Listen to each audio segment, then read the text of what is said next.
Chapter 1. The clump of moist brown earth hit the top of the casket with a thud. The hollow echo was a grim reminder of how quickly life could be snuffed out. Chief Sam Mason knew that well because inside the silvery blue casket lay the body of one of his own, Officer Tyler Richardson. Staring down at the casket, anger burning a hole in his chest, Sam made a silent promise to Tyler. He was going to find the person that shot him down and make him pay. As chief of police of White Rock, New Hampshire, the responsibility for Tyler's death weighed heavily on his broad shoulders. He was supposed to serve and protect the public, and here he couldn't even keep one of his own officers from getting killed. Tyler had only been 28, over a decade younger than Sam, and only a few months shy of making sergeant when his life had been cut short at a routine stop. Tyler had always been one to help the next guy. Ironically, that was what had gotten him killed. He'd pulled over to help a vehicle with a flat tire. How was he to know the driver had stolen that vehicle, or that the driver would shoot him down in cold blood and run off? The incident had stirred up the quiet northern New Hampshire town, and this crime was cowardly. Even so, Sam had made sure Tyler got a hero's burial. It was late spring, a time when the locals came out in droves to enjoy the good weather, a time for picnics and town celebrations. But not today. The chirping birds, budding trees, and smell of freshly dug earth and new spring grass had done nothing to ease the sorrow that clung to the crowd. Practically the whole town had come out to mourn Tyler. Dressed in shades of black and gray, they huddled in groups, the morning dew sticking in drops to their newly shined patent leather shoes. Across the gaping dark hole of the grave, Sam's second-in-command, Sergeant Jody Harris, stood just to the left of Tyler's family. She met his gaze, determination in her red-rimmed eyes. Whoever had killed Tyler Richardson was going to pay if Joe Harris had anything to say about it. Tyler's mom, Irma, and sister Clarissa clutched each other, staring down into the hole as if they still couldn't believe he was gone. Their tear-stained faces registered a dull look of shocked disbelief. Sam could hardly blame them. The reality of Tyler's death still hadn't sunk in for him either, and he imagined it was worse for Tyler's two surviving family members. Tyler hadn't been married and was devoted to Clarissa, who had a degenerative muscular disease. In fact, Sam was surprised she was standing, probably forcing herself to remain on her feet. The wheelchair that she'd had to rely on more and more since Sam had known her sat at the ready behind her. Sam's chest constricted with worry about what would happen to her now. He knew Clarissa needed money for her medical condition. The family was not wealthy, and he knew Tyler spent most of his salary on Clarissa's care. Too bad they didn't have a fallen officers fund. If they had, it would help alleviate some of the financial burden. Sam knew Tyler's family was too proud to accept handouts, but Irma and Clarissa didn't know there wasn't a fallen officers fund, and Sam's 401k could survive another withdrawal. Besides, he had no intention of ever retiring. Sam caught a motion at the periphery of the crowd. Reese Horton, the department receptionist, had her phone to her ear and was subtly waving to get his attention. The small White Rock police force had shut down the entire department so they could all attend the funeral. But crime didn't take the day off in order to pay respects to the dead, so Reese had had the calls rerouted to her cell phone just in case. And judging by the stricken look on her face, Sam knew that had been a good idea. Sam scanned the crowd for Kevin, their part-timer. It was just the three of them now, since Reese didn't do field work because she hadn't graduated yet from the academy. Kevin must have already seen Reese's signal and was heading in her direction. Sam caught Joe's eye and tilted his head toward Reese. Joe nodded. Sam trudged over and made his final goodbyes to Irma. He held her dry hand and looked into her blank eyes. "We're going to catch the guy that did this. But in the meantime, I'm going to come and call on you. I have a check from the Fallen Officers Fund." Something flickered in her eye. "There's a fund?" Her voice sounded hopeful. Sam nodded. "Any officer shot in the course of duty gets a stipend. I hope it'll help you get through." Sam made hasty goodbyes to the other mourners. Like any other small-town police chief, Sam knew just about everybody in town. Couple that with the fact that he'd grown up here, and you might say he knew everyone in Coos County. His shoulders slumped as he walked toward the black-and-white Tahoe. Reese fell into step beside him, her black trench coat flapping as they walked. Reese had piled her thick jet-black hair on top of her head today, and it made her pale blue eyes look huge. She'd dressed up to honor Tyler. The tips of her heels sank into the damp ground and threw her slightly off balance as they walked. "Got a DB out at the Saskatchewan River," Reese whispered. Her tone was somber, but her step was full of energy. He knew Reese wasn't cold-hearted, but she had the same enthusiasm for the job that Sam had had when he was young. She hadn't been hardened by years of seeing people mistreat each other as Sam and Joe had. "Any details?" Sam assumed, since she'd mentioned the river, that the body had been found in the water. He hated floaters. Depending how long they'd been in, it could be quite gruesome. And lots of times they were kids. Sam hoped to hell this one wasn't a kid. Reese shook her head. "I can come along if you need an extra hand." Her eyes flicked toward the gravesite, and then she looked down, probably feeling bad about the implication that she might replace Tyler. "Thanks, Reese. Can't. You have to graduate from the academy before I can send you out in the field." Sam reached for the door handle of the Tahoe. It was a little beat up, but their small-town budget couldn't afford new cars, so they'd bought it used and made a deal with Al Riddle at the body shop to paint it with the police logo. It worked well enough for what they needed. A hand fell on his shoulder as he opened the door, and he turned, looking into Joe's wide gray eyes. They were moist and flecked with concern, but a fire of anger burned deep inside them. "Don't worry. We're going to catch the guy that did this," she said. Sam's eyes drifted back toward the gravesite. The person that had shot Tyler had run off, and so far they had precious few leads. But Sam was making it a personal mission to bring him to justice. So was Joe. "I know, but right now there's someone else that needs our help." Joe nodded, then hopped into the Crown Vic with Kevin. Sam started up the Tahoe and headed toward the river.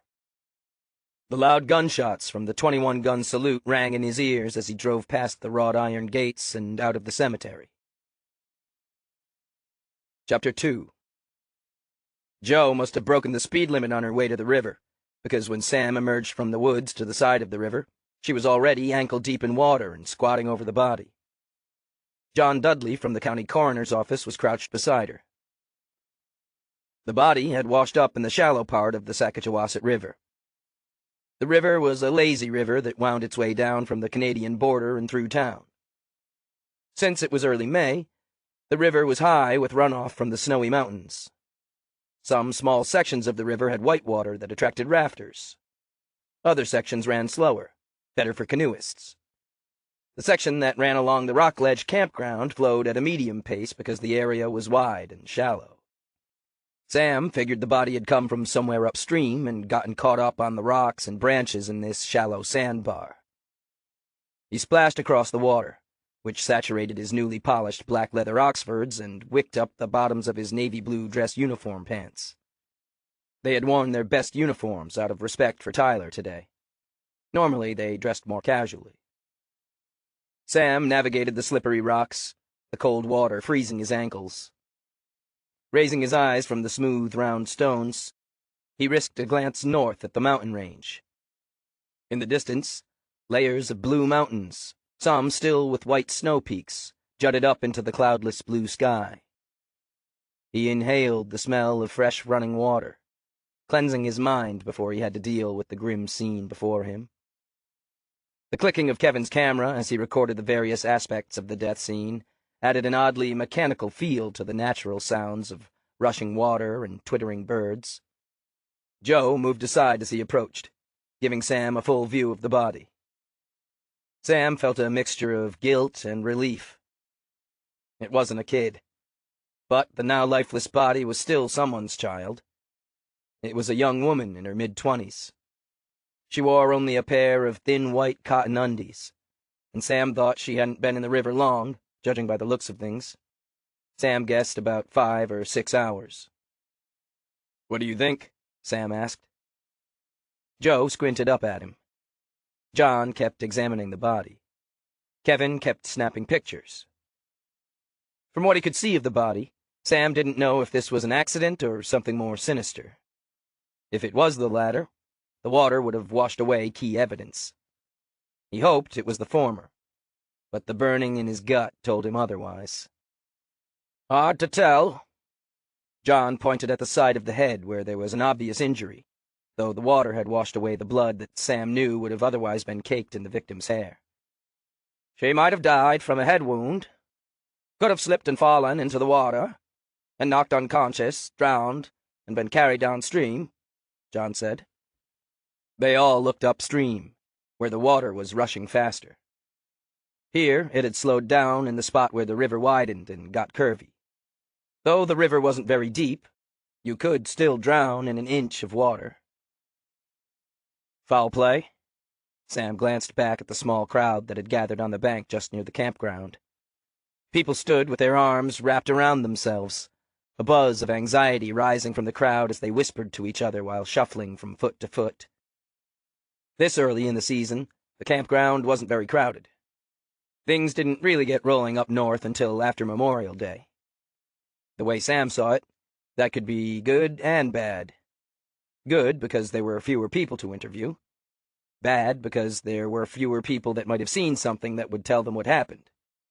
"Hard to tell." John put a medieval-looking instrument back in the black bag he'd set on top of a rock, and then looked up at Sam. "I have to get her back to the morgue and do an autopsy to know for sure." Sam nodded. "Sure seems weird that she's only got her underwear on." Joe tilted her head to look at the side of the victim's skull. "Maybe she went skinny dipping and hit her head." "Who wears their underwear skinny dipping?" Sam eyed the gash in her skull. He doubted a fall would cause that amount of damage. EMTs had arrived and splashed across the water toward them. John nodded to them, and they unrolled a piece of canvas that they would use to carry the body to the stretcher waiting at the riverbank. As they lifted up the body, someone screamed. "Oh my God, it's Lynn!" Joe stood, her eyes narrowing in on the screamer. She was studying her. That was Joe's area of expertise, human behavior. Sam, on the other hand, was all about the evidence. He liked to take his time, turning all the clues over in his mind to find that missing link, the oddity, the thing that gave the killer away. Joe focused on the human side, the way they acted, body language, and what they said and did. Between the two of them, they had a high success rate at catching criminals. "Guess we know who to talk to first." Sam glanced back at John. "Are we done here?" "Yeah." "Pictures?" Sam glanced at Kevin, who nodded, indicating he was done taking pictures. John started across the river after the EMTs. "I'll call you with the results." Sam, Joe, and Kevin started toward the crowd gathering on the riverbank. "Kevin, you get names and phone numbers from everyone. Talk to Ellie and find out if anyone saw anything." Ellie was the campground manager. Sam had known her since she was a teenager. "Joe, you and I will go talk to the screamer. We'll meet you back at the station later, Kev." Sam sucked in a breath and followed Joe toward the group of campers. He hoped to hell the girl in the river had died by accident, but his instincts told him otherwise. And if his instincts were right, one of the people in that group could be a cold-blooded killer. Chapter 3. The screamer, a blonde named Amber Huffman, was huddled with 5 other people all about the same age. Friends on a camping trip, Sam guessed. "Did you know her?" Joe glanced back toward the river. Their faces were solemn as they nodded. "I think that's our friend, Lynn Palmer," a girl with straight brown hair and a smattering of freckles said between sniffs. Joe looked at the group with sympathy. "Are you camping here?" "Yeah, back there." A tall guy nodded his head toward the campground. "Maybe we should go back there and talk," Joe suggested. She herded them back toward the campground. They walked alongside her in a daze. Sam hung back, watching. They all appeared stunned by the discovery of their friend's body. Joe took out a small pad and pencil and started writing down information, pausing every so often to swat at the swarm of black flies that had decided she'd make a good breakfast. She went through the group, asking their names and addresses, gathering little bits of information. Sam knew she was also studying them like a hawk, looking for a twitch here or an eye jerk there that would indicate that they had something to hide. While Joe was asking the pertinent questions, Sam looked around the campsite. It was typical of what you might expect from a camping crowd of people in their early 20s. The equipment was adequate, the same kinds of things Sam would have used when he was that age. Canvas tents, Coleman lanterns, and stoves. A blue tarp stretched over each tent, indicating these were experienced campers. Anyone who had camped for a few seasons knew you prepared for rain even when no clouds were in sight. Once your camping gear got wet, it never dried out. Wood smoke wafted over from a fire that burned in a ring of circular stones. A pan of burnt eggs sat on top of a grate to the side of the fire. Their breakfast had probably been interrupted when news of a body spread through the campground. "And how did you hear that a body had been found?" Joe had finished with the personal information and was starting to ask questions. "We were finishing up breakfast." A short redhead named Tara Barrett motioned toward the picnic table where 6 waterproof lunch bags stood. "I had just finished packing the lunches for our hike today when we heard a big commotion, and someone yelled something about a body. We ran down and—" Her voice trailed off in a sob. "Didn't you notice that Lynn wasn't here?" Their eyes all flew to a red tent that was situated at the base of a tall Scotch pine. "We didn't think much of it." Amber's eyes darted around to the others. "I mean, she was pretty drunk last night, and I guess we just thought she was sleeping it off." She slipped her hand into that of a tall guy, Noah Bricky, and stepped closer to him as if for comfort. "That's right. I was just about to check on her." The brunette, Julie Swan, blew her nose into wadded-up toilet paper she'd ripped from a roll that was sitting on the picnic table. "I never thought she'd be... well, what exactly happened to her?" "That's what we're going to find out," Joe said. "Did any of you notice anything strange last night? Do you know why she would be in the river?" "She probably went swimming," Tara said. "I mean, unless she hooked up with that guy from the bar." Sam's brows shot up. "Guy from the bar?" "We went into town last night and drank at some bar." This came from Joshua Moore, who stood next to Tara. Sam figured them for a couple. Noah and Amber were a couple, but the others looked as if they were solo, which made him wonder. Had one of them been with Lynn? Probably not on this trip if she hooked up with a guy from the bar, but maybe one of them was an ex-boyfriend. "That place that looks like an old church," Noah added. "Holy Spirits?" Joe asked.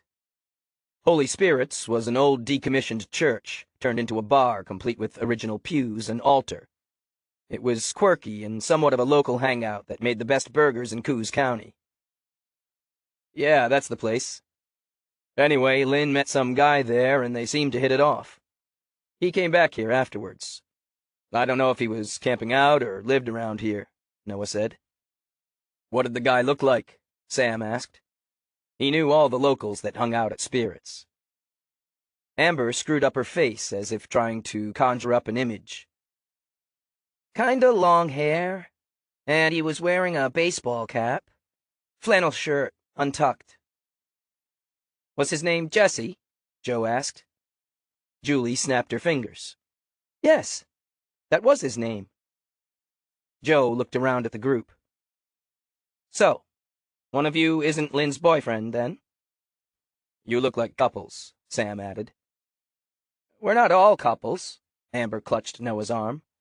"Me and Noah are together, and Tara and Josh are together. Everyone else is single. We work together at my company. Noah's voice was tinged with pride. We make video games. We've been working our asses off to put out a new version of the game.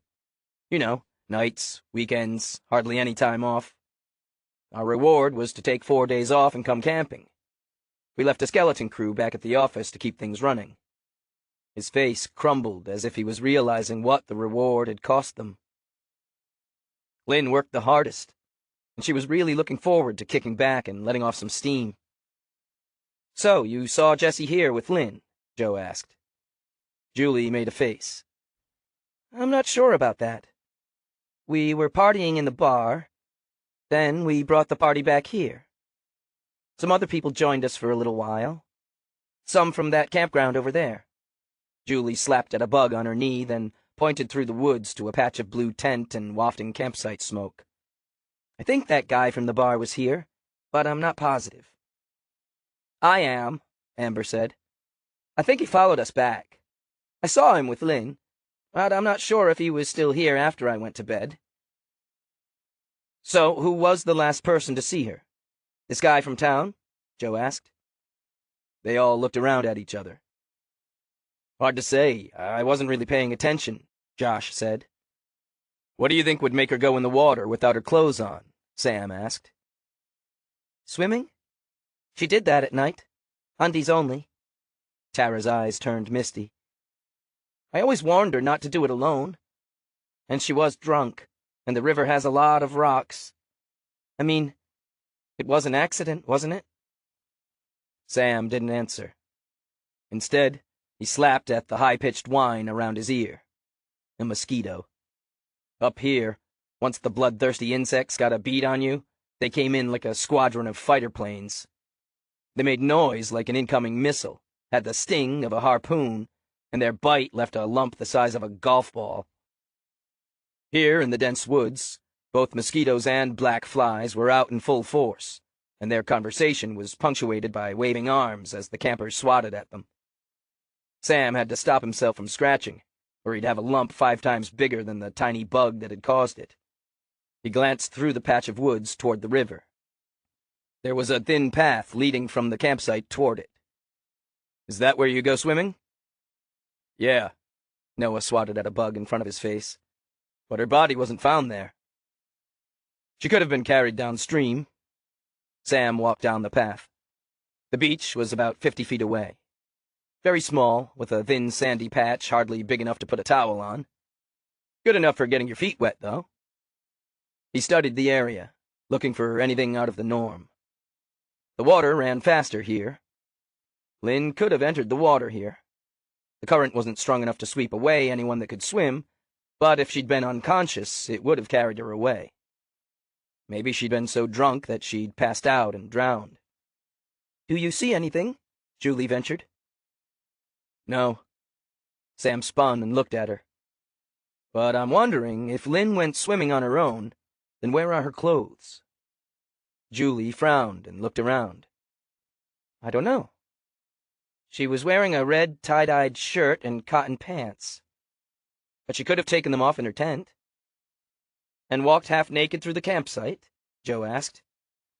"You guys must all be really good friends." Julie frowned. "No, she wouldn't—" "Woof!" Sam turned to see a large, scraggly dog. It had the markings of a German shepherd, but it was bigger. Some kind of mix, he guessed. Maybe Rottweiler or bear. The coat was matted, and the dog was thin, as if it hadn't eaten in a while. A pang of sympathy for the dog shot through him. They'd seen their share of strays. Usually they took them in and Reese posted their picture on Facebook. Then Sam or Joe dropped them at the shelter. Between him and Joe, they tried to make sure extra effort was made to find the dogs' families. But this one looked as if it might not have a family. "Is that your dog?" Sam asked. "No, never seen it before." Sam turned back to the dog. Its whiskey-brown eyes looked at him as if it knew something he didn't. The dog turned and walked a few paces into the woods back toward where they had found the body. "I think she wants you to follow her." Joe had come to stand beside him. Sam didn't take his eyes off the dog, who had stopped a few feet into the woods and was now looking back over its shoulder. "Well, if you're not going to follow her, I am." Joe started after the dog. Sam shrugged and followed. How did Joe know it was a girl? The fur was so long and matted, Sam couldn't see any of the parts that might give a clue as to the dog's gender. The dog didn't walk far. It stopped near another beach away from many of the campsites. It pawed at something on the ground at the base of a birch tree. A pile of clothes that contained a red tie-dyed shirt. Sam and Joe squatted to inspect the clothes. Joe pulled a latex glove out of her windbreaker and poked through the pile. Thin cotton pants, the red shirt, and a red lacy bra. Julie had followed them. They turned to her. "Is this the shirt?" Julie nodded, her eyes filling up. "Those are hers. Those are Lynn's clothes. She must have taken them off here and gone for a swim from the beach there." Joe nodded toward a thin stretch of sand at the edge of the river. Here the river was wider and deeper, probably about 4 feet in the middle. Sam stood and turned around, assessing the area. It was away from other campsites. Private. If she were meeting someone and wanted some privacy to go skinny dipping, this would be the place. Joe squinted up at him. "If she was meeting someone, we need to find out who. He could have been the last person to see her alive." Sam's eyes met Joe's. Or the first person to see her dead. Chapter 4. Sam drove back to the police station after interviewing the people at the surrounding campsites. They'd given a similar story. No one had been paying attention to Lynn. They'd all been busy drinking and partying it up. They'd all gone to bed around 2 a.m., or so they said. Since Sam had no idea when Lynn had died, he couldn't very well be pressing them for alibis. Not that he needed alibis at this point. The death could simply be an accident that wouldn't require an investigation. According to the campers, Lynn Palmer had been from Massachusetts, too far for him to do the notification to her family. It broke his heart to think that somewhere down there the local cops would be informing Lynn's parents of her death. He hated leaving that job to someone else, but the best thing he could do for them now was figure out what had happened in the last hours of their daughter's life. Downtown White Rock was your typical northern New Hampshire town. Brick and concrete buildings accented with fine architectural details lined the main street. Most of the buildings dated to the early 1900s, but the town had been kept up, so they weren't in disrepair. In the middle of Main Street, a grass median ran the length of the block where most of the town offices stood. In the center of the median sat a statue of the town's first mayor, Hiram White, mounted on a horse. Little kids liked to climb on the horse. The statue was often pranked by older kids who would outfit the long-dead mayor with quirky hats and sometimes stick mannequins or straw dummies on the back of the horse. It was mostly all in fun, except for the time someone put a naked blow-up doll on the back and almost caused a fit of the vapors amongst the town biddies. The police station phone had rung off the hook that morning. Like most small towns, the government offices had to make do with what they had. The police station had recently moved from the basement of the town hall to the old post office. The post office had gotten its own fancy new building. Apparently, mail was a priority over crime fighting in White Rock. Sam liked the post office building. The building dated to the 1930s and had somehow managed to retain the black and white swirly marble floors and original oak moldings with carved details. It still smelled of old paper and stamp glue, which was a welcome improvement over the musty basement of the town hall. As an added bonus, the post office had left most of their furniture behind. Even the old bronze post office boxes still sat in their oak wall, creating a partial divider between the reception area and what had become the squad room. Each box had twin dials at the top with gold numbers on a black background. Below the dials, a fancy embossed eagle with a U.S. shield on its chest sat proudly amidst fluted rays that extended to the edge of the box. Below the eagle, a small beveled glass window let you see how much mail was inside. Sam couldn't understand why the post office had opted for ugly new plain metal boxes instead of taking the old ones, but he didn't question it. Some people had no taste. The bank of 120 boxes made a perfect divider, and Reese used them to organize the various pieces of mail, tax payments she collected, and copies of the permit applications she issued. Beyond the wall of post office boxes was the squad room. It used to be the mail sorting area, and was one open room with 3 oak craftsman-style desks. The desks were scarred from decades of use, but the honey-colored stained wood still glowed. They were solid wood, not like the plywood junk they had today. He rounded the bank of post office boxes and stopped short. Joe was on the floor, hand-feeding pot roast from the diner across the street to the dog. "You know we're supposed to turn him into the shelter," Sam said. "Her." Sam looked at the dog and raised a brow. Joe sounded sure of the dog's sex, so he went with it. She continued, "And technically, we're supposed to turn them in at the first available opportunity." More brow-raising from Sam. Joe shrugged. She was used to his unspoken messages. After 4 years of working closely together, they could practically read each other's minds. "I haven't had an opportunity yet. I've been following up on some of the things we learned this morning." As if to corroborate this, the dog looked up at Sam with innocent eyes. "Seeing as we're short-handed now, I may not have time to bring her for a while." Joe's words had them both glancing at Tyler's empty desk. Sam's stomach tightened. Not only had he lost a good friend and a damn good officer, but now they were short-handed, meaning they would have to work extra. He thought about Lynn Palmer. If she'd been murdered, he wanted to be able to do right by her, and that would be harder with one less officer. On the other hand, he couldn't even think about someone else filling Tyler's shoes right now. It was too soon. "Where's Kevin?" he asked. "He left for the day. You know how he is. Doesn't like to put in a lot of hours." Joe pushed up from the floor and dusted off her pants. She had taken off her police belt, and it lay on her desk with all the bulky accoutrements. "Are you going to bring him on full-time?" Sam pressed his lips together. The dog finished lapping up the pot roast and came over and pressed herself against his leg. He rubbed her silky ears absently. Though the dog's fur was dirty and matted, the ears felt like fine satin sheets on Sam's fingertips. "I suppose so. Seems like the right thing to do since he's been here with us for a while now." "Yeah. Don't know if he'll want it, though." Joe went over to her desk and plopped into the old Naugahyde and steel chair that had been left there when the post office vacated. Sam had a chair just like it. He thought they dated to the 1950s, but they were comfortable and still did the job. Why get new ones when these worked just fine? Joe was right about Kevin. He wasn't exactly ambitious, though he did do an adequate job. Truth be told, Sam wouldn't be disappointed if Kevin didn't want the full-time job, but he'd offer it to him just the same when he was ready because it was the right thing to do. "So, what do you make of it?" Sam didn't need to elaborate. Joe would know that he was referencing the campers and the body from the river.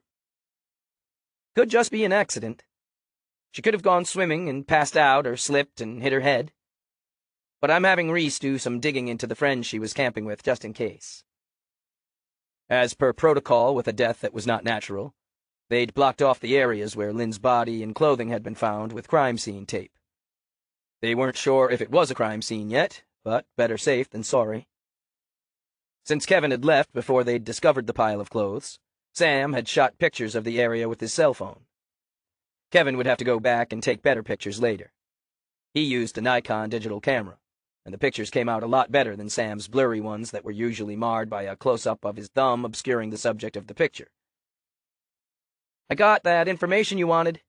Reese peeked around the corner of the post office box wall, and the dog trotted over to her burr-infested tail swishing back and forth enthusiastically. "Good girl, Lucy." Reese bent down, scratching the dog behind her ears.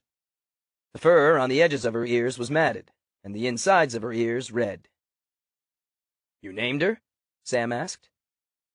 "We can't just call her It," Reese pointed out. She's not going to be here that long. We have to take her to the shelter." Sam didn't like the way the dog narrowed her eyes at him, the whiskey-brown color turning to a sad shade of brown in the slanting light coming in from the windows. Lucy switched her attention from Reese to Sam. She trotted over and pressed herself against his leg, looking up at him with those pleading eyes. Sam tried to resist the look. He was good at resisting it in women, and he figured resisting it in dogs should be even easier. It wasn't. "I posted her on Facebook already." Reese had sat in an empty chair, her laptop in her lap. Her blood-red fingernails clacked on the keyboard. "Hopefully someone will claim her soon and she won't have to go to the shelter. Joe said she helped you guys find a clue. She deserves special treatment. Anyway, check out the information I found." "Information?" Sam tried to ignore the way Lucy was putting her head under his hand, trying to force him to pet her. "Joe asked me to look into this gaming company that the campers work at. Laya Games." She turned the computer screen toward him. "And?" Sam asked. Reese was a fairly new addition to his staff, but Sam had already noticed she had above-average computer skills. Even though he couldn't let her do field work, there was no rule about letting her use the internet. "The company is legit, and the people Joe had in her notes are listed on their About page. Well, most of them are." She angled the screen towards Sam, and he recognized 5 of the campers' names on the list of the company's officers. Noah Bricky, CEO. Lynn Palmer, COO. Tara Barrett, CFO. Joshua Moore, Director, Software Engineering. Julie Swan, Director, Human Resources. "That's most of them. Guess the others didn't rate," Sam said. "They do make video games just like they said, but check this out." Reese swiveled the laptop back to face her, tapped on the keyboard some more, then swung it back to Sam. The screen showed a bunch of figures that were like Greek to him. "They're not doing very well financially," she explained. Sam squinted at the screen. "Is that what that means?" He frowned up at Reese. "Did you get this information legally?" Reese rolled her eyes. "Of course, it's a company prospectus, public knowledge." "That's interesting," Joe said. "But why would that motivate one of them to kill her? Lots of companies are doing poorly, and he did say they just worked really hard to get a new release out." "Good question. But at least now we know they weren't lying about their work," Sam said. "Whether or not they were lying about anything else remains to be seen." Chapter 5. Sam's office was large. It had 3 10-foot-tall windows with round tops that looked out over the town toward the White Mountains. The floor was wide pine boards scuffed by decades of use. The walls were thin strips of oak wainscoting on the bottom and a municipal green paint on the top. The old oak-paneled door with smoked glass window was original to the post office. Only the gold and black lettering had been changed from postmaster to chief of police. His desk was a long, double-wide partner's desk made of oak. By the amount of staples embedded in it and the blue ink postmark stamps that tattooed the surface, it seemed the post office must have used it to sort and stamp mail. Sam used it to spread out his case files on. It was late in the afternoon. Sam was leaned back in his office chair with his hands clasped behind his head and his feet propped up on the desk, thinking about the girl in the river, when John called with the bad news. "I got the time of death. Between 2:15 and 2:45 a.m. Your victim didn't drown, though. No water in the lungs." Sam swung his feet onto the floor, sitting upright in the chair. "It's sounding like you don't think she died by accident." "Cause of death was a massive blow to the head. I don't think she could have done that to herself. She could have fallen and slipped on the rocks, but she wouldn't have hit with the kind of force needed to kill her right away. Knock her out, sure. But with no water in the lungs, she didn't drown. That blow killed her." John paused to take a breath. "Not only that, but judging by the abrasions and contusions on her body, she was killed in one place and dragged to another. This was done post-mortem. My guess is the killer was hoping she'd wash down river, maybe even out of town, but she ended up getting stuck on the shallow sandbar instead. As Sam digested this information, he glanced out the window to see the mayor, Harley DuPont, walking toward the building. A bad day was turning worse. There was no love lost between DuPont and Sam. DuPont had been a few years behind Sam all through high school. He hadn't liked him back then, and he'd liked him even less when DuPont had returned to White Rock to practice law a few years after getting his fancy Harvard education. He'd been a pain in Sam's ass ever since he became mayor 4 years ago. Judging by the determined look on his face, Sam knew he was fixing to be a pain in his ass right now, too. Sam hung up with John and went out into the main area to give Joe and Reese the bad news. Looks like Lynn Palmer was murdered. Joe didn't look up from the pile of papers on her desk. The coffee mug sat half-empty next to her, a jelly donut with one bite left beside that. Not surprised. Already on it. Reese wasn't as seasoned or jaded. Her eyes softened. Her face showed compassion, and her hands reached instinctively for the dog, which was seated beside her desk. Before she could say anything, the door opened and DuPont walked in. His suit was impeccable, his reddish hair parted on the side and combed over the slightly balding spot in front. His beady brown eyes flicked from Reese to Sam to Joe, looking at them as if they were the broccoli side dish on his plate that his mother was about to force him to eat. Lucy got to her feet and growled. DuPont's eyes jerked toward the dog, whose body was rigid, her attention focused on DuPont as if he were a threat. Sam's estimation of the dog went up tenfold. She was a good judge of character. DuPont planted his fake mayoral smile on his face, but kept his eyes trained on Lucy. "What's a dog doing here? You're not allowed to have pets in here." Reese put a restraining hand on Lucy's neck. The dog stayed where she was. "She's not a pet. She's a stray. We're looking for her owners." The tone in Reese's voice told Sam that she liked DuPont about as much as Sam did. Good girl. "Strays are supposed to be at the pound." DuPont's eyes softened just a tad as he looked at the dog again. Or was Sam imagining that? "And that's where we're going to take her as soon as we get freed up," Sam said. "In case you didn't know, we have a murder to investigate." DuPont straightened his jacket and looked away from Lucy. "I know. In fact, that's why I'm here. Nadine and Thomas Palmer are good friends of mine, and I want to assure them that everything will be done to bring their daughter's killer to justice." Sam resisted the urge to roll his eyes. "We always do our best." "I want this investigation done by the book." DuPont held a hand up at Sam's narrow-eyed look. "Let's not pretend here. I know how you like to take things into your own hands sometimes, but I want your full attention on this case, and I want it done right." He leaned toward Sam, his voice lower. "The Palmers are very influential, and my reputation as the mayor is on the line. And I wouldn't want to have to resort to tarnishing your reputation as chief of police to keep mine polished. I'm sure you wouldn't want your daughters to have to hear about your previous screw-ups." DuPont didn't have to elaborate. The reference to what had happened 20 years ago when he was still in the police academy made Sam's blood boil. The vaguely threatening mention of Sam's twin daughters pissed him off even more. Sam's hands tightened into fists, but he shoved them into his pockets instead of punching DuPont in the face as he wanted to. He struggled to make his voice even-toned and pleasant.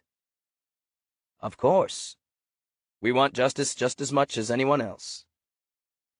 DuPont studied Sam for a minute, the two men staring at each other like two gunslingers in the town square at high noon. DuPont blinked first. "I expect frequent updates." He spun and strode to the door, then turned back and looked at Lucy. "And get rid of the dog." Chapter 6. Joe tapped the end of her pencil forcefully on the desk, taking her frustrations out on the pink rubber eraser. She spun in her chair to watch DuPont walk away from the building. The guy was a jerk. Not only did he act like a pompous ass, but he had no respect for anyone on the police force. This wasn't the first time DuPont had thrown a veiled threat at Sam. Joe had no idea what DuPont was talking about, but she could tell by Sam's reaction that the threat had hit home. Something had happened in Sam's past, but she had no idea what it was. Joe had been able to tell that Sam was holding back from popping DuPont in the face. Couldn't blame him. Heck, she wanted to punch him herself. She'd seen the tells in Sam's body language, the way his shoulders stiffened, how he'd clenched his large hands into fists, and from where she was seated, she could just see the tick in his strong jaw even through the thick stubble that covered it. Sam hid his emotions well, but he couldn't hide them from her. She was an expert at reading people. Joe had no intention of delving into what exactly DuPont had been referring to, though. She had her own skeletons that were better left in the closet with the door firmly shut. She wouldn't want anyone prying into her past business, so she wouldn't pry into Sam's. If he wanted her to know, he'd tell her. Sam was a good cop and a good person. The kind of person that you wanted to have on your side. The kind of person that would have your back no matter what. That was all she needed to know. And if Sam had done something in the past that was the cause of DuPont's threats, she was sure it had been for a good reason. DuPont, on the other hand, was not a good person. Taking a jab at Sam's kids was a low blow. She knew Sam loved his twin daughters more than anything. They were in college now. Nice girls. Still young and innocent. To make a threat like that just proved what an asshole the mayor was. "Don't listen to anything DuPont said. He's an ass clown," she said. Sam sighed and dropped his hand to Lucy's head. Even a dog knows that. Joe looked at the German Shepherd mix wistfully. No one had responded to the Facebook post claiming her, and she knew they would have to take her to the shelter before the end of the day. As if reading her mind, Reese said, "She's smart. It'd be a shame to take her to the shelter.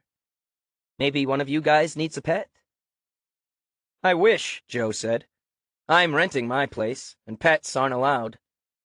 Joe was a loner by nature, but another living creature might be nice to have at home. Something soft and furry, preferably. But the landlord had been very clear about that. She liked her little cabin up in the woods and didn't want to get evicted. Maybe a goldfish would have to do. Reese's gaze flicked to Sam. He owned his home, an old hunting camp he'd inherited from his grandfather. Sam looked at Lucy. "Sorry, girl. I don't have time for a dog." He spread his arms to indicate the squad room. "I spend most of my time either here or out on calls. It just wouldn't be fair to her." "I suppose you're right." Reese glanced at the computer and hit the return key. "No one has posted to claim her or that they know who she belongs to." "There's still time. People are just getting home from work." "I can drop her by the shelter if you want," Sam said. "No, I'll do it. Eric's working there tonight, and he'll make sure that she gets another good meal in one of the good kennels." Eric was Reese's boyfriend. He was going to veterinarian school and volunteered at the animal shelter. Joe felt a little better knowing Lucy would have someone to make sure she got good treatment. Hopefully her family would show up and claim her, though with the way her coat looked and how hungry she'd been, Joe had misgivings about turning the dog over to her family. If she had one, they weren't treating her very well. Joe leaned back in her chair and crossed her arms. "Now that we have a murder to investigate, what do you suggest we do next, Chief? I'm sure DuPont will be scrutinizing our every move." She already knew what she thought they should do next, but she wanted to see if Sam was in sync with her. 4 years of working together had put them on the same wavelength. They were usually on the same page as to what to do, and they did their jobs efficiently. Now, with Tyler gone, they'd have to be even more efficient. Her stomach clenched at the thought of the dead officer. Just because they had this murder to investigate didn't mean she was going to forget about Tyler's case. His killer was still at large. "At least DuPont won't get in our way and impede the investigation like he usually does," Sam said. Joe nodded. It was weird how DuPont would often muck up the works for them, especially if they were investigating something that had to do with the builder in town, Lucas Thorne. Thorne had come to town a few years ago. The head honcho of a real estate development company, he was hell-bent on buying up all the pristine land in town so he could tear down the trees and build a large resort. Hotels, restaurants, golf courses. Nothing was safe from him. And when people didn't want to sell their old farms that had been in the family for generations, he somehow changed their minds.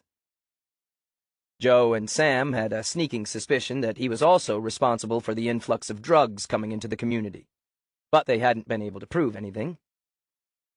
Anytime they had any sort of an investigation going, it had been thwarted by DuPont, who had the ear of Judge Thompson, who would become suddenly reluctant to sign the necessary search warrants. But even though they had never been able to prove anything against Thorne, that didn't stop them from trying. Sam turned around. "Forget about him. We have an investigation, and it's almost quitting time. Which makes it the perfect time to question one of our leads." Joe glanced out the window at the small stone-and-wood church wedged in between two tall brick buildings. It was one of the oldest, if not the oldest, buildings in town. Old-timers said the people who settled the town were religious and had built the church first so they'd have a place to worship. Then the rest of the town had sprung up around it. Religion must have gone out of style, though, because the old church had been decommissioned, and it was now a bar frequented by the locals. One of those locals was Jesse Cowley, who the campers had described as having been with Lynn the night before. "What do you say we go grab a beer?" Sam asked. "What a great idea!" Joe tossed her pencil down on the desk and stood. Chapter 7. Sam had discovered long ago that he got more information out of people in the bar when he didn't show up in his police uniform. Even though everyone in town knew he was the chief of police, apparently when he was in his civvies they saw him as just plain old Sam. He preferred wearing jeans and a t-shirt anyway. So did Joe. It didn't take Joe long to change. She came out of the bathroom in a gray long-sleeved jersey and jeans.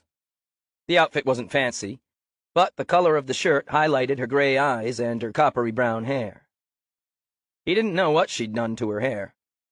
She usually wore it stuffed up under a baseball cap, but she'd ditched the cap and fluffed it up in the bathroom, and now the mass of curls framed her head like a halo. A few silver strands had snuck in at the temples since she'd first come to work for him, but somehow they looked good on her.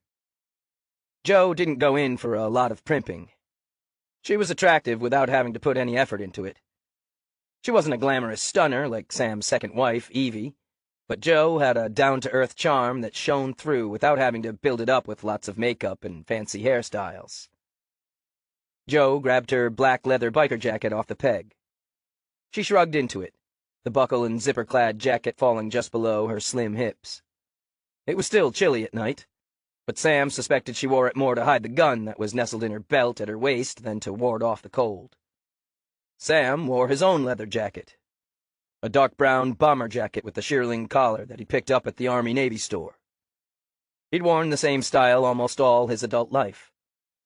Evie had tried to get him to wear something more sophisticated, a shiny, thin leather coat that reminded Sam of a leisure suit.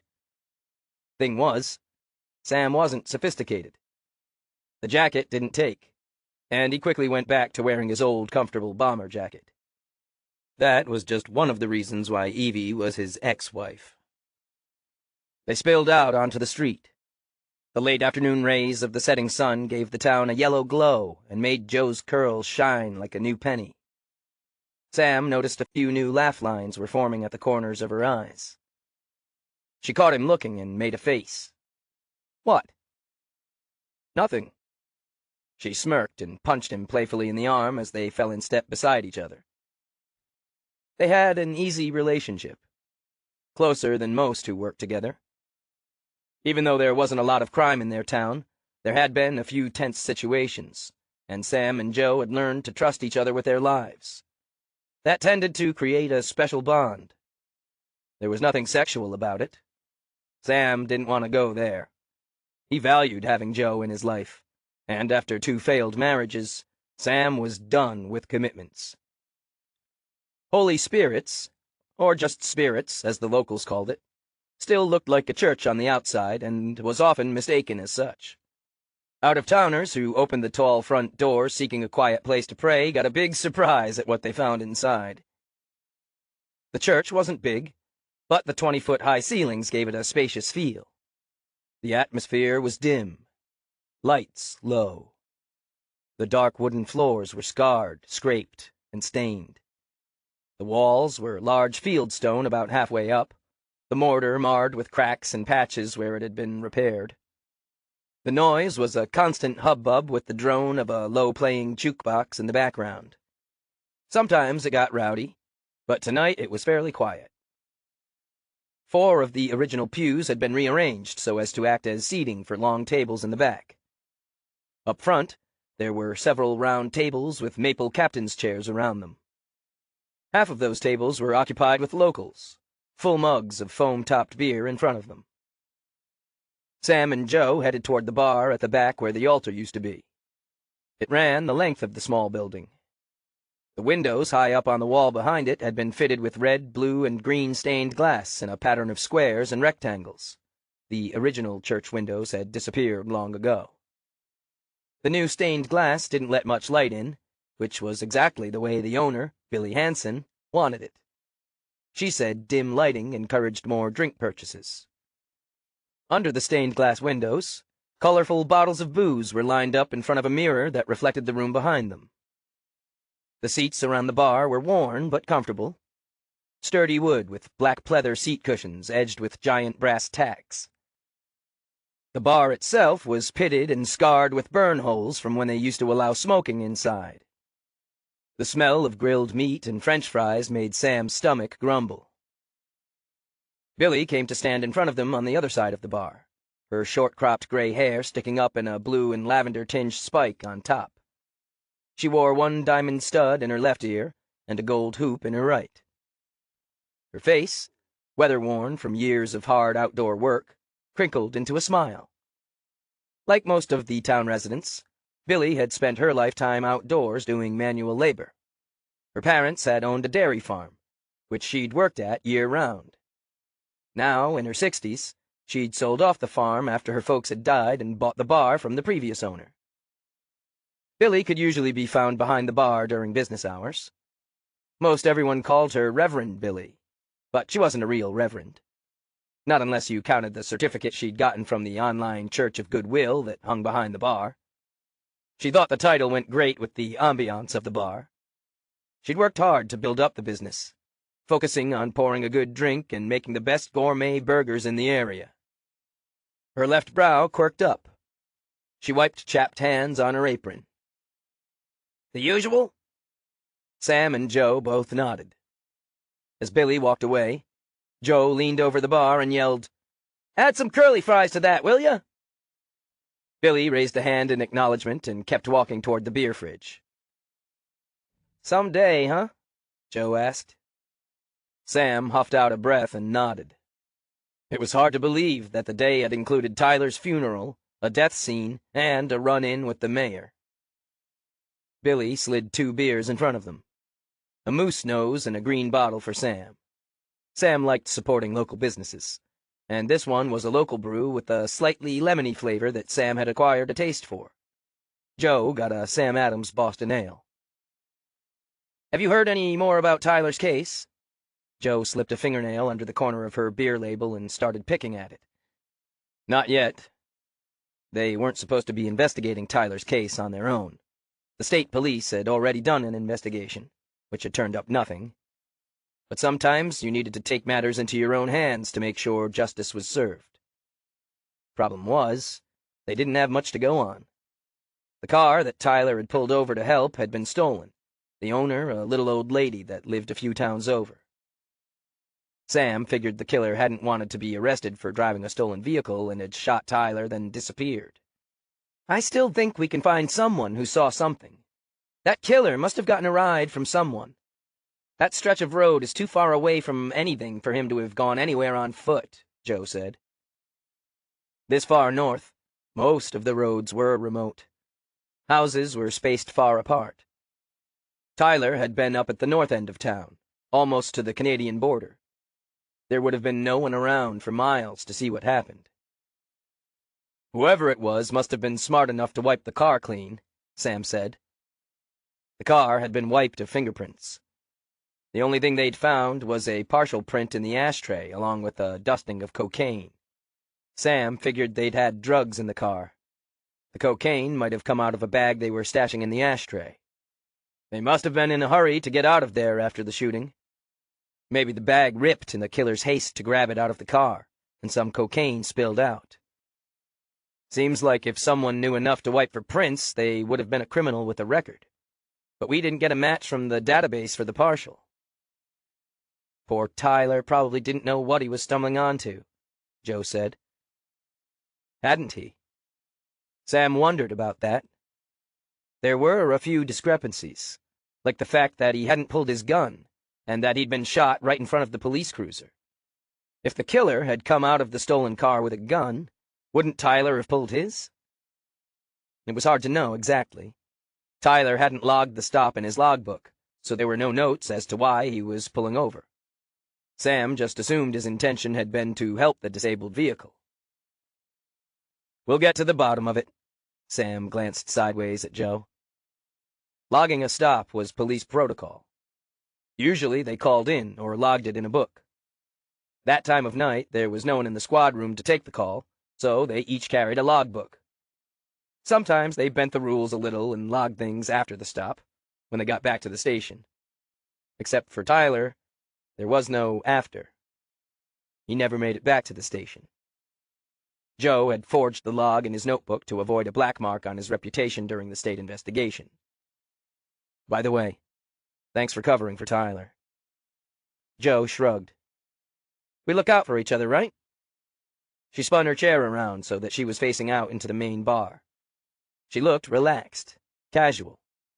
But Sam knew she was recording every detail of what was going on in the bar inside that superior brain of hers. Her eyes widened, and she jerked her head toward the door as Billy slid a basket of fries across the bar to her. Sam turned to see Mick Gervaisi, private investigator and his best friend since grade school, saunter in. Mick was wearing a black jacket, leather like Joe's, but bulkier. His dark hair was cut in a short military style.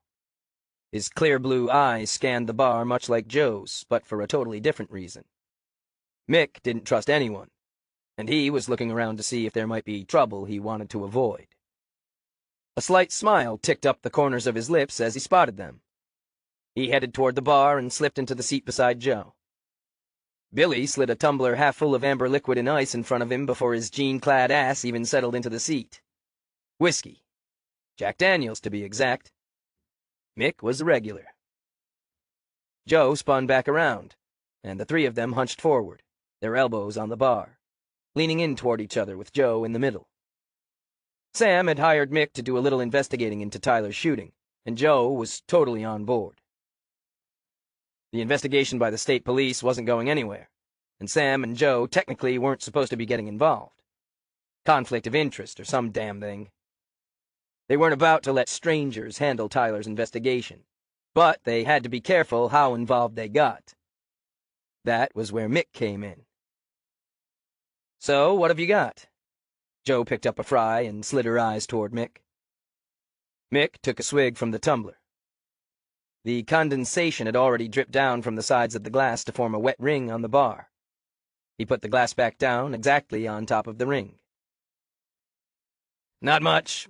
I'm digging into all the relatives and connections for Barbara Bartles. I'm thinking maybe your car wasn't stolen by a stranger. Mick shrugged and looked out over the bar. But I haven't come up with anything concrete yet. Sam swigged his beer. It was cold, slightly bitter with a lemony tang. He thought about the car that Tyler had pulled over. It was a late-model Ford. The registration in the glove compartment said it belonged to Barbara Bartles, who turned out to be an elderly woman. She claimed the car had been stolen the day before. They sat in silence for a few minutes. Joe munched on fries and scanned the room by looking in the mirror behind the bar. "Here he comes."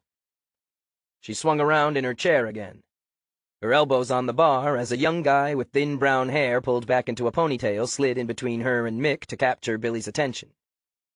Jesse Cowley leaned across the bar, his long ponytail swinging to the side and brushing her arm. He glanced at her out of the corner of his eye.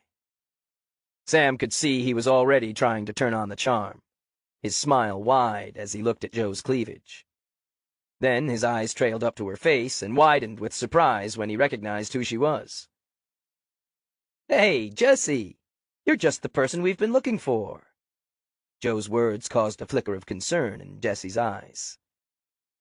If he was guilty of something, he was good at hiding it, though. He squared his shoulders and gave Sam and Joe a blank look. "Oh? Why is that?" "Heard you were partying with some campers last night," Joe said. "Yeah? So? Is there a law against that now?" He grabbed a long neck from Billy and slapped a few bills on the bar, then took a step back, still facing Joe and Sam. "No law against partying," Sam said.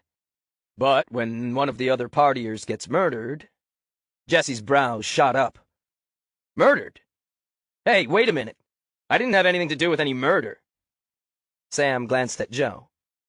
Jesse seemed panicked enough to be telling the truth, but that was more Joe's area. He knew she'd be studying his body language. "But you were with them, right? One of them was named Lynn. Do you remember her?" Joe asked. Jesse scratched the back of his neck. "I remember them. They were here in the bar. You can ask anyone." "So what? Lots of people were in the bar." "Yeah, but you went back to the campsite with her, didn't you?" He was acting cocky now. Arrogant. It reminded Sam of his cousin's trial almost 20 years ago. Those guys had been cocky and arrogant too, until Sam and Mick had stepped in with their own brand of justice. Jesse frowned. "What is this? Are you interrogating me? You can't just come in here and ask me questions without reading me my rights or something." Sam put his hands palms out and plastered an easy smile across his face. "We're not interrogating you. We're sitting here in the bar having a conversation.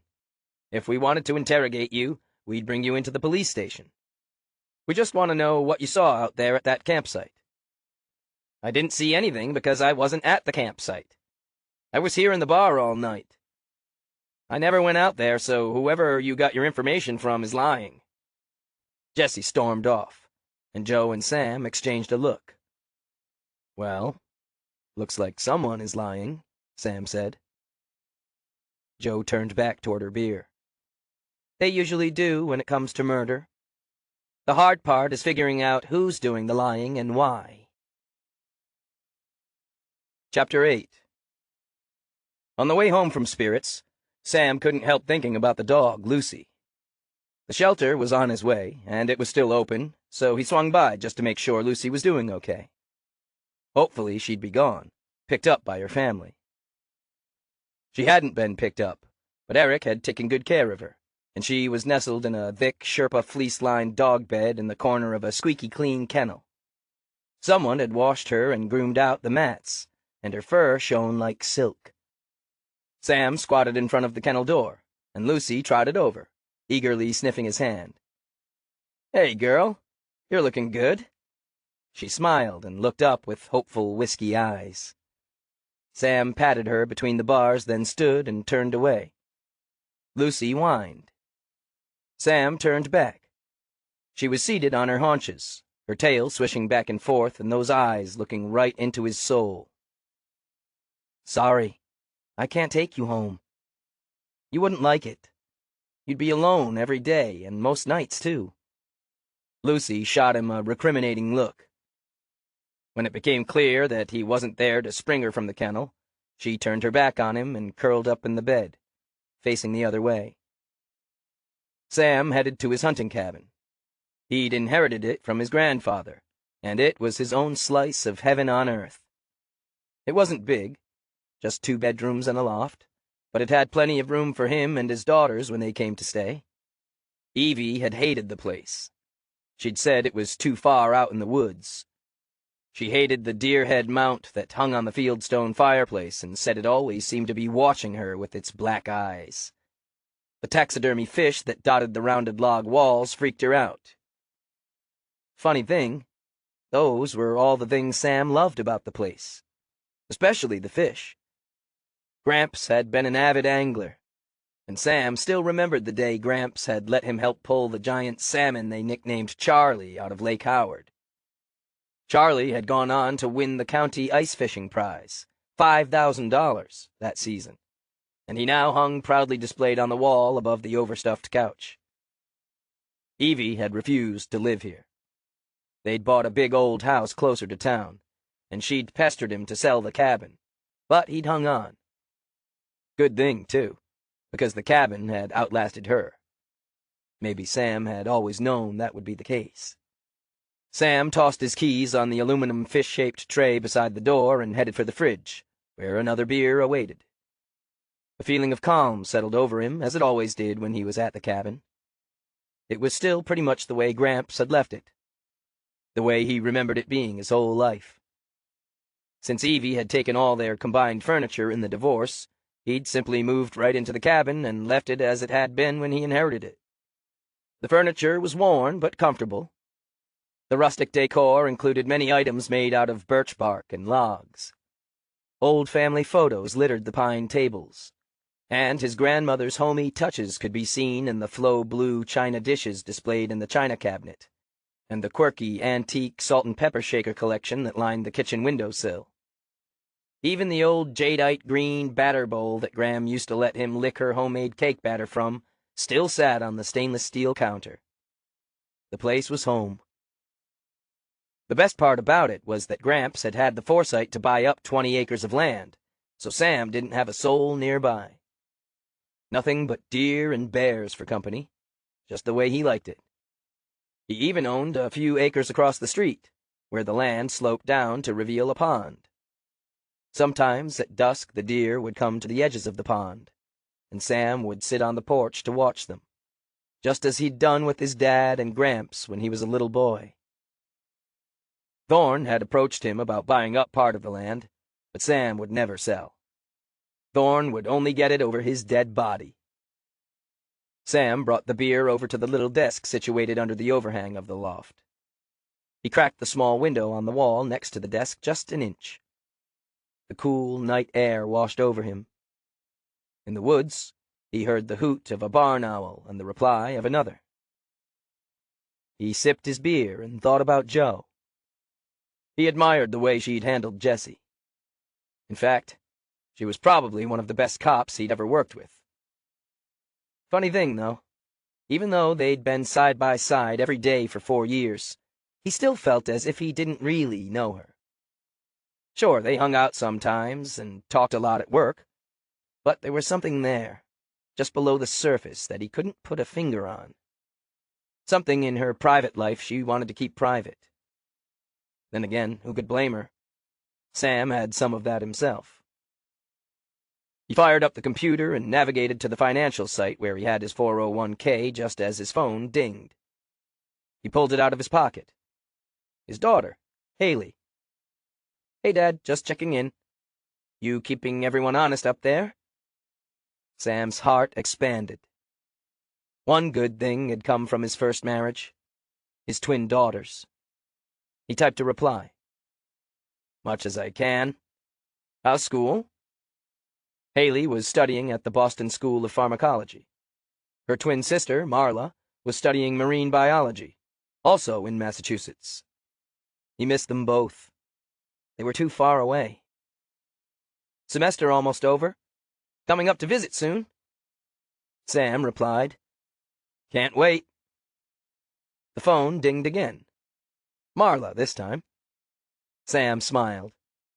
When one of them texted, the other was soon to follow. He exchanged a similar text conversation with Marla. He figured they'd come to visit at the same time.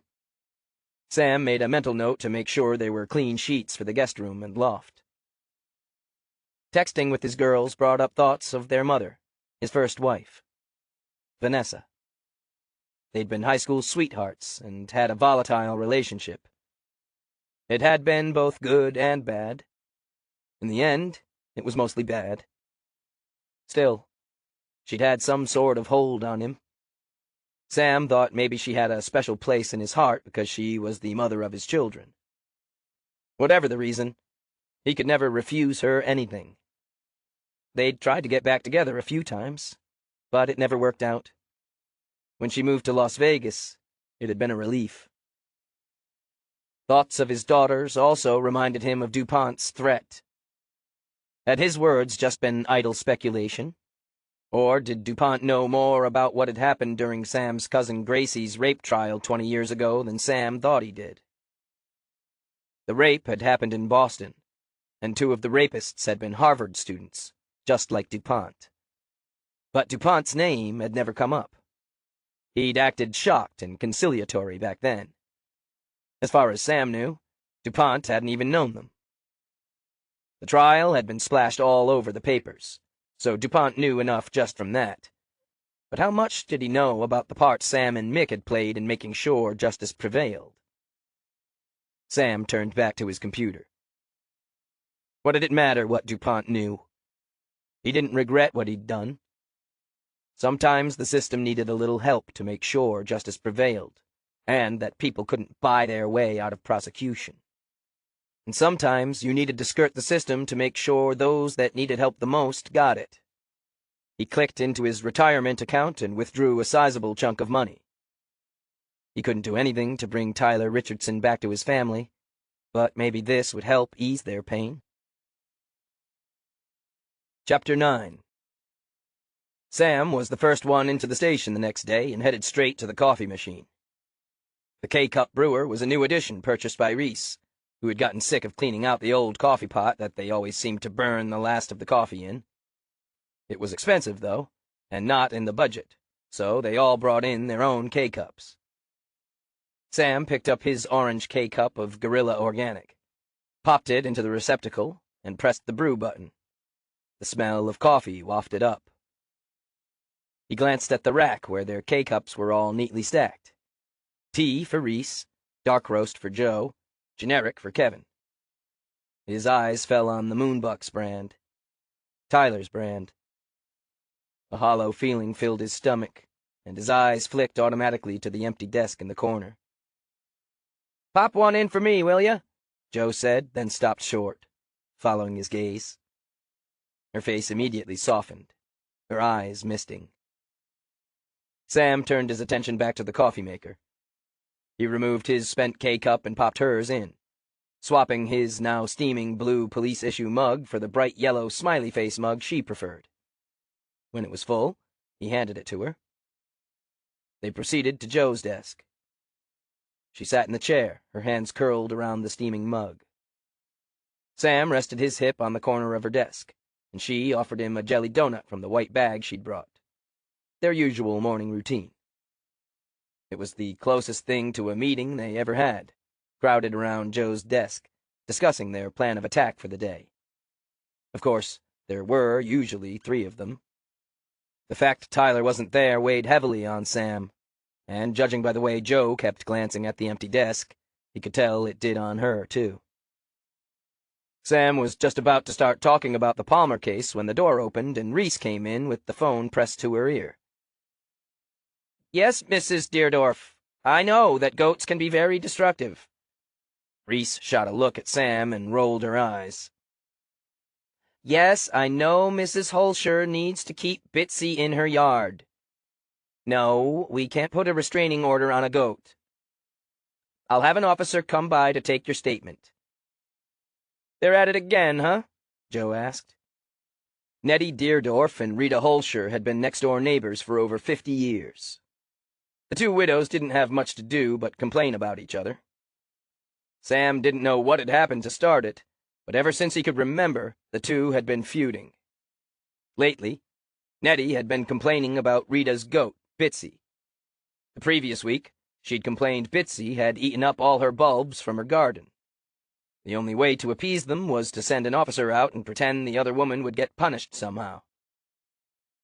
This time, she's saying Bitsy chewed her siding. Reese flipped a postcard to Sam. "That's odd. She complained about Bitsy last week. I thought it was Nettie's turn this week, Joe said. Maybe they are getting senile and forgetting whose week it is, Reese said. Joe eyed the postcard over her steaming mug. It had a big pink flamingo on the front. What's that? Sam flipped it over and recognized the oversized, shaky scrawl. It's hot as hell down here. And boring. Only talk about knee replacements and gout. Get me out of here. P.S. Sorry about Tyler. H. It's from Harry. Sam flipped the card to her, and she smiled. Harry Woolston was the former chief of police. Harry had held the job for what seemed like 100 years. He hadn't wanted to retire, but age had forced him out. Now he was down in Florida and bored out of his mind. The 2 months he came back in the summer, he usually spent pestering Sam for information on the various cases they were working. Though Sam had to admit his advice did come in handy sometimes. Harry was more old school than Sam, and didn't believe in any of the newfangled methods of forensics. He refused to use a computer, and Sam didn't even know if he knew how. Joe set the card aside. I guess we better get back over to the campsite. Let them know we're dealing with the murder. Sam figured rumor might have already gotten around to them, but he knew Joe wanted to watch them as he gave them the news. Maybe one of them would have some kind of a nervous tic or something that would give them away. Sam wished it would be so easy, but he knew it wouldn't. Yep. Kevin can take pictures. The ones I took yesterday are just on my phone. We need something better. Sam held up his phone. And we can compare what Kevin takes to what I took to see if anybody moved anything. And we can find out why they lied about Jesse. Joe drained her mug. Maybe Jesse was the one that was lying. Good point. He was acting kind of cagey. He has a tick in his shoulder that gives him away. And he was scratching a bug bite, so I know he was in the woods. But I think he would have been more nervous if he was the killer. He seemed genuinely surprised about the murder, even if he is hiding something. The door opened, and Kevin sauntered toward the coffee pot. Hi, guys. Hey, Kevin. We're headed back to the campground today. Kevin turned while his mug was filling. Whole different line of questioning when you know it's a murder, right? I was hoping you could take more pictures of the area where we found the clothes after you left yesterday. We think that might be the murder site. Sam saw Reese waving around some paperwork at her desk. Oh, and I need you to head over to Nettie Deerdorf's. She's complaining about Rita Holscher's goat again. Kevin rolled his eyes. Sure, okay. I was wondering if you wanted to log a few extra hours. With this murder investigation and us being short-handed... Sam's voice trailed off, and everyone looked in the direction of Tyler's empty desk. I can put in a few extra, I suppose. Kevin turned back toward them, and something dark flashed in his narrowed eyes. Is there anything new about the investigation? We're not supposed to be investigating it, Joe said. Yeah, I know. But you guys are investigating it, aren't you? Kevin's voice rose at the end. I mean, we want to find out what happened to him, don't we? Sam glanced at Joe. Since Kevin was part-time, they didn't work as closely together. Kevin was a good cop, but he didn't feel a connection with him like he had with Joe and Tyler. But Kevin was part of the team, and his help might come in handy. Joe nodded slightly. I've had Mick looking into a few things, Sam said. The only lead we have is the stolen car, and so far we have no leads as to who took it. And the fingerprint we found on the ashtray, Joe added. We ran it through APHIS, but nothing came up. Whoever it is isn't in the system. Kevin made a face. Weird that the Stady's investigation hasn't turned anything up. I mean, why was he out there? Why hadn't he pulled his gun? What did his log say? Joe cleared her throat. Well, he didn't exactly put it in the log. Kevin's brows shot up. What do you mean? We're supposed to either call things in or log them in our notebook. And since it was after midnight and there was no one to call it in to... Right, he should have written the stop in his notebook. But you know how it is when you're out there alone. He probably saw the car and was pulling over to help. I'm sure he didn't think it was going to be any police business, Joe said. Probably figured he'd change the tire and send the motorist on his way. It's still supposed to be logged. Wouldn't that have been a red flag for the Stadies? Kevin asked. Yeah, well, they didn't exactly know that he didn't log it. Joe took a deep breath. I wrote the stop in his notebook the next day after he died. You what? Kevin's voice rose. If DuPont finds out, he'll have a field day with that. Joe held up her palms. I know, but I didn't want anything to tarnish Tyler's reputation. If they saw he didn't go strictly by the book, they might have tried to make it into something it wasn't. She shook her head at Kevin's incredulous look. Come on. We all know that Tyler was a good guy. He was probably just trying to help. And you know none of us go 100% by the book in writing this stuff down. We all do it at the end of the shift. I just did it for him because he couldn't do it for himself anymore. The three of them stared at each other while Kevin thought about it. Sam started to get nervous. Would Kevin tell DuPont? After a few seconds, Kevin sighed. Yeah, I suppose you're right. He slipped the rubber lid onto his travel mug and grabbed the digital camera off his desk. You guys ready? Chapter 10. The campers had told Sam the day before that they planned to extend their stay at the campground. They wanted to stick around until they knew exactly what had happened to Lynn. He reckoned at least some of them were going to be surprised by the news that Lynn's death had not been accidental. But was there one that wouldn't be? When they arrived, Kevin headed straight to the spot where they'd found Lynn's clothes. Joe and Sam descended on the campsite. The smell of bacon permeated the air, reminding Sam of dozens of camping trips he himself had enjoyed. At the picnic table, Noah was manning the Coleman stove. A pile of crisp bacon was stacked beside him on grease-soaked paper towel-lined plates. A fire crackled inside the ring of rocks. A thick metal grate covered the fire, and on top of that, a cast-iron skillet held fluffy yellow eggs. Lawn chairs sat haphazardly around the site. Bottles of vodka, rum, and Jack Daniels were lined up next to a stack of 16-ounce red plastic Solo cups on top of a large blue cooler. The campers were busy either cooking or tidying up the site. Julie was folding colorful towels. Derek collected kindling, twigs snapping under his hiking boots as he scoured the woods at the edge of the site. Up in the trees, a squirrel chittered. Birds twittered. Beyond the campsite, the river rolled past. A mosquito buzzed Sam, and he waited patiently for it to land on his arm. When it did, he smacked it flat, leaving only a smudge of brown and a dot of blood as evidence. Everyone stopped what they were doing and turned to Joe and Sam. Their somber faces reflected a mixture of hope and fear. Noah stepped forward, the large fork still in his hand. Any news? Sam nodded slowly.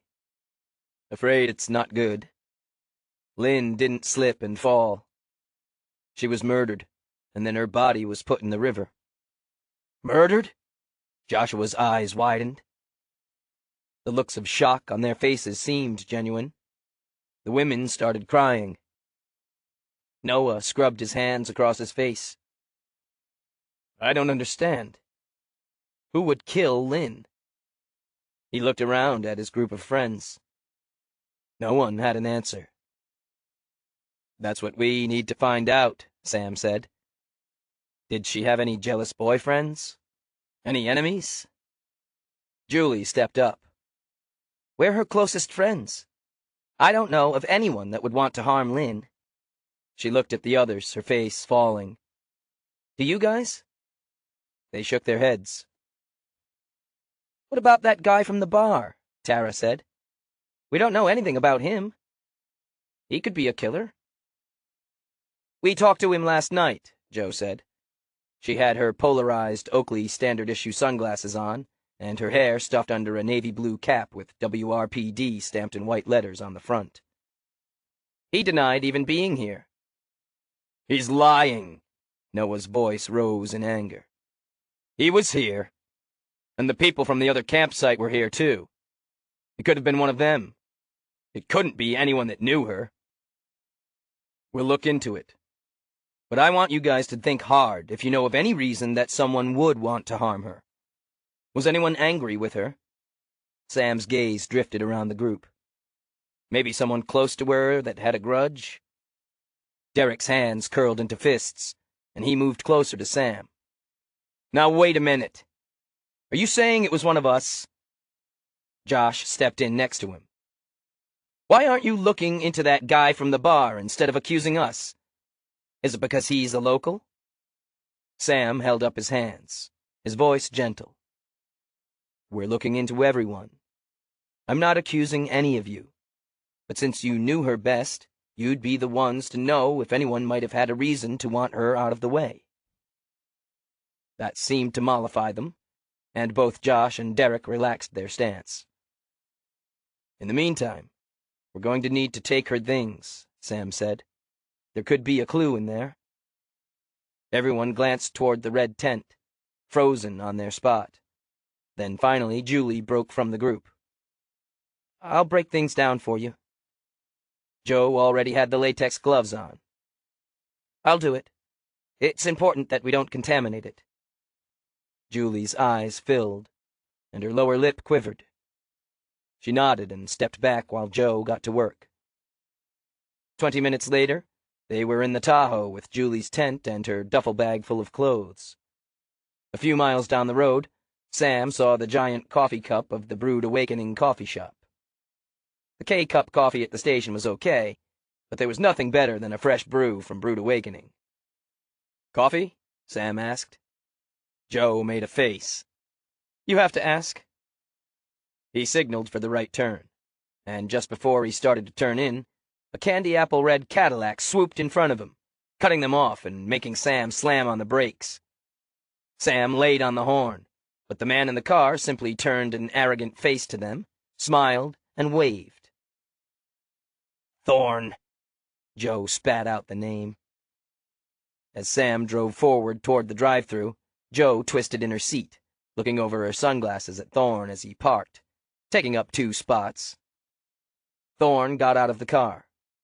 He was in his late 40s, still in good shape but with a bit of thickening around his middle. His hair was dyed black, and he walked with the self-important air of someone who is used to getting his way. He looks so smug. We should arrest him for driving to endanger. Jo turned to face forward and pushed the sunglasses back up on her nose. Be more trouble than it's worth.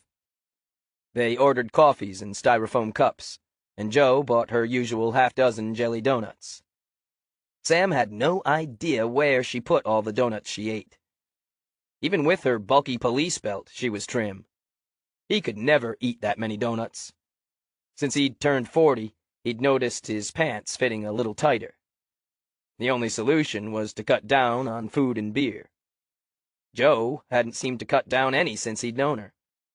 She wasn't much younger, but maybe she had a fast metabolism. Some people were just lucky that way. So, what do you think about the friends? Jo fished a jelly donut out of the bag. Do you think it could be one of them? I don't know. They seemed genuinely surprised. I'll have Reese check into their backgrounds, but there doesn't seem to be any connection. And this murder was definitely done by someone who had a connection. What do you think? I'm not so sure. They seemed nervous, like they were hiding something. Too quick to try to blame someone else. Natural reaction. No one wants to think their friends are capable of murder. Jo bit into the donut, and a blob of jelly squirted onto her finger. She licked it off. What about Jesse? I saw him scratching a bug bite last night. He probably was at the campground, even though he said no. Which means he lied. I mean, I know he's not a pillar of society, but murder? He could have gotten a bug bite anywhere. White Rock was loaded with wilderness, and the bugs could be persistent even in the middle of town. I know what you mean, though. Seems like Lynn's friends would be pretty dumb to lie about Jesse being there. Too easy to prove them wrong. And most of them agreed he was there. So unless they were all in on it, I think it's a good bet he was there. But why would Jesse lie? Finished with the donut, Jo flipped the plastic tab on her lid and sipped the coffee. Who knows with him? Probably didn't want to get into trouble and denied it as his first reaction. Maybe he isn't smart enough to figure out we'd catch him. Unless there is more going on with him that we don't know about. I guess I'll be paying him a visit, Sam said. In the meantime, we need to find out more about Lynn's finances. I know the company isn't doing well, but she has a stake in it. That stake might be worth something after this new game is released. Which makes me wonder exactly who would benefit from that in the event of her death. Chapter 11. Sam dropped Jo at the station and headed to Riddell's auto body, where Jesse worked, finishing off his coffee on the way. His stomach growled. Maybe he should have grabbed one of those jelly donuts. He parked in the dirt lot and casually walked into the shop. The waiting room was open to the service area, and he could hear the clank of metal tools and smell the grease and engine oil. 3 people sat in the waiting room, bored looks on their faces as they stared at the syndicated talk show that played on the TV in the corner. Jesse was in bay number 3, working on securing the lug nuts of a tire. He looked up as Sam approached, a frown creasing his forehead. He stood. His navy blue coveralls were smeared with grease, and judging by the look on his face, Sam knew he'd guessed he wasn't there for an oil change. Hey man, I'm at work here. Jesse glanced around nervously. Sam had picked his workplace on purpose, knowing Jesse wouldn't be able to walk away from him. Not only that, but Sam was friends with the owner. He glanced over at the fat, balding man. Hey, Al, you mind if I have a word with Jesse? Al's dark eyes were expressionless as he shook his head. Sam jerked his head toward the back door, and Jesse wiped his hands on the front of his coveralls, adding a new grease smear in the process. The landscaping in back of the shop consisted of a patch of dry dirt ringed with weeds. Jesse leaned against the thickly painted off-white cinder-block wall and stuffed his hands in his pockets. He was trying to act casual, but Sam could see he was nervous. If this is about that camping girl, I didn't have anything to do with it. I told you I wasn't there, Jesse said. Really? I've got half the campground that says you were. Jesse looked down and dug at the dirt with the toe of a scuffed black work boot. I wasn't at their campsite. So he had been lying. Sam had a good idea why. He knew a lot about what went on in town. He didn't always act on what he knew, which made some people assume that he wasn't clued in. Sam didn't mind that at all. In fact, he preferred it when people underestimated him. It made them act sloppy, and when people acted sloppy, they made mistakes. Sam knew that Jesse had recently started dealing pot, and his guess was that was what he had been doing at the campground. Sam figured Jesse had lied because he didn't want to get caught selling pot. It was still illegal in New Hampshire. But Sam couldn't give a crap about that. Next to catching a murderer, nailing someone for selling pot was way down on his list. Sam thought about his suspicions that Thorne was the reason for the uptick in drugs in the area. Not just pot, it was much worse. Meth, heroin, cocaine. One minor pot dealer was nothing compared to catching the guy at the top of the chain. Much better to keep on friendly terms with Jesse. That alliance might come in handy later. Sam leaned against the wall close to Jesse. He was taller by about 5 inches, and used the intimidating size difference to his advantage.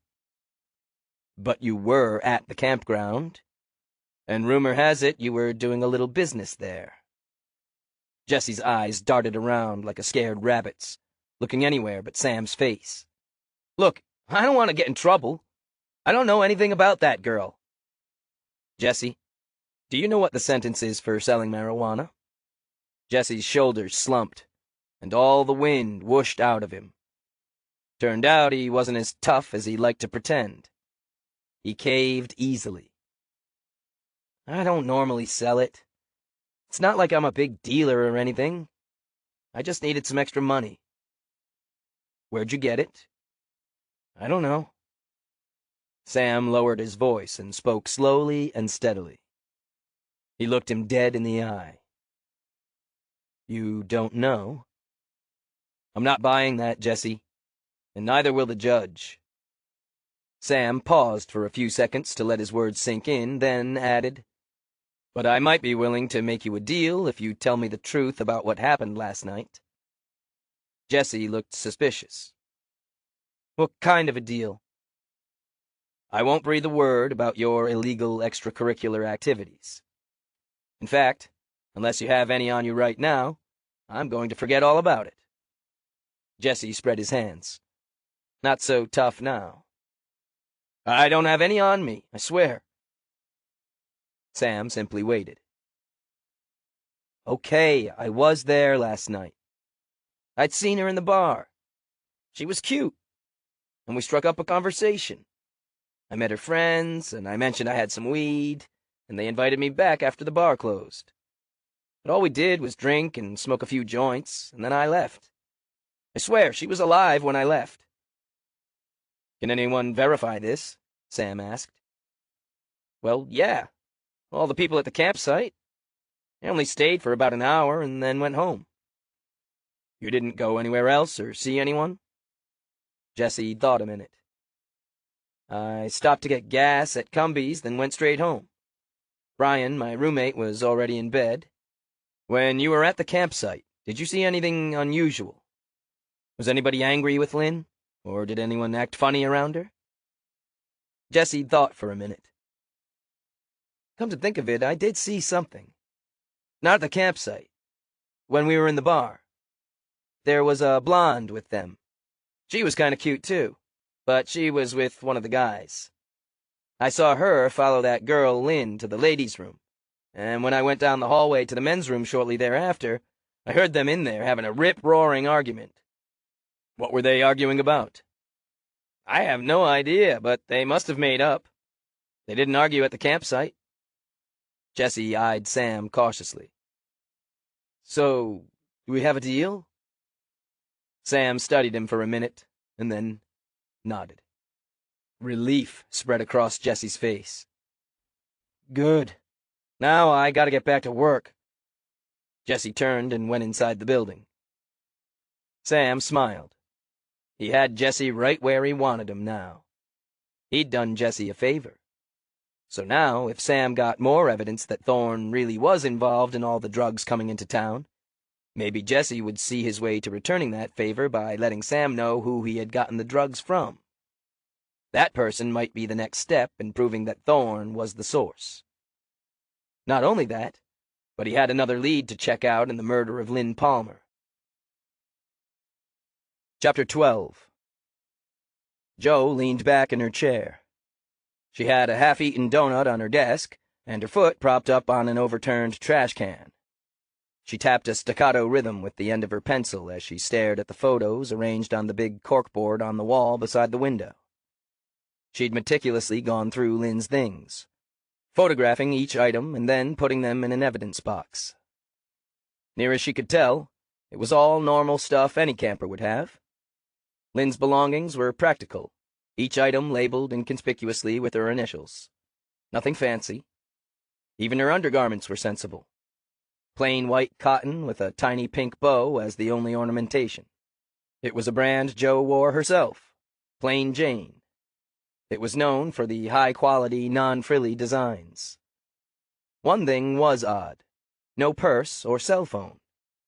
She could see not bringing a purse on a camping trip, and Lynn's seemingly practical nature made it plausible, but a cell phone? Didn't everyone have those at all times these days? Over at the receptionist desk, Reese was taking care of the usual day's business. In a small-town police station, you had to wear a lot of hats, and Reese handled most of the administrative activities. Dog licenses, collecting tax and sewer bills, issuing permits. Right now, she was issuing a yard sale permit to Bev Porterfield. "No, Mrs. Porterfield, you can't sell your husband." "Why not? He's about as useful as that old 8-track player I found in the garage. I'm putting that out for sale." "I'm sure you'd miss him if someone snapped him up. You wouldn't want Dottie Aldridge to get him, would you?" Joe couldn't see Bev from where she sat, but she almost laughed out loud, picturing the look that must have been on Bev's face as she thought about her husband hooking up with Dottie. Dottie was known as somewhat of a gold digger in the senior citizen circles. Reese continued. "Anyway, I don't really need to know the exact items you are going to sell to issue the permit. I just need the dates." "You sure? I am going to have a lot of old clothes and some antiques from my mother. In fact, I'm going to have her old china set, and the bassinet from Louis, and—" Joe tuned Bev Porterfield's words out as she listed a plethora of items she would have at her yard sale. Joe could just picture Reese rolling her eyes.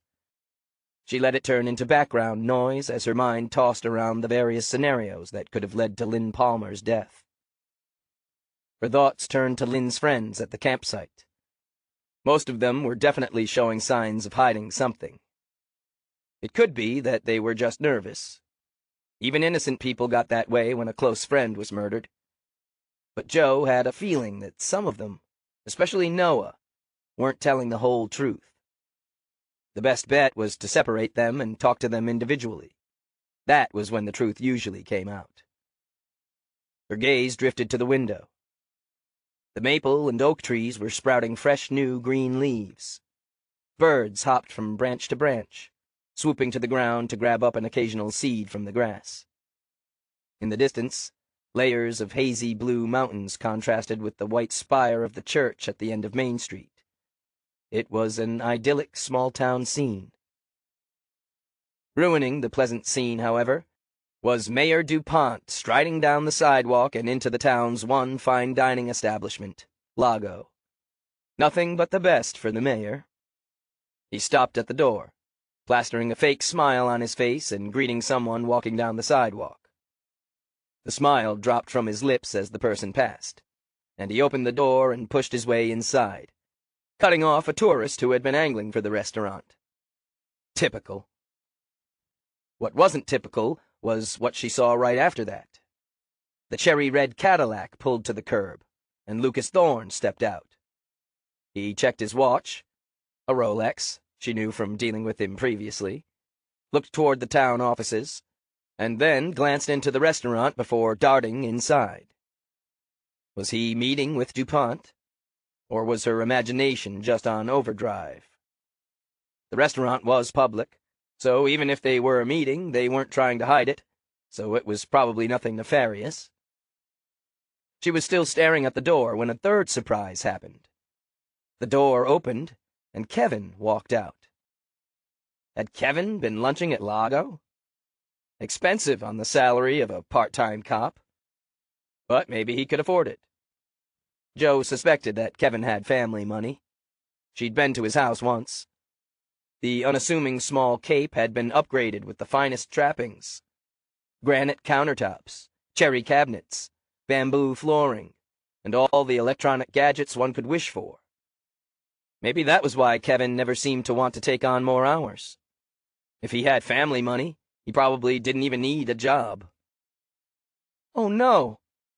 Reese's distraught voice pulled her attention from the window, and she swung around, planting her feet on the floor. She peered through the glass slats of the post office box partition. Bev Porterfield must have left, and Reese was alone at her desk, staring down at her computer, her dark hair hanging down the side of her face like a curtain. "What's wrong?" "Eric just emailed me. Lucy ran away." "Maybe she ran home to her family." Joe's words ended a hopeful octave higher than they started. "I don't think so," Reese said. "Eric said he doubted she even had one. I mean, you saw the condition she was in. Nobody was taking good care of her. A pang of regret speared Joe. She hated to think of the dog out on the streets. Maybe she should have taken her in. Another living, breathing creature to come home to might be nice. But her landlord had been adamant about the no pets rule. Maybe she should think about buying a place where she could actually have a dog. Maybe it was time she admitted that she actually wanted to put down roots here in White Rock. In happier news, I was able to find out something interesting about Lynn Palmer pertaining to her company, Laya. You did? How did you do that? Reese scooted her chair around the partition. Her laptop was in her lap, and she had one faded jean-clad leg curled under her, the other used for scooting. I have my ways, she teased. Joe frowned. Legal ways? There might have been times when they pushed the envelope, but if they wanted things to be admissible in court, Joe had to make sure that there was no way a defense attorney could have any evidence thrown out. If Reese had hacked into some computer files, they wouldn't be admissible in court. Joe suspected Reese was even more skilled in computer forensics than she'd let on to either her or Sam. Reese held up her hands. Totally legal. I simply called her lawyer and asked. Joe held the white donut bag from Brood Awakening out, and Reese took one. There were only 2 left. Had Joe eaten the rest? She didn't remember. She'd been so focused on the case. How did you find out who her lawyer was? Does that part have to be legal? I mean, one could get that information from anywhere. Her friends, her parents. We wouldn't have to prove how we found out who he is, right? Reese bit into the donut, some of the sugar sprinkling down on the keyboard. She brushed it off and grabbed a napkin out of the bag. Joe thought about that. As long as the information was gathered legally, who would know how she found out who the lawyer was? She made a mental note to ask about the lawyer in some official capacity so as to cover their asses. You might be right. What did you find out? Lynn and Noah used to be an item. They started that company together. The name, Laya, is actually a mashup of their first names. They wanted to make sure the other could maintain control if something happened. So there's a codicil in Lynn's will that says her stock shares go to Noah in the event of her death. He has one leaving his shares to her, supposedly. Joe leaned back in the chair and clasped her hands together, her elbows on the arms of her chair. Now, that is interesting. Kevin came around the post office box partition. You guys found something interesting? Reese discovered that Lynn Palmer's will lists Noah as a beneficiary of her interests in the company. Did you stop for lunch? Joe said. Huh? Kevin frowned at her. Oh, no. He held up the camera. I was out taking pictures. Just got back from the campground. He looked at his watch. In fact, I think I may have worked more hours than I'm supposed to. I don't know what the budget is for extra hours, do you? Joe shook her head. That was Sam's area. Kevin handed her the camera. You can tell Sam all the pictures are on here. Okay. Joe watched him leave. Weird that he said he wasn't at lunch when she'd seen him coming out of the restaurant. What had he been doing in there?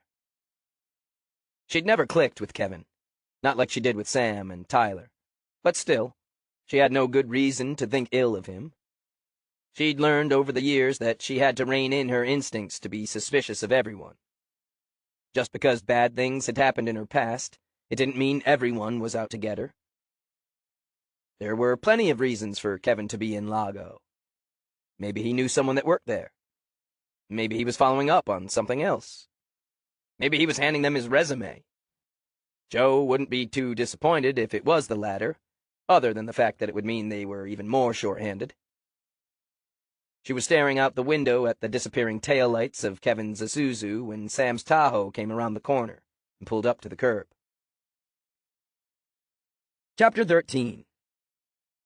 As Sam parked the Tahoe, A blurry black and tan movement at the side of the building behind the shrubs caught his eye. He got out of the truck, and a furry ball shot toward him. Lucy. What are you doing here? He bent down and petted the dog. Had her family claimed her? And were they bringing her downtown? He doubted it. She had no collar or leash. He headed toward the front door, Lucy on his heels. Sam stood with his hand on the oversized brass handle and looked down at her. You can't come in. As soon as one of the double oak doors was cracked open, Lucy shoved her nose through the opening and pushed her way inside. So much for the dog listening to him. Lucy! Reese scooted her chair across the room and swirled to a stop in front of Lucy. Lucy wagged her tail profusely while Reese lavished her with attention. Reese cocked her head and looked inquisitively up at Sam. What's she doing with you? She was outside when I pulled up. I was going to ask you why she was here. Reese shook her head. I don't know. Eric said she ran away. She must have come here. Maybe she thinks this is home. Sam's heart sank. No one had claimed the dog. Looks like she wants to be a police dog, Joe said. Yeah. Don't tell DuPont. Unfortunately, having a canine unit costs money.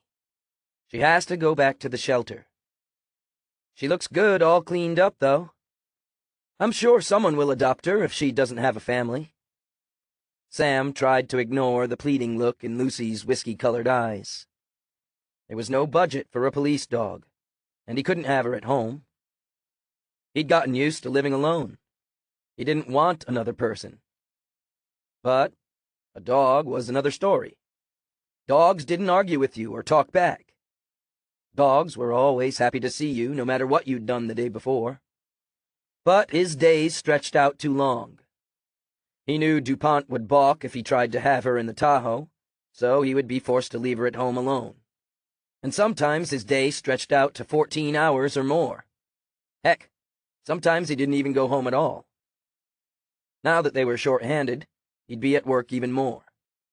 It wouldn't be fair to Lucy. She deserved better than that. Reese's smile faded. I know. I'll call Eric. Joe grabbed the donut bag from the corner of her desk. Lucy's ears perked up at the crinkle of the paper. Can dogs eat donuts? Joe asked. Reese made a face and patted her stomach. Desserts aren't good for them, just like they're not good for us. Lucy thumped her tail and whined, her eyes fixated on the donut that Joe was now holding up. I suppose a tiny piece wouldn't hurt, Reese said. Joe broke off a piece and flipped it to Lucy, who leapt up in the air and caught it in her mouth. Pretty good catch. Sam rubbed Lucy's ears, then noticed the photographs laid out on the corkboard. His mind immediately went into investigation mode. Are those the items from Lynn Palmer's tent? Joe put the bag down and went to stand at the board. Yep. Pretty standard stuff for campers. She pointed to the pictures in turn. Rain gear, jeans, undergarments, sweats, hiking shorts. Nothing out of the ordinary, Sam said. His eyes were still on the items, his mind inventorying each piece for later use. No. Except... Joe drew out the word as she turned around and pointed to one of the photos. It was a pair of cotton pants ripped on the side. This is from the pile of clothes we found in the woods. The pants were ripped as if they snagged on something or there was a struggle. Or maybe she was in a hurry to get them off. If that were the case, would she have taken the time to fold them in a neat pile? Joe tapped her index finger on the photo Sam had taken of the clothing pile. The other unusual thing is that I didn't find a cell phone. Maybe it wasn't in her tent. It could still be lying around at the campsite. Joe nodded. It'd be important to get it. You never know when that last text or phone call is going to provide a clue. Speaking of which, what did you find out from Jesse? Sam plopped into a chair and leaned forward, his elbows on his knees. He absently stroked the soft fur on Lucy's head as he told Joe what he'd gleaned from Jesse. He left out the part about the pot. Not that he didn't trust Joe, but the fewer people that knew, the better. He didn't want word getting out that he let criminals off the hook, but sometimes you had to let the smaller fish go in order to catch the bigger one. That must be Amber she fought with. Do you think Amber had something to do with her death? Maybe killed her from jealousy? Joe pressed her lips together. She did seem awfully possessive of Noah. Maybe they had a fight about Noah, and Lynn was killed in a jealous rage. That's interesting, because I have a theory, too, thanks to Reese. Joe and Reese took turns telling Sam about Lynn's will. He was getting a new appreciation for Reese's computer skills. She had a knack for digging up information, though he suspected she pushed the envelope sometimes. Noah was angry at the campsite. Almost too angry, Joe said. Sometimes people act that way when they have something to hide, so... Woof! They spun around to see DuPont standing in the lobby on the other side of the post office boxes. Lucy had wandered over to the partition and was standing there glaring at him. The hairs along her spine were raised like a mohawk. "What is this dog doing here? I thought I told you people to get rid of it," DuPont demanded. Lucy must not have liked being called it. She kept her eyes trained on DuPont and resorted to a low growl. Reese rushed to Lucy's side. "We brought her to the shelter, but she must have run off. I'll bring her back as soon as I can." DuPont looked at Reese dubiously. "Make it soon. We can't have an animal like that in a public office. Do you see the way she growled at me? What if she bit a kid or something? Would make me look like a shoddy mayor." "Wouldn't want that." Reese's voice had a tinge of sarcasm that made DuPont look at her twice. She ignored him and pushed Lucy behind her desk. DuPont proceeded into the squad room. Sam stood as the man approached. He didn't need DuPont looking down on him. Sam was taller, and he figured it was better to have it the other way around. "I don't think I need to remind you who has control of the budget here." DuPont's eyes flicked to Tyler's empty desk, and Sam felt that familiar, hollow, sinking sensation. "I know you lost a good man." DuPont's face softened. For a second, he almost seemed human. "I'm willing to keep the third full-time officer in the budget, but you people need to produce results. What's going on in the Palmer case?" "We were just discussing that." Sam pointed to the corkboard. "We have a few suspects, and we're going to continue questioning. If you would just let us do our job instead of coming in here and bugging us, we could have it solved sooner." DuPont scowled, and Sam could practically feel Joe suppressing a smirk behind him. She usually remained quiet when DuPont was around, mostly because if she opened her mouth, whatever came out typically wasn't helpful. "It was one of those hooligan friends of hers, wasn't it?" DuPont asked. "The parents have driven up and are very anxious and heartbroken over this." An ache of sympathy bloomed in Sam's chest as he thought of how he would feel if one of his daughters had been murdered. He would be burning for justice. Sam wanted to do right by Lynn Palmer and her family. He couldn't give a crap about what DuPont wanted, but if they happened to be the same thing, then so be it. "We understand that," Sam said. "We're working to get it solved as quickly as we can. Where are they staying? I could go talk to them. They might know something that could be helpful." "I put them up at the covered bridge over on Route 11, DuPont said.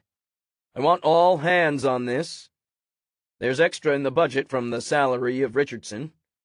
I strongly suggest you bring your part-time man up to full-time and speed up the timeline of this case." Sam glanced over at Kevin's desk.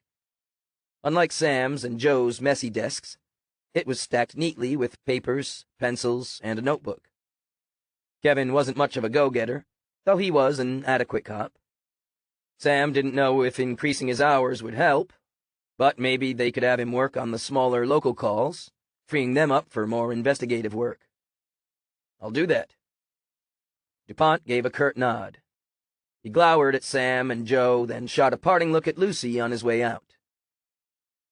"Sheesh! The guy acts like we're just lollygagging around, not trying to solve the case. Doesn't he know we want to solve it as much as anyone? Joe asked.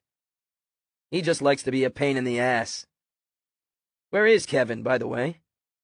Joe handed him the digital camera. He signed out. Said he was afraid he'd already worked too many hours. Pictures of the area where we found Lynn's clothes are in the camera. Okay, I guess I'll talk to him tomorrow about moving to full-time. Joe glanced at Tyler's desk. Temporarily, or for good? Sam sighed. I guess we should offer him the position for good. I mean, it's only right. He's been here over a year now, and it would be the right thing to promote him. Sam was all about doing the right thing, but for some reason, the hollow feeling in his chest told him he didn't really want Kevin as a replacement for Tyler. Yeah, I guess so. The tone of resignation in Joe's voice told him she was as enthusiastic about bringing Kevin to full-time as he was. In the meantime, I say we waste no time in finding out what the deal is with these suspects. Seems like Noah and Amber both might have had a reason to want Lynn out of the way. I say we question all the campers separately and see if we can find out what really happened the night Lynn Palmer was murdered. Chapter 14. Joe was eager to see how the campers reacted to their visit. In her experience, the deeper you delved in an investigation, the more nervous people got, and the more nervous they got, the more apt they were to slip up. She shoved her yellow smiley mug under the coffee machine spout and grabbed the little red K-cup with the extra caffeinated grounds. She could use the extra caffeine to keep her brain sharp, so she'd be able to notice any telltale signs that their suspects were lying. She balanced the warm mug in her hands from the passenger seat of the Tahoe as Sam drove them to the campsite. They usually drove together like this when there wasn't much going on. They did a lot of their collaborating in the car on the way to talk to suspects or visit crime scenes. Somehow, the scenery of the mountains and the absence of traffic on the backcountry roads had a way of helping Joe think better. Thing is, they've already had over 24 hours to get their stories straight and try to cover their tracks, Sam said. I know. That's a bummer. But killers always make mistakes. If one of these kids killed her, they're bound to reveal themselves. Joe sipped the coffee. But I don't think we should let on that we think one of them might have done it. We need to act friendly and see if we can get her cell phone. Once they realize we're treating them as suspects, they won't be so eager to comply with us. I want to check out the murder site again, and the place where we found her clothes. Now that we know it's a murder, I need to look closer. You're right about not tipping them off to our suspicions. I'm going to make it seem like Jesse is our main suspect. I don't think he did it. Doesn't make sense for him. He has no motive, unless it was a fit of anger because she rejected him when he came on to her. Jesse doesn't seem the fit of anger type. He didn't get that mad when I came to his work to interrogate him, Sam said. Joe agreed. We've never had any calls about him fighting. He's more the sneaky, breaking in and selling weed type. I still want to double-check what he told me, though. I would think one of them would have noticed that Lynn was still alive when Jesse left, if what he told me is the truth. Even if one of them did, they might lie if they are trying to point the finger away from them and toward Jesse. Playing along like we think it's Jesse will set them off guard, and give us a chance to observe them before they realize what we're up to. Sam pulled into the campground, and the Tahoe bumped down the rutted path to the site. It's late afternoon. I figure we'll start cutting them from the herd and getting down to business first thing tomorrow. Make it look like we're just asking them in for official statements. They pulled up to the site. Joe set her mug in the cup holder. The base was a little too wide, but she'd found she could balance it at an angle on the top indentation, and the mug wouldn't tip over. Usually. Sam frowned at the precariously balanced cup. Then his eyes moved to her navy blue short-sleeved button-up shirt. You have some jelly on your shirt? Joe looked down to see a shiny red blob just below the white, gold, and light blue police patch. Darn it! She swiped at the blob, but it only smudged it in deeper. Sam had already gotten out and was standing in the middle of the campsite. The campers surrounded him, their faces full of curiosity. Joe stood back and studied them. Was one of them a murderer? If so, she couldn't tell which one. "Did you catch him?" a teary-eyed Tara was asking. She was holding a newer model, expensive backpack that Joe knew was supposed to be very lightweight. These folks really took their camping seriously. "Not quite yet. We think she was killed over there." Sam nodded toward the area where they found the clothing. It was cordoned off with yellow crime scene tape strung between the pine trees. "And I want to take a better look to see if there's any evidence." "What kind of evidence?" Joshua asked, his eyes drifting over to the area. "Signs of a struggle, blood. If we had a big forensics team, they'd be combing the area, but we gotta work with what we have." "What about that local guy?" Noah asked. "Did you bring him in?" "We've had him in for questioning. In fact, I was wondering if you guys could verify something he told me." Sam started toward the area, and the crowd followed. Joe admired the way he was handling it. Totally non-confrontational, as if he were taking them into his confidence, as though they were allies in the investigation. Sam slipped under the yellow tape and started to walk slowly around the area, his eyes fixed on the ground. The others stayed back behind the tape, probably conditioned to act that way after viewing a billion crime shows on TV. "Jesse." Sam stopped his pacing and looked back at the crowd. "That's the guy from town who was here partying with you." Sam walked to the place where they'd found the pile of clothing. Sam had marked it with the birch stick the other day, and Kevin had come back and put a yellow police marker on the spot. Sam crouched down, pushing leaves aside. The campers watched him quietly while they waited for him to continue. "Anyway, Jesse said he was only here for an hour. Said Lynn was alive when he left." Sam stood up and looked at them again. "I was wondering if anyone here could verify that. Does anyone remember talking to Lynn after Jesse left?" The campers exchanged looks. Joe watched them carefully. Most of them had blank faces, as if they were trying to remember. Sam continued his search, making his way down to the beach, which was about 20 feet from the area where they'd found the clothes. Joe slipped under the crime scene tape, but stayed close to the campers. She made a show of sweeping the ground for clues while also keeping one eye on the campers. "I don't think he was here. Lynn disappeared, and I don't remember seeing him after that."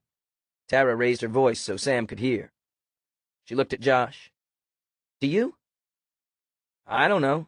We were all kind of drunk," Josh said. "I thought Lynn was in her tent." Sam made his way back from the beach and slipped under the yellow crime scene tape, joining the campers on the campsite side. "Speaking of that, we didn't find her cell phone or a purse in her tent. Did she have them?" Julie shook her head. "Not a purse. No sense in taking a purse camping. But she had a cell phone. Even though we're taking a few days off, we still need to be in contact with the people back at the office. We all brought our phones." As if to illustrate, she undid the flap on the side pocket of her khaki cargo pants and pulled out her phone. Sam paced around the site. He inspected the picnic table and various chairs around the campsite. He didn't find a cell phone. Sam was incredibly observant, and Joe figured he was taking mental notes of everything around the campsite. But it didn't take someone with Sam's skills to see there was no cell phone lying around. "So where is it?" Joe asked as she slipped back under the yellow tape. More blank looks were exchanged. Finally, Julie said, "Maybe it was in the woods near her clothes." Sam shook his head. "I just looked all around there, and I didn't come up with it. Have any of you found an extra cell phone?" They shook their heads. "Maybe that local guy from town took it for some reason," Amber suggested, looking to Noah for approval. "Why would he do that?" Sam asked. Her pretty forehead creased. "Well, I don't know, but it's missing." "And none of you remember seeing Lynn alive after he left. When did he leave?" I mean, it doesn't make sense that he'd kill her and then come back to the party, right? So he must have left after he killed her. If he did kill her. More silence. Then Noah said, "We weren't exactly looking at our watches every minute. We were having a party." "What time did she die?" Tara asked. Joe had been waiting for this. They purposely hadn't let out the time of death. They preferred to keep that close to the vest, so the killer wouldn't have time to invent an alibi. But since it had been at 2:30 in the morning, she didn't know how useful that would be in this case. Most would claim they were in their tents sleeping. "What time did your party end?" Sam asked as the phone in his pocket chirped. He pulled it out and glanced at the screen. "Gotta take this." He stepped away, and Joe continued the questioning. "Did anyone notice the time?" Joe asked. Josh shrugged. "Like Noah said, we were partying, not clock watching." "Wait a minute. We were at the bar till 1. Then we came back here." Julie's face was scrunched up, as if she were trying to recall the sequence of events. "That guy Jesse followed us. He sold us... we had a few drinks, and then we all started making our way to bed. We were going hiking the next day. Couldn't have been more than an hour after 1. "And Jesse was still there when you went to bed?" Joe asked.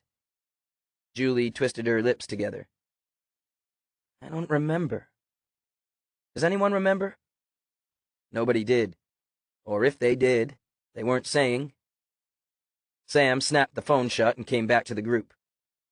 "Okay, we have another call. Maybe you folks need a little time to think. I'd like you all to come to the station tomorrow so we can get official statements."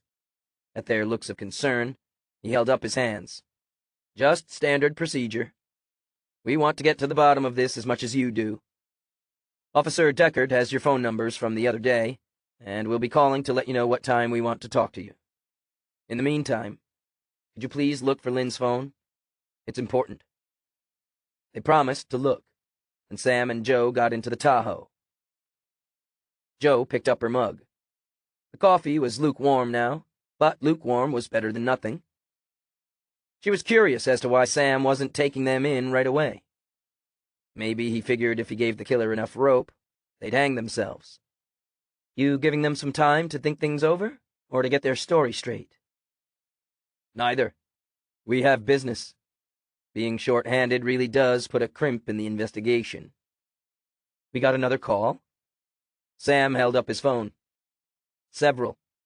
We got a cat up a tree on Cross Street, a fender bender on the corner of Owings and Main, and an altercation over at the laundromat.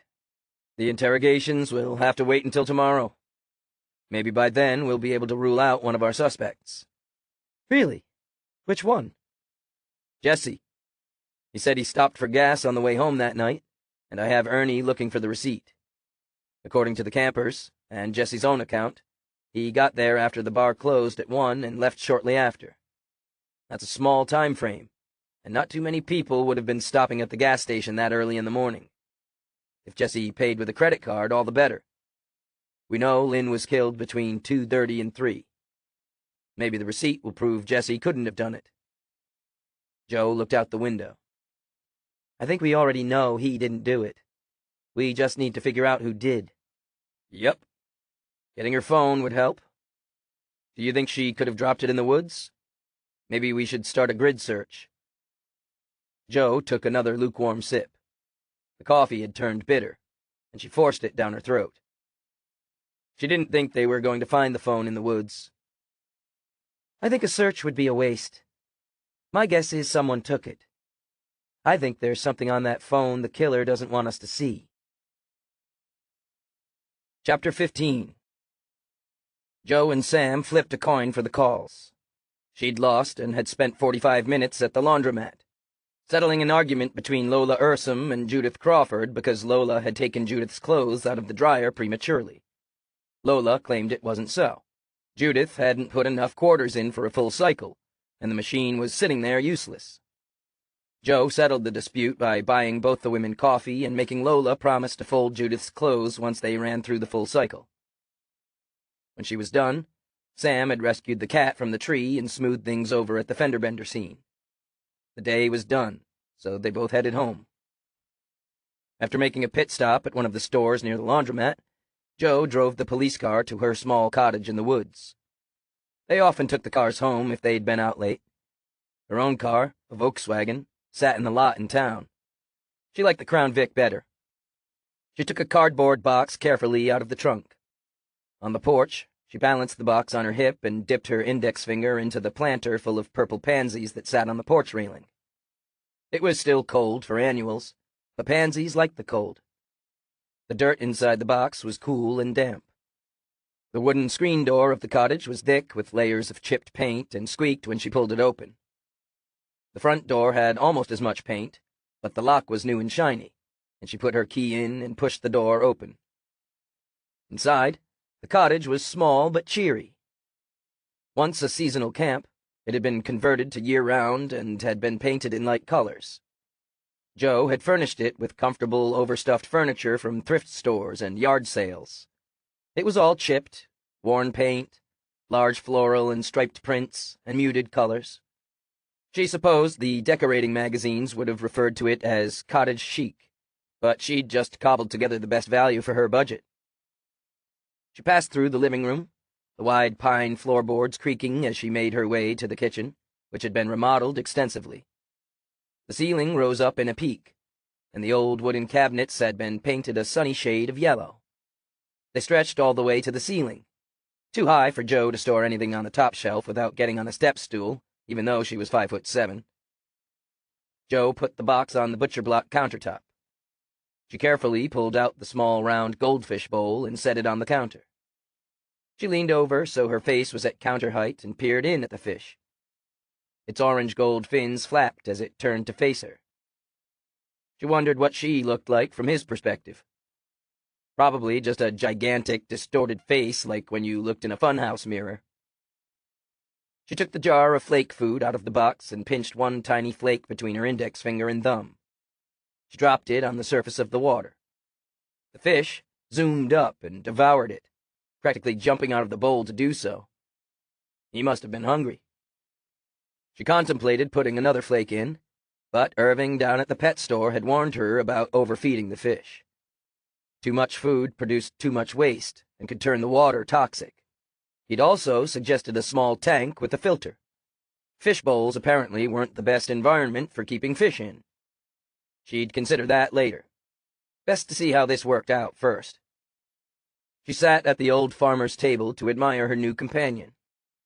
She thought about Lucy with her bright eyes and wagging tail. Reese had taken her back to the shelter. Jo hoped the dog would find a loving family. Maybe someday she could graduate from a goldfish to something with 4 legs. When she'd come to White Rock 4 years ago, she hadn't expected to be there very long. It had seemed smarter to rent. That way she could pick up and leave once she'd finished her business. She'd told Sam in the interview that she needed a change of pace, someplace more rural. That was only half true. He didn't need to know the real reason she was here. But as time had marched on, she'd come to love the job and love working with Sam. The real reason had faded into the background. She'd never imagined she'd want to put down roots, but she'd come to love her cottage. It was small, but perfect for just one person. Her favorite part was the setting. It was secluded, set by itself in the woods, surrounded by pine trees and wildlife. To the east she had a view of the mountains, and there was a bubbling creek out back. It had the comfortable, secure feeling of home. She supposed it wouldn't be so bad to settle down here. Maybe she could buy the cottage. She didn't have family to draw her to any other area. Thoughts of her family stirred unpleasant memories. Images of the empty chair at the table where her 8-year-old sister Tammy should have been sitting. Her mother's vacant eyes. Her father's anger. The hollow, empty feeling that Jo should not have had to experience at the tender age of 10. After Tammy had disappeared, there had been a flurry of activity. People searching. Cops asking questions. Jo had been terrified and intrigued at the same time. And sad. especially when she would peek into her sister's room every morning, hoping that she'd see Tammy there, hoping it had all been a bad dream. But instead she saw Tammy's toys sitting alone exactly in the same place Tammy had left them the last afternoon she'd played with them. It was almost a year before her mother even went into the room and picked them up. Jo had snuck in herself a few times, though. Somehow she knew her mother wouldn't want her in there. But she'd had to go in, to touch Tammy's favorite purple shirt, to smell the scent of her that still clung to her pillow, to wish her back. But Tammy never came back. Eventually, the activity died down, and then Jo was left with only her mother, her father, and her older sister, Bridget. The idyllic childhood Jo had known up to that point vanished, replaced by a cold and empty existence. The grief had sent her mother to an early grave and turned her father into a stranger. She hadn't seen him in over a decade. Bridget had eventually turned to drugs. She lived a few towns over. That was one of the reasons Jo had moved here. But Bridget had refused all the attempts Jo had made to help her. She hadn't made a lot of friends since she'd come to town, but that was just as well. Friends would want to come over to her place, and coming over to her place might mean looking through her things, and, well, she couldn't have that. Sam was about the closest thing to a friend that she had, unless you counted Marisol, who did her hair down at the salon.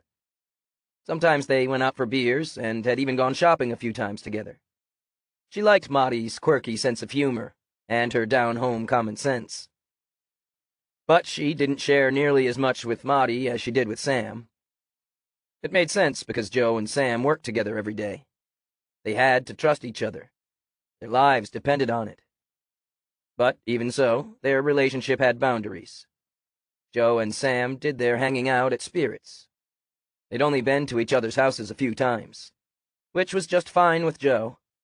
She didn't get close to people. What was the point of getting close to someone when they could just be ripped out of your life forever without even a moment's warning? Jo reached over to the hutch that sat against the wall and pulled out a pencil and pad of paper and started scribbling down clues.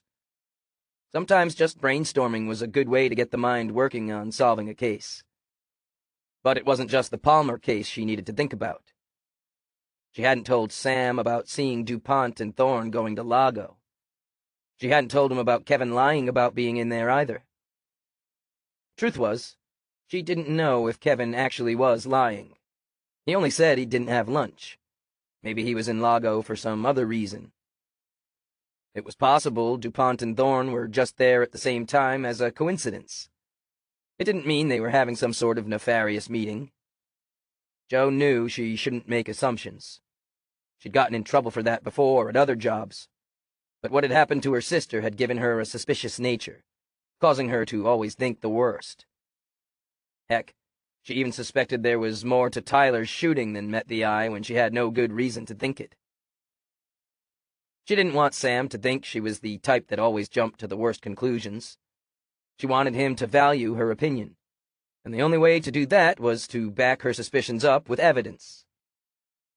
As she scribbled on the pad, she listed out the names of the people who were involved with Lynn, then drew lines radiating out from each one, and listed out her various suspicions. Noah was right in the center. He'd been involved intimately with Lynn. They'd started the company together, and she'd even left her controlling shares to him in her will. Yet he'd neglected to mention that each time they'd asked about motive. The way Jo saw it, that gave him two motives to kill her. One, if he was still carrying a torch for her and jealous of her fooling around with other guys. The other, to get control of the company. Oddly enough, she had a sneaking suspicion that Amber was also lying about something. But why? Amber was very possessive when it came to Noah. Maybe she was jealous of the previous relationship. What if Amber wanted to get rid of Lynn to make sure Noah didn't get back together with her? And where was Lynn's phone? Jo doodled on the pad. She thought about DuPont and his incessant threats. She thought about Kevin and his trip to Lago. She thought about the dog, Lucy, and she thought about Tyler's shooting. When her thoughts turned around to the suspects on the paper again, She realized that finding Lynn Palmer's killer might be the least of her worries. Chapter 16. Sam liked his office at the police station because the solid oak door shut out all the noise. He could think better when it was quiet. Even though the office wasn't fancy, it had everything he needed. His double-wide mission oak partner's desk was big enough for laying out all his files. His chair was old but leaned back easily. He even liked the familiar squeak it made when he shifted position. But his favorite part was the windows. They were 10 feet tall and rounded at the tops. Facing north, they framed a majestic view of the mountains. Looking out of these windows, he could watch over the town. He could see the pedestrians going about their business. In summer, it was crowded with the tourists in colorful t-shirts and shorts that flocked to the area for fishing, hiking, and kayaking. In winter, they came for snowmobiling, skiing, and snowshoeing, adorned in ski suits and wool hats. Right now, though, he didn't have much time for window gazing. He'd gone to visit Lynn Palmer's parents first thing. Talking to parents of a murder victim was always draining, and this morning had been no exception. At least he felt that he'd left them with a little bit of comfort, assuring them that he would seek justice for Lynn. He hadn't gotten any new information from them other than the name of her lawyer, which they already knew, but he felt better that he could say he'd gotten the name from them. They'd also told him who her cell phone carrier was. Since her phone was still missing, Sam would have to get a court order for whatever records they had on their server. Of course, that could take forever, so it was better if they could find the phone and get the information from it. On the way back to the office, he'd had to make a side trip. Bullwinkle, the town moose, had caused a ruckus down by Paugus River, which had in turn caused a fender bender when a startled tourist had been watching Bullwinkle and not the road. Sam had spent a good part of the early morning there sorting things out. Bullwinkle was famous around town, with many of the locals claiming they could recognize him by the shape of his antlers. He even had his own Facebook page where people posted pictures of him when he was sighted around town. Sam didn't think it was actually the same moose, but he played along. In his mind, frequent sightings meant the moose population was healthy, and that was a good thing. Too much of the local wildlife was dwindling in size because of people like Thorne who were decimating the woods that animals lived in and turning them into hotels and golf courses. Joe and Kevin had been busy that morning too, with the usual neighbor squabbles, lost pets, and an old man with Alzheimer's who wandered away from home. Thankfully, someone had discovered him walking down Main Street in his pajamas and taken him into the diner for breakfast while waiting for Joe to pick him up and deliver him safely to his family. Sam didn't like that the routine calls had delayed his investigation of the murder, but what could he do? Someone had to keep up the police work in town. If they weren't so short-handed, he would have had another officer to send out. He'd had Reese call Noah and Amber in to give their statements after lunch. He wanted to talk to Noah first, seeing as he was the one with the biggest reason to want Lynn dead. He figured Amber for the weak link. She was closest to Noah and might know more than she was letting on. Depending on what he learned from them, he'd decide on who to talk to next and what questions to ask. Maybe he'd get lucky and one of them would confess. Either way, the theory of it being Jesse wasn't going to hold water. On the desk in front of him was a crumpled receipt from the gas station. Jesse had paid with a credit card, the time clearly stamped 2:23 a.m. By Sam's estimation, the campground was 10 minutes from the gas station. There was no way Jesse could have killed Lynn between 2:15 and 2:45 if he was at the gas station at 2:23. The killer had shoved her body into the river, and that must have taken some time.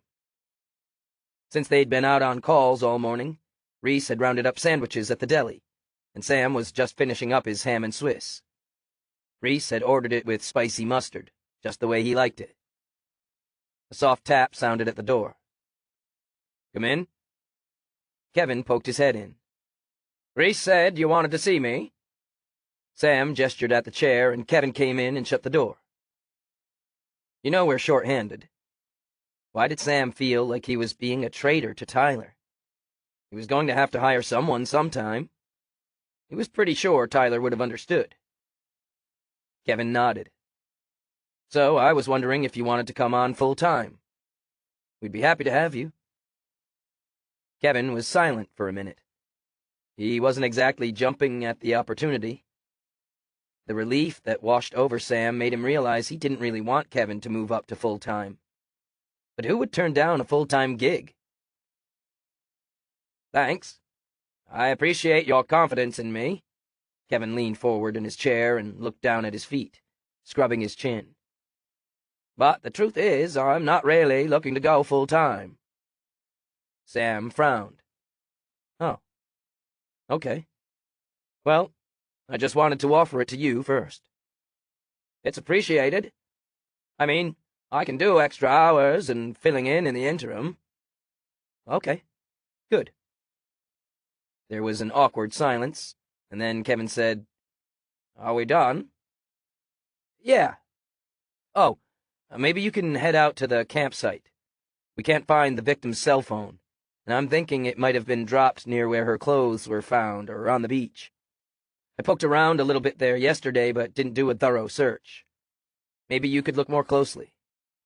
Kevin was halfway to the door. He shot over his shoulder. Will do. As he opened the door, Joe was standing outside.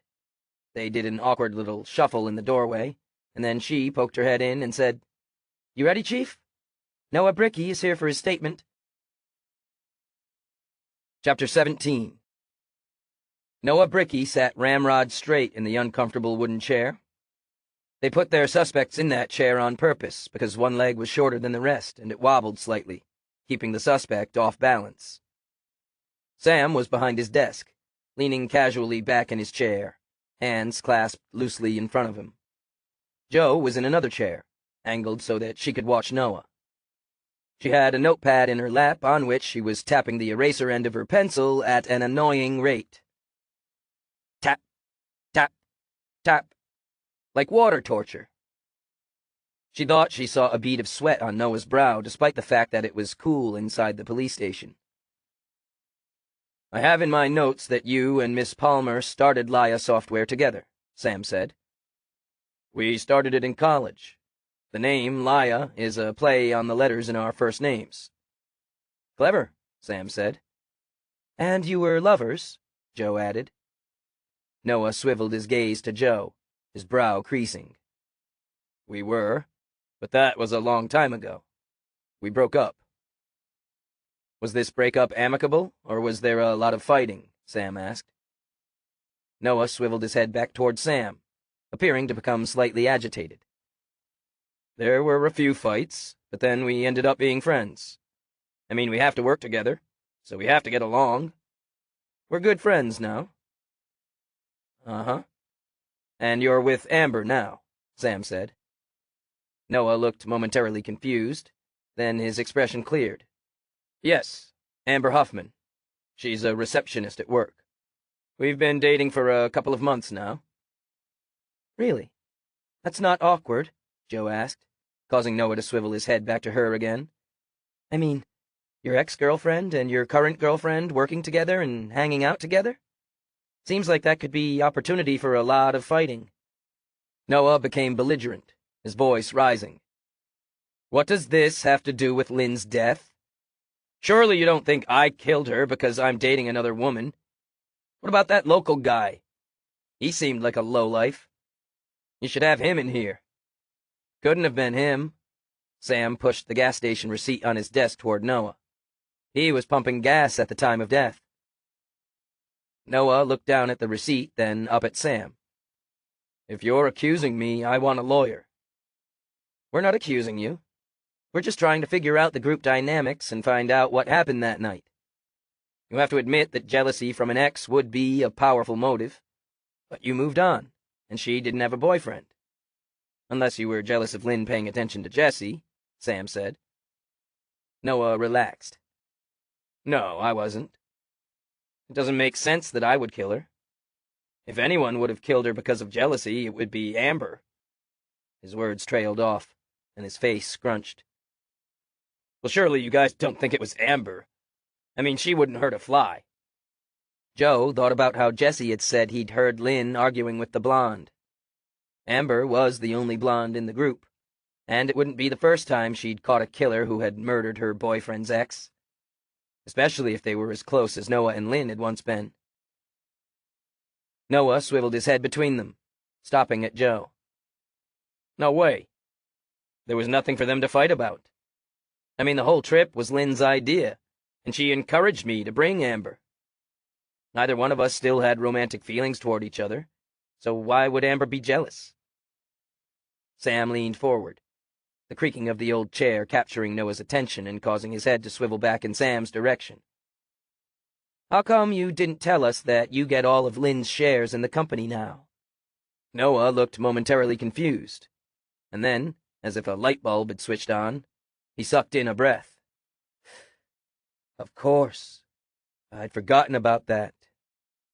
When we started the company, we wanted to make sure it could still be run the way we wanted if anything happened.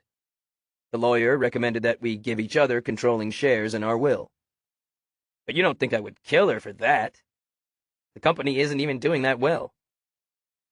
But you just said that you had all just been working long hours to put out a new game. What if that game took off? The company could be worth a lot, couldn't it? Sam asked. Noah spread his arms. Sure, but if it was, I'd have plenty of money. I wouldn't need to kill Lynn for her shares. Sam nodded slowly. Can you think of anyone who would want her dead? No. That's the thing. Everyone liked her. That's why I figured it was someone we didn't know, like that Jesse guy. Maybe it was someone else, someone from the campground, like another camper. Some people from another campsite joined us for a while. It could have been one of them, couldn't it? Noah turned pleading eyes on Joe and then Sam. Maybe, but I wouldn't count on it. Chapter 18. Sam had been watching the expression on Joe's face while they were interviewing Noah. He could tell that she didn't believe everything he had said, and neither did Sam. They didn't have a chance to compare notes, though, because as soon as Noah left, Amber entered. Amber perched on the edge of the wooden chair, her knees pressed together, her red-tipped nails clutching the armrests. She looked like a murderer ready to be sentenced. I don't think I can tell you very much. I didn't really know Lynn, and I wasn't paying much attention to her that night, she said. Sam got straight to the point. We heard you had a fight with her in the bar. Alarm crossed her pretty features. The chair rocked slightly. Who said that? We have our sources. Sam leaned across the desk. Is it true? Amber looked at the floor. No. Sam figured Amber was lying. He glanced at Joe for confirmation. Joe nodded. Are you sure, Amber? Because lying would be obstructing justice, and there's jail time for that. Her eyes flew up to his face. Well, maybe we had a little argument, but that doesn't mean I killed her. Sam leaned back in his chair. Of course not. Why don't you tell me all about it? Amber sighed. You probably already know that Lynn used to date Noah. They started the company together. And I think she still wanted to get her hooks into him. When we were in the bar, she was flirting with that long-haired guy and with Noah, too. Well, I don't like anyone getting their claws into my man, so I laid into her. Amber grimaced. Okay, maybe I had a few too many to drink, but she was out of line. That was in the bar. What about later on at the campsite? Sam asked. What about it? We came back. We partied. As far as I know, she was still alive when Noah and I went into our tent. Can you specifically say that you saw her alive when you went to bed? Joe asked. Amber looked down at the floor. I think so. I did have a bit much to drink, and things are a little fuzzy, but I remember her with that guy. He has an alibi, Sam said. Her face pinched together. Oh. Well, I don't know what more I can tell you. Do you happen to know where her phone is? Joe asked. Amber shook her head. No. After you came this afternoon, we all looked around the site, but none of us found it. It's the weirdest thing. I know she had one. And besides her flirting with Noah at the bar, did you see them together any other time? Amber's eyes narrowed. What do you mean, together? They weren't together. I was with him the whole time.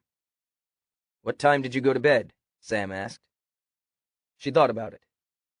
It must have been around 2:30, because we left the bar at 1, and we weren't up much longer.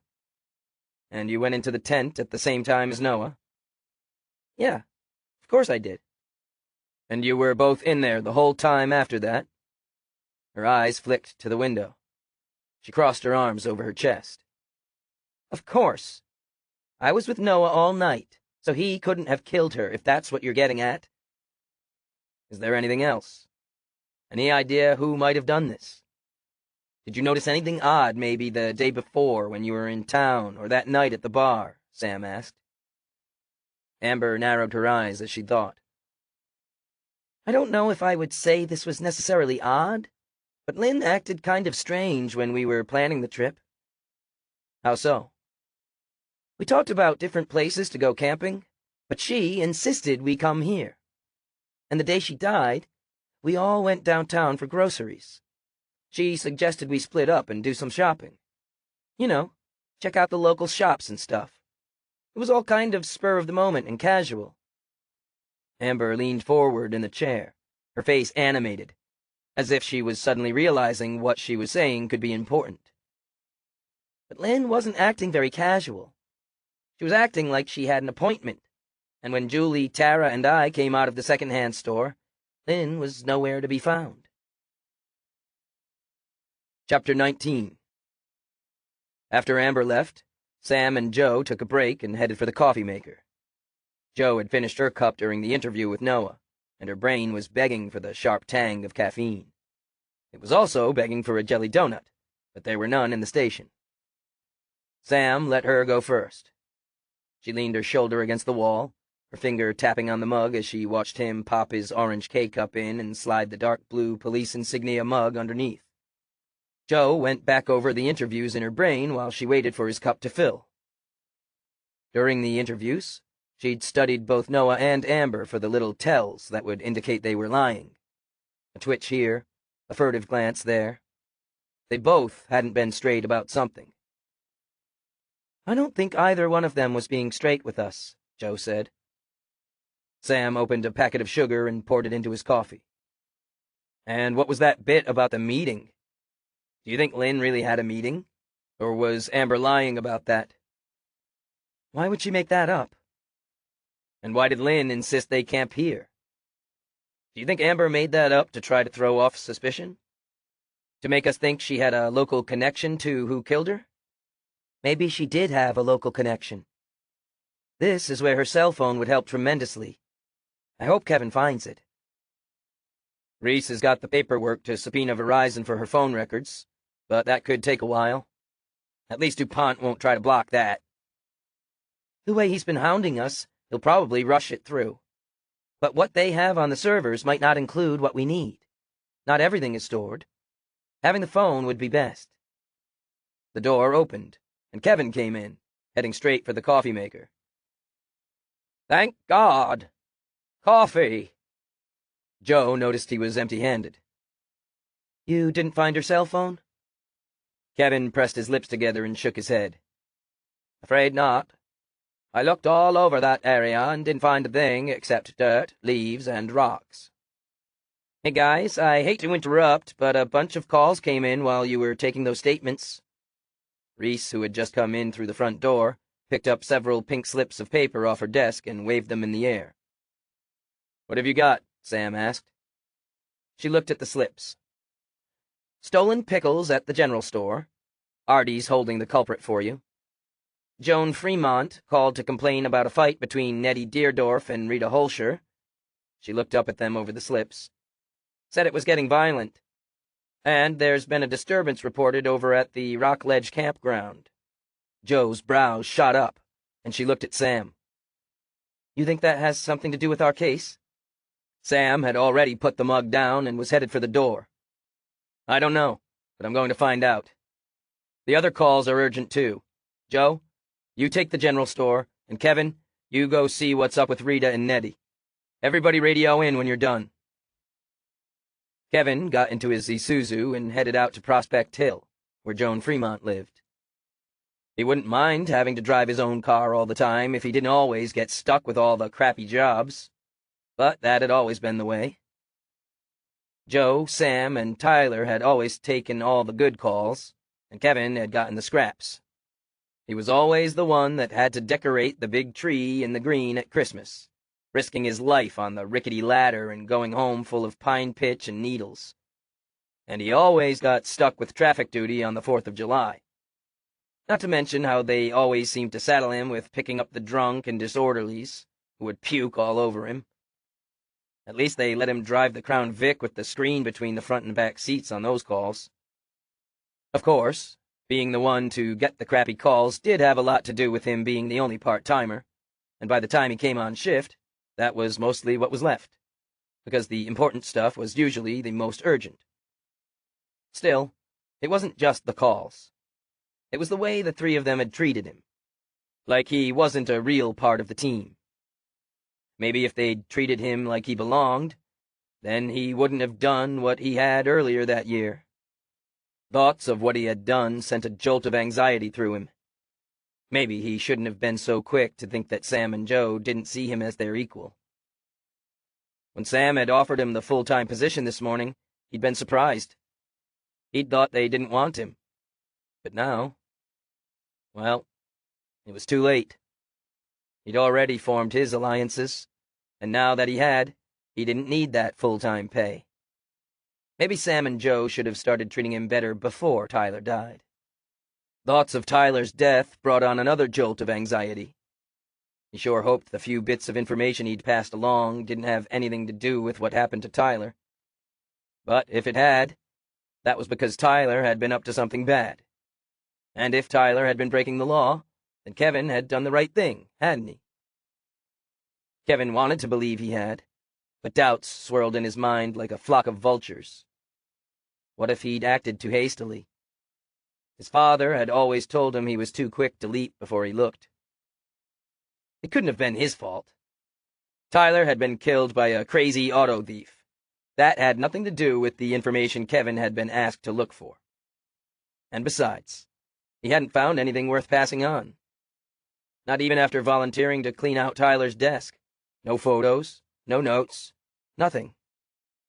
After that, Kevin had thought his little task for the big guy was done. But the other day, he'd been summoned to the meeting place behind Lago, and the note he'd gotten said otherwise. He didn't know if he could keep trying to dig up bits of information without blowing his cover. Joe had sounded suspicious when she'd asked if he'd lunched at Lago. He'd panicked and said no, and now he realized that had been a big mistake. Her desk window faced that side of the street, and she'd probably seen him. The last thing he wanted was for Sam or Joe to find out what he'd done.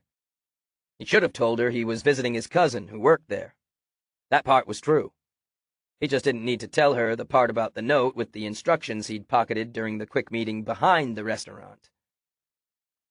As he came to the crest of the hill, he saw Joan Fremont standing in Nettie Deerdorf's front yard. She was wearing a pink bathrobe, her arms crossed over her chest. Nettie and Rita Holscher were standing on either side of the white picket fence that divided their yards, yelling at each other. Nettie raised her index finger and wagged it in Rita's face.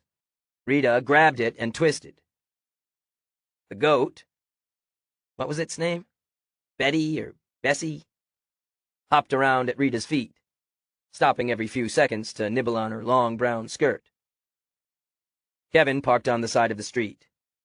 He really did hate these calls. So what if Sam had rescued a cat from a tree and Joe had handled the dispute at the laundromat the other night? The truth was that he was the one that got them the most. And if he had accepted the full-time job, would things be different? They'd hire another part-timer, and maybe the new guy would get all the crappy calls. But then Kevin would be working full-time with Sam and Joe, and he wasn't sure he'd fit in. He just didn't click with them. He didn't need the money, anyway. He patted the note that was still in his pocket. Not now that he had this little side job. The side job was easy. All he had to do was keep his eyes and ears open and report back specific pieces of information. It paid more than a full-time police salary, and he was still helping to serve justice in some way. Or at least that was what he told himself. He got out of the car and headed toward the old ladies, the note crinkling ominously in his pocket as he crossed the street. Chapter 20.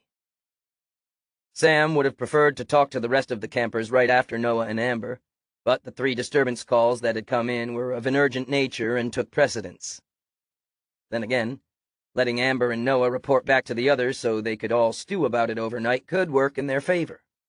Might make the killer nervous, and nervous killers were bound to screw up. Too bad the interviews had only left Sam with more questions. Maybe this disturbance at the campground would answer some of those questions. He careened into the main parking lot, sirens blaring and lights flashing. Ellie ran out to meet him.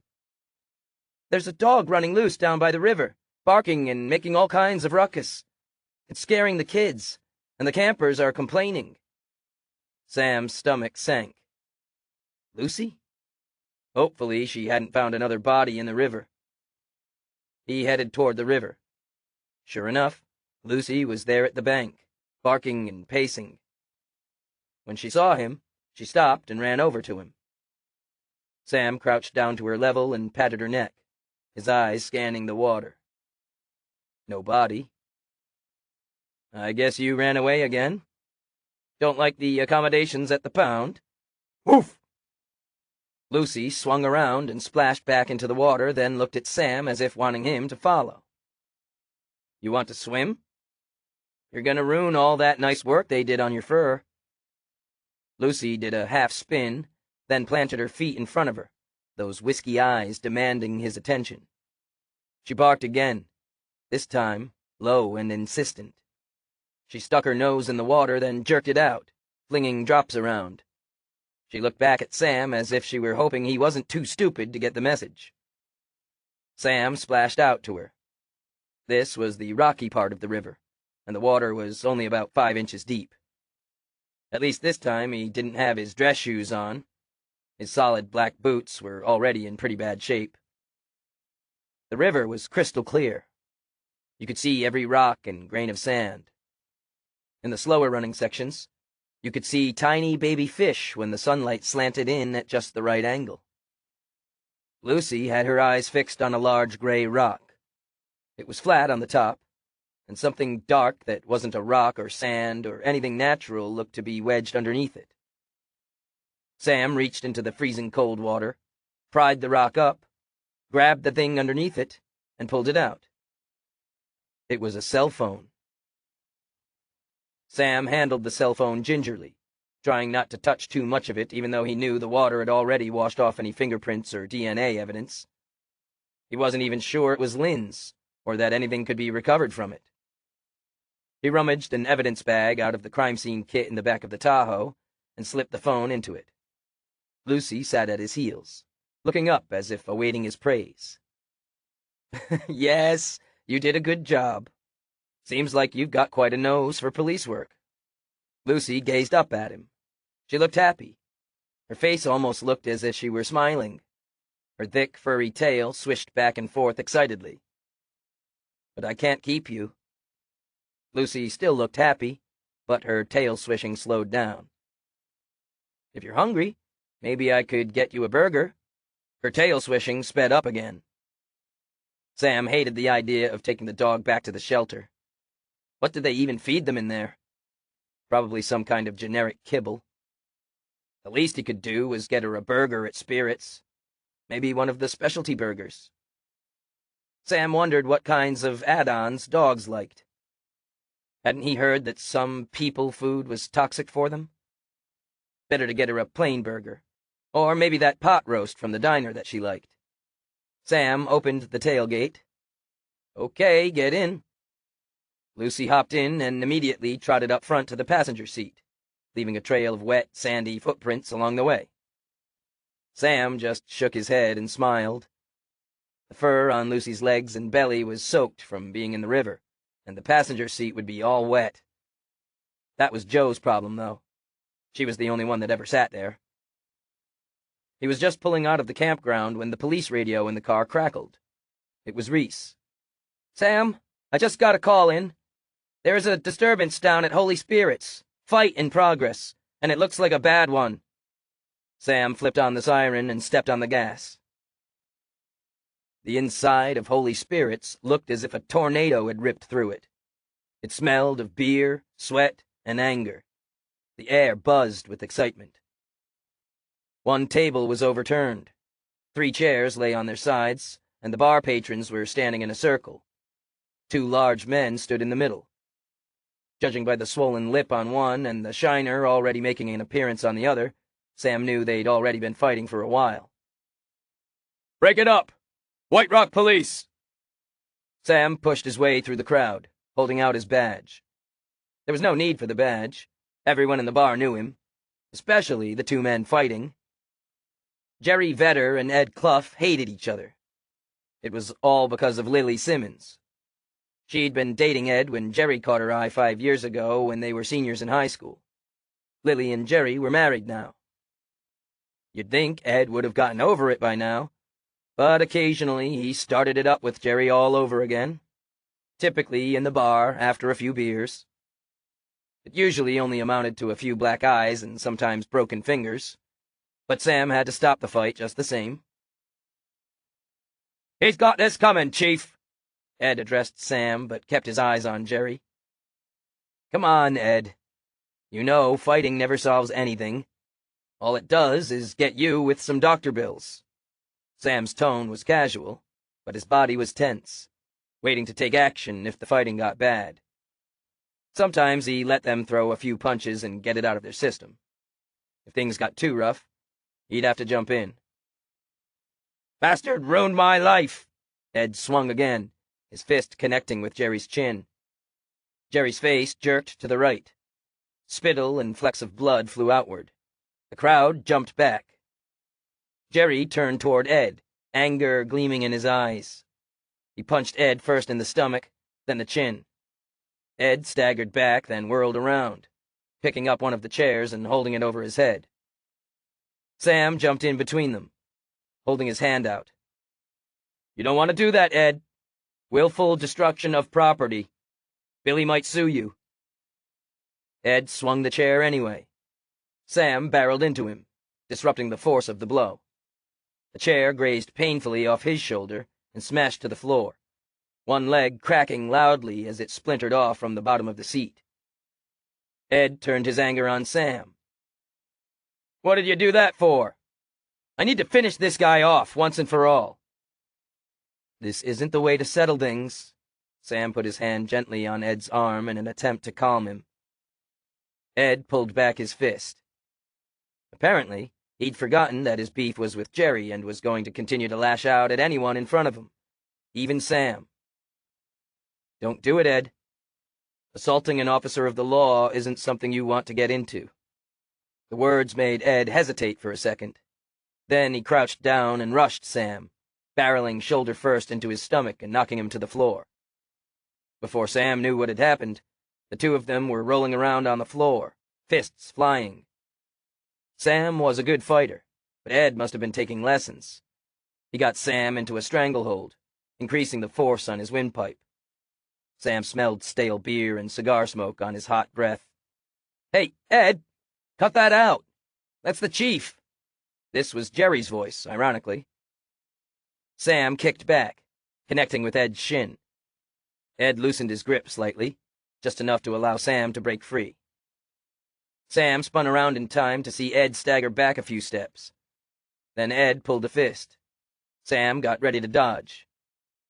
He didn't want to hit Ed if he didn't have to. Even though he was within his right to break up a fight, it was better if you didn't have to leave a mark on someone. You never knew when the public would believe a claim of police brutality.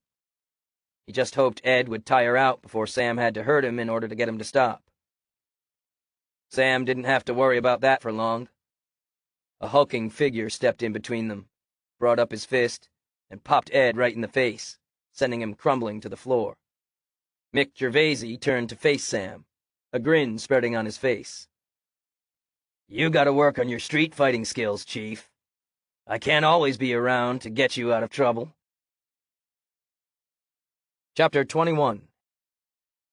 I could have taken care of Ed myself, Sam said as he peeled the buns off the burger he'd ordered at the bar. He squinted at the bare patty. Ketchup and mayonnaise were smeared all over the surface. He looked over at Mick.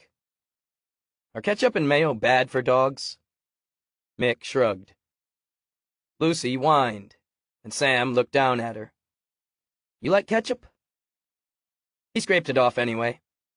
It didn't seem like something a dog should be eating. Then he threw the burger into a bowl and set it on the floor. Lucy sniffed it cautiously. Beggars can't be choosers there, buddy. Sam pressed his fingers against his bottom lip. It was sore where one of the punches had cut the inside of his mouth. He could still taste the coppery tang of his blood. Mick leaned back in the kitchen chair. He was still wearing his leather jacket, and the deep pockets bulged out, the right one more so than the left. The amber-colored beer bottle in his hand tilted slightly as he leaned. I figured you could have taken care of him, but it looked like that might have taken a while. I didn't want to wait around. Got important information. His gaze flicked from Sam to the dog. When did you get a dog? Sam joined him at the table with his own beer. He glanced at Lucy, who was licking the sides of the bowl. She's a stray. You keeping her? Sam's heart pinched. Nah, got no time. I had picked her up on another call and happened to have her in the truck when I was called to the fight. Figured the shelter would be closed by the time we were done, so I brought her here. Maybe you should let her stay. She'd be a lot better female companionship than either one of your ex-wives. Sam laughed. Mick's words had a ring of truth. Because Sam and Mick had been friends since they were young boys, Mick had known both of Sam's wives well. He hadn't approved of either of them. Maybe Sam should have listened to him. Jo would be good female companionship, too, Mick continued. Jo and I work together. She's off limits. Sam hadn't really considered Jo as female companionship in that way. He liked her and respected her. He couldn't imagine not having her in his life every day. But as a fellow officer, not a girlfriend. She was attractive enough, but Sam didn't have a place in his life for a woman, and especially not one where the relationship was going to screw up the workings of his whole police department. Mick just sipped his beer and shrugged. Sam's eyes narrowed. Maybe Mick wasn't speaking about Jo being company for Sam. She's off limits to you, too. With Mick's black hair, steely blue eyes, and linebacker build, he never had trouble getting women, even now when he was pushing 40. The way Mick ran through women, he didn't want to subject Jo to him. Ed sure was mad, Mick said, changing the subject. Yep. Always the same thing. That's what women will do to you. Can't argue with that. Sam swigged his beer. Good thing he didn't press charges against you. Mick smirked. Right. Good thing he came to his senses and realized pressing charges against me might result in you pressing charges against him. Apparently, assaulting a police officer wasn't something he wanted on his record. Lucy finished licking the bowl and lay down next to Sam's chair. Mick got up and paced around the kitchen. It wasn't a big room, so the pacing didn't last long. He stopped at the low wall divider that separated the kitchen from the living room. Graham had made Gramps widen the doorway and put that in when Sam was in his teens. The top of the divider was table height, and it had bookshelves underneath on either side. Graham had used the surface as a buffet area to spread the desserts out on during holidays. Mick picked up a birchwood-framed photograph of Sam's girls that was sitting on top. It was Sam's favorite picture, both girls in bright ski jackets with a snowy mountain behind them. Mick's lips quirked in a smile as he looked at it. He had a special place in his heart for Haley and Marla, and the girls felt the same way about their Uncle Mick.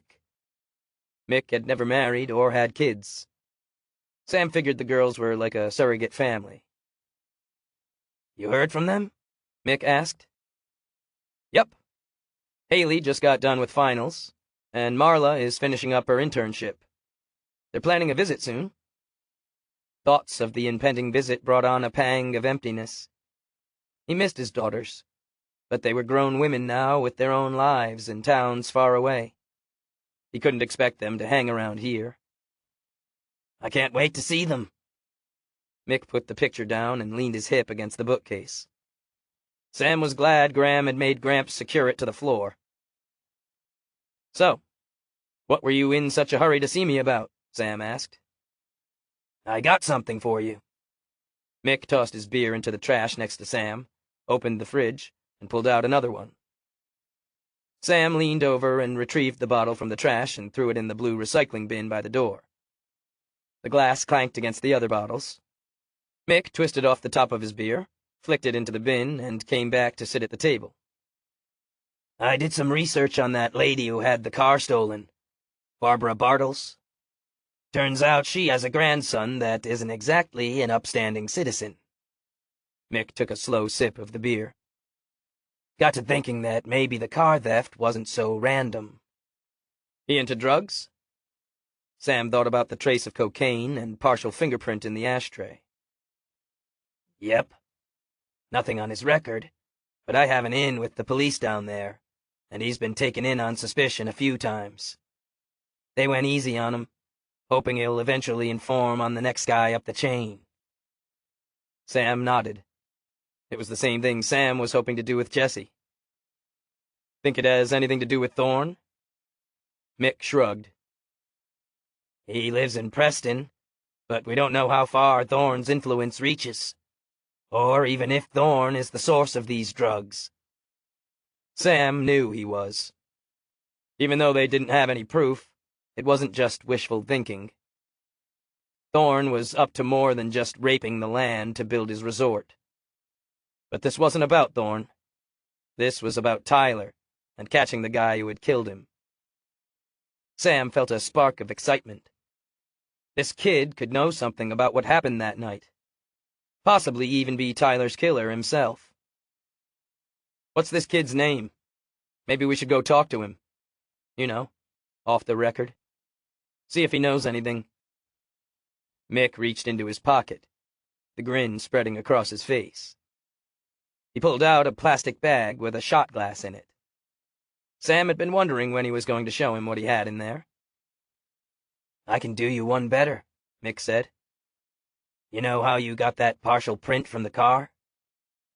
I happen to have had a few drinks with Danny Bartles. He drinks shots of Sambuca. And it just so happens that I know the bartender at the bar he hangs out at. She's a pretty blonde thing. Anyway, I persuaded her to give me the glass Danny drank from. Might be a print on there you could use. Chapter 22.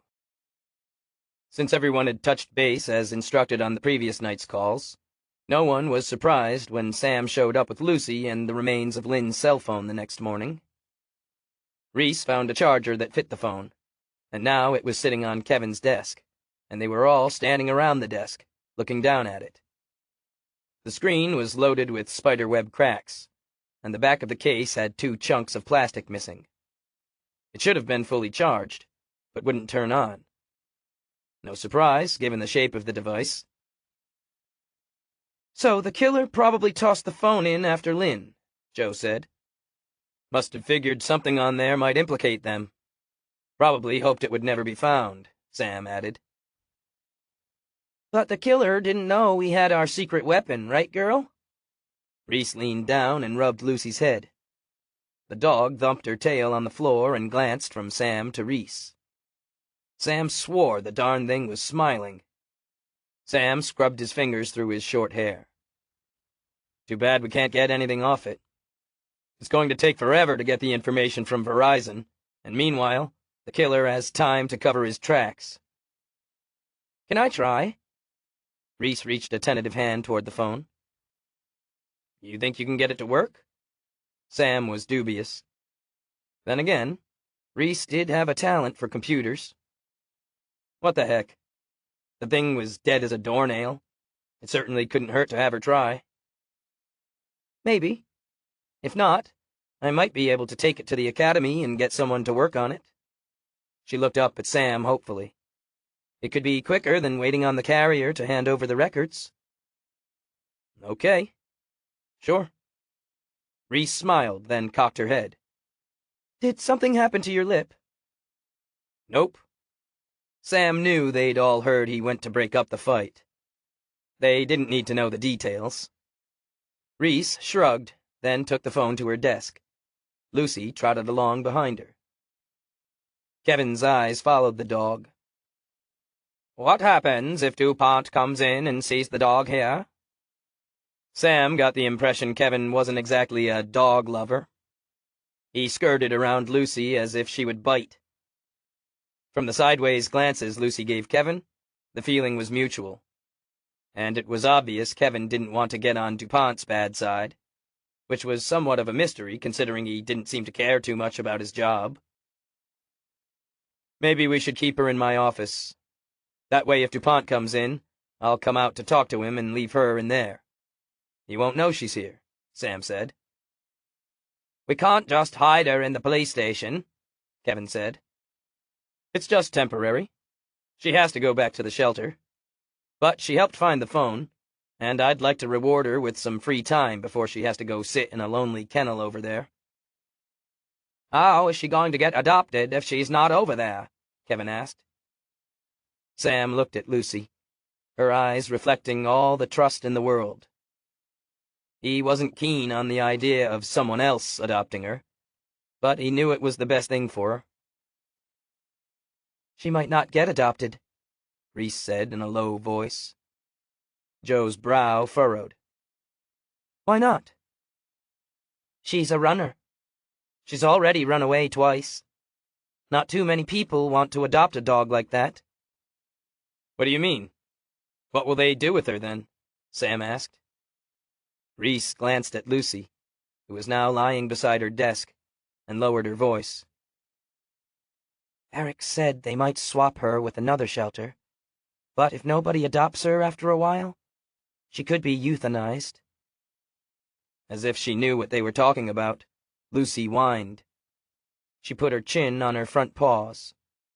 Her eyes looked up, her brows twitching as she switched her attention from Reese to Sam to Joe. We can't let that happen. She's already helped us out twice. She's practically an officer. Joe looked at Sam. Her gray eyes sparked with alarm. Sam rubbed his hand over his chin, rough with stubble even at this early time in the morning. Had he forgotten to shave? The glass Mick had given him was burning a hole in the pocket of his windbreaker. He couldn't wait to tell Joe about it. I don't know what we can do. I wish we could work something out, but there might be something. Reese chewed her bottom lip. Maybe for now we could just try to keep her with us for a little while. I'll see if Eric can reset her time at the shelter, so she has more time to get adopted before they trade her out. And if she doesn't? Joe asked. Let's just buy her a few days, Reese said. The shelter only gives them so many days, but if we can make it look like she's a new surrender, then she'll have that much more of a chance. If that doesn't work, I might have something else I can try. Okay. Joe looked dubious. I guess that's all we can do. Sam nodded. Fine by me. In the meantime, let's just make sure DuPont doesn't find out we have her. Chapter 23. It was a light crime day, and no calls had come in. Sam assigned Kevin to any new disruption so that he and Joe could focus on interviewing the rest of the campers. He owed it to the Palmers to solve this as quickly as he could. Sam gave Reese orders to call the other campers in. Hopefully, with Kevin on the call-outs, he and Joe would have enough time to get through the rest of the interviews that afternoon. He retired to his office with Lucy and called Joe in after him. Kevin looked a little put out that he wasn't in on the interviews, but Joe was a sergeant. Kevin was an officer, a lower rank. With no official detectives on the force, It made sense that Sam and Joe would take on the detective work. If Kevin wanted the better work, he'd have to earn it. Turning down the full-time job wouldn't help. Joe sat in the chair. I really hope Reese can find something on that phone, but I'm not optimistic. What do you think we— Her words were cut off when Sam put the glass on his desk. What's that? Mick gave it to me last night. There's a print on it. Could lead to Tyler's killer. What? How did he get it? Sam relayed what Mick had told her while he dug the fingerprint dusting kit out of the bottom drawer of his desk. He slipped the glass out of the bag and dusted. There were several prints on it, and he lifted them all. So, what do you figure? We tested against the partial print we found in the car? Joe asked. Yep. And if it is the same guy, what then? Punish him to the fullest extent of the law. The prints won't hold up. What about chain of custody? Mick got the fingerprints illegally. Joe tapped the eraser end of her pencil on the pad of paper. We have to find out another way. We can't test these prints officially because there'll be a record of it. And if this comes to trial, then even the greenest lawyer will use that against us. Yeah, I figured that. We need to know if this guy is involved first. Then we can figure out the legal way to get him for it. Of course, we could just go down and beat everything he knows out of him right now. But I figure it's better to see if the print matches. That way we know we're barking up the right tree. If we go down there and we don't have something solid to threaten him with, it gives him time to cover his bases, and we lose the advantage. Putting the match through the computer could screw things up for us later. Joe thought for a while. We need a way to match up the print that isn't recorded officially. And who do we know that has access to crime labs at an academic level that isn't recorded officially? Reese? But we can't ask her to do this, can we? Lucy's tail thumped against Sam's chair as if she were giving her opinion that this was a great idea. Of course we can. She cared about Tyler just as much as we did. She wants to see his killer put away too, Joe said. I don't know. Sam glanced at the door. We don't want to let too many people in on the fact that we're not doing things strictly by the book. Speaking of that, is Kevin coming on board full-time? Joe asked. No. They stared at each other for a few beats. Nothing needed to be said. They were both relieved that Kevin wasn't going to be full-time. I guess we'll just have to get used to a new person then. All the more reason to have Reese on our side. Joe pushed up from the chair and paced over to the long windows. She looked out at the mountains. We're not doing anything that bad. We're just trying to expedite things. Stuff moves so slowly up here. And it won't be so bad to have Reese on our team.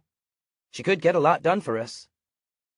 She does seem to have mad computer skills and resources. There was a soft tap on the door, and Reese poked her head in. I figured I'd let you know. The campers are on their way. Should be here in a few minutes. Sam motioned for Reese to enter and then gestured for her to close the door. She was a quick study, her eyes darkening with understanding as they flicked from the glass, now with black dust on it, to Sam and Joe. Reese, Sam started. I think you know sometimes we might have to push the envelope a little for the sake of justice. Reese's eyes lit up. Oh, I totally understand. Like with the phone. Sam smiled, his eyes meeting Joe's. Exactly like with the phone.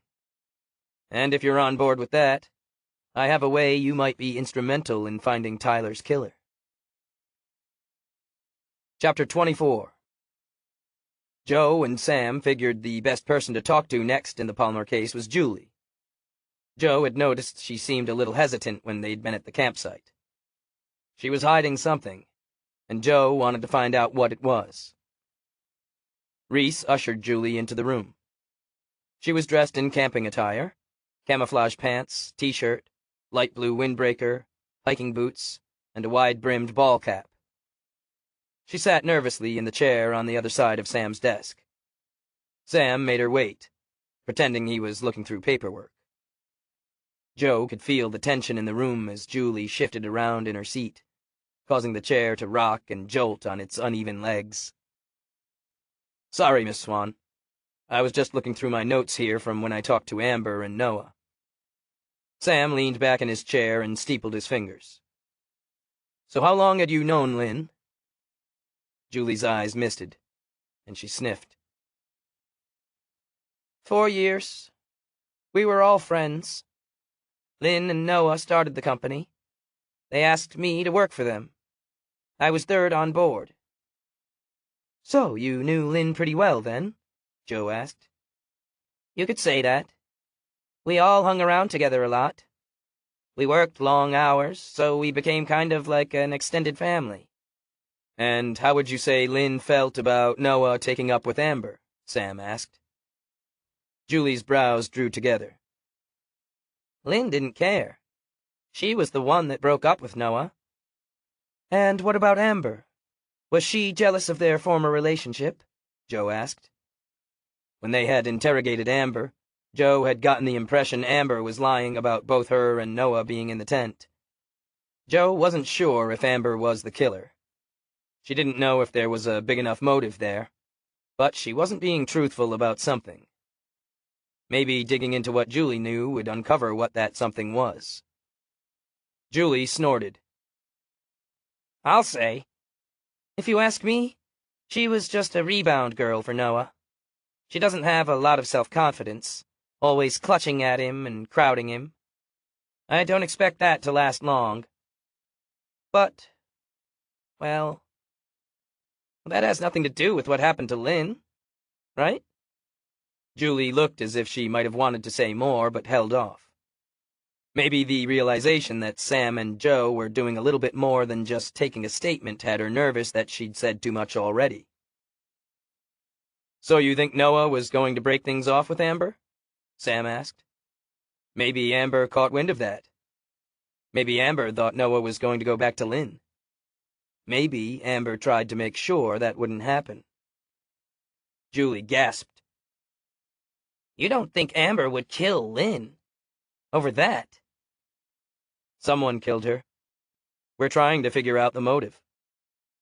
"Do you know why anyone would want her dead?" Julie shook her head. "I told you before.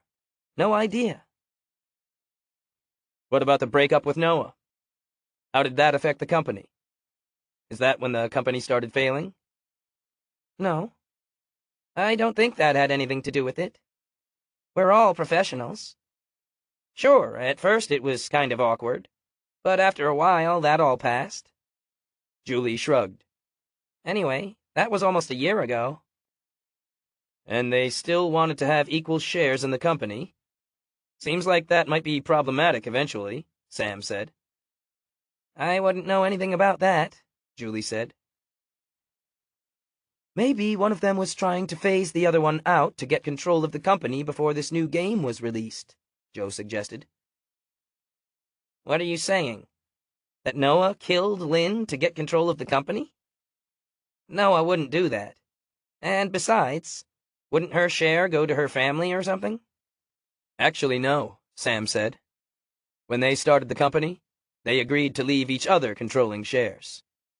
Of course, they probably didn't think they would be breaking up when they agreed to that. Maybe Noah wanted to make sure she didn't have a chance to change the agreement." "Noah wouldn't do something like that." Julie seemed adamant, but Joe wasn't so sure. "Where were you that night around 2:30 a.m.? Sam asked. "Now you're accusing me?" Julie straightened in the chair, causing it to tip to the left. "Do I need a lawyer?" Sam held his palms up. "We're not accusing you. We're just trying to get a timeline. We need to piece together the events of the night to see if anyone saw anything that might help us find her killer." Julie crossed her arms over her chest. "Well, I didn't see a thing. I was in my tent." "What about earlier that day?" Joe asked. "Amber seemed to think Lynn had some kind of appointment." Julie frowned. Appointment? For what? We don't know. That's what we're trying to find out. Amber said Lynn was the one that wanted to come camping here in White Rock. Said she was very insistent. Julie's gaze drifted out the window. Yeah, actually, she did. I think she came here on vacation as a kid or something. Or maybe she had some friends here. That caught Joe's attention. Maybe Lynn had an old score to settle, and her death had nothing to do with her breakup with Noah or the company. Friends? Who? Julie shook her head. I don't know. So what happened that day? You all came to town for groceries and decided to do some shopping, Sam prompted. Julie nodded. That's right. We always do our grocery shopping together after we get to our destination. We'd arrived late the night before and gotten fast food on the way, so we headed into town. Julie frowned. Now that I think about it, Lynn was acting a little anxious. What did she do when you got to town?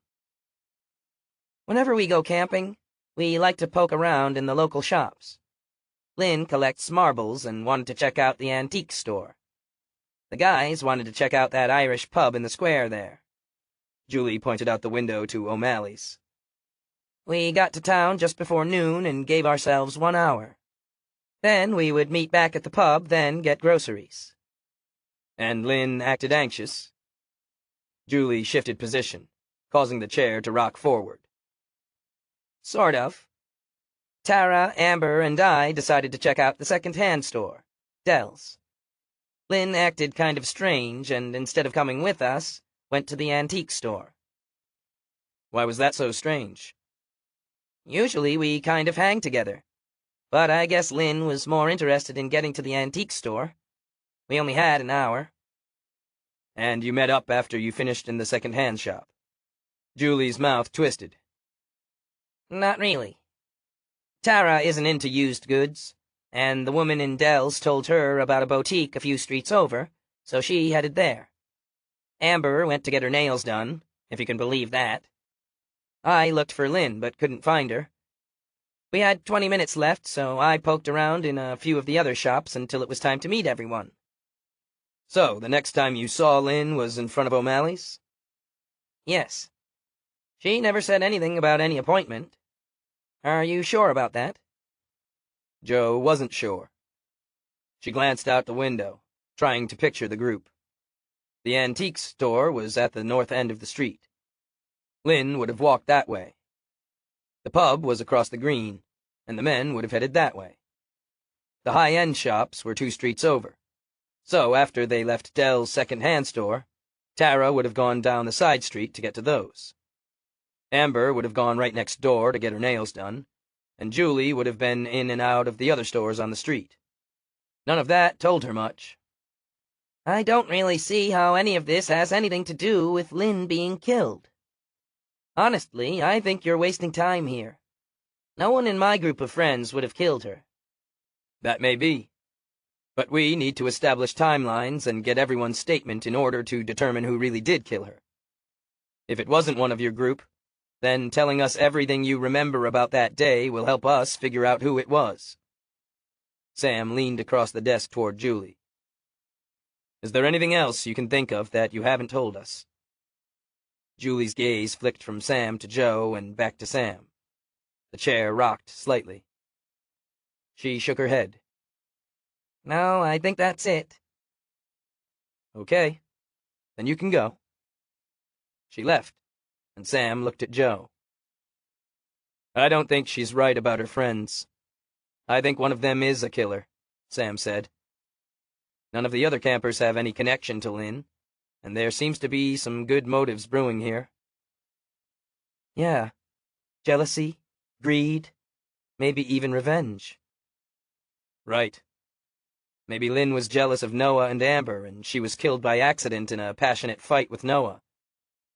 Or maybe Amber didn't want Noah to take up with Lynn again. Maybe Julie was right, and Noah was about to get rid of Amber. If she thought he was going back to Lynn, She might have thought that making sure Lynn had a little accident would prevent that from happening. Sam leaned back in his chair and looked out the window. Maybe Julie doesn't know everything. Friends often hide things from each other. Maybe Noah and Lynn's breakup wasn't as amicable as he said it was. Maybe they argued about the company. Maybe Lynn's appointment had something to do with her making sure she was going to get complete control. As usual, Joe was in sync with Sam's line of thinking. And maybe Noah found out and wanted to stop her. Chapter 25. They interviewed Dean Winters next. He was a quiet guy. Tall and handsome with that geeky computer software look that girls sometimes went for. He was wearing shorts and sandals with white socks. It was way too early in the season for sandals up north, but Sam didn't bother to tell him that. Truth be told, it was a little stressful at work, Dean said in response to Sam's question about the company problems. Money was tight, and Tara was really clamping down on spending. Sam consulted his paperwork. That's Tara Barrett, the chief financial officer of the company, right? Yep. Tara can wring blood out of a stone. That's why she was great at the job. She could source the things we needed at half the cost. Dean shrugged. But I guess that wasn't enough. We were really counting on this new release. Tell me about the problems between Lynn and Noah, Sam said. There really weren't any problems. Not that I saw. Things were a little tense after they broke up, and we were all on edge with the downturn in sales, but heck, we all went camping together, right?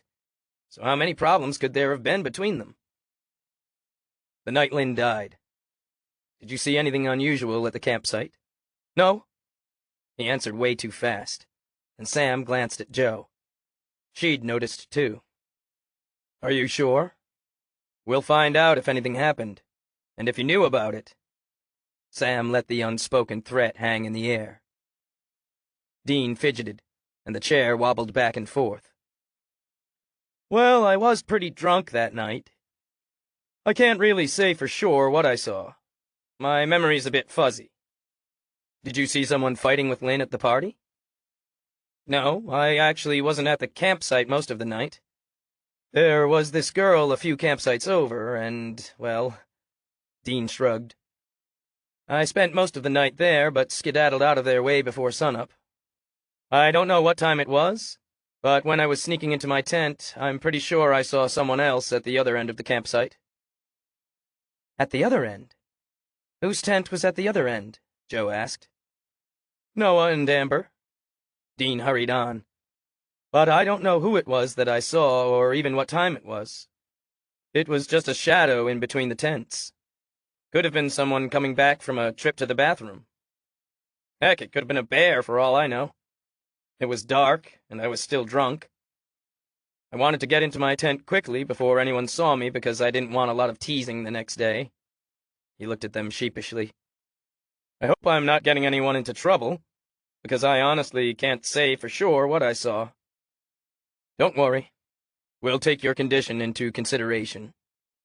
You've been very helpful. Sam dismissed him, and they both watched the door as he shut it. Joe turned to Sam. The plot thickens. Joshua Moore was next. Since Joshua and Tara were the only other couple in the room, Joe and Sam hoped maybe they'd drunk less than the others and would have more reliable testimony. Joe soon found out that wasn't the case. Joshua's large frame sat slumped in the chair. He wore black cargo pants, and a white long-sleeved jersey stretched across his broad chest. He absently scratched a large welt on his neck. Mosquitoes and black flies tended to love certain people, and apparently Josh was one of them. He had several bites on his neck and arms. Man, I don't know what to tell you. I was pretty drunk. I passed out pretty early that night. So you didn't see Lynn fighting with anyone? Maybe earlier when you were in the bar? Sam asked. I know Amber and Lynn got into it a little bit. Josh shrugged. Makes sense, right? Tara would be pissed if we broke up and I showed up with another girl. But it wasn't that way with Lynn and Noah because Lynn had broken up with him. But Amber is not part of our group. She's a little different. More high-strung. I guess maybe she didn't trust Noah or something. I've seen her and Lynn get into it a few other times, but it usually just blows over. What about Noah and Lynn? Did they argue? Josh shook his head. Nope. It was a little awkward at work when they first broke up, but they seemed to have smoothed everything over. I didn't see any animosity between them. Honestly, man, none of us could have killed her. You don't think it was Noah or Amber, do you? Sam answered his question with one of his own. What about that day when you went into town? Can you tell me what happened then? Josh's eyes narrowed. Nothing happened. We went to that Irish pub over there and had a few beers. We played a game of pool. That's when we saw the other bar, that one in the church, and decided to come back later on. It looked kind of quirky, and we wanted to check it out. Holy Spirits? Josh laughed. Yeah, that's the one. Great name. What did the girls do while you were playing pool? Josh made a face. Heck if I know. They all went off shopping, I suppose. I know Tara came back with a bunch of stuff. She usually does. So you, Noah, and Dean played pool in O'Malley's, and the girls went shopping. Then you met up and got groceries? Yeah. Well, not exactly. Me and Dean played pool. We played against two locals. Won $150, too. But not Noah. He just sat at the bar. So he was at the bar the whole time you were playing? Sam asked. Yeah. I mean, he was there when we went into the back where the pool tables are. Was he there when you came out? We lost track of time and played past the time we were supposed to meet everyone. Julie came in to get us.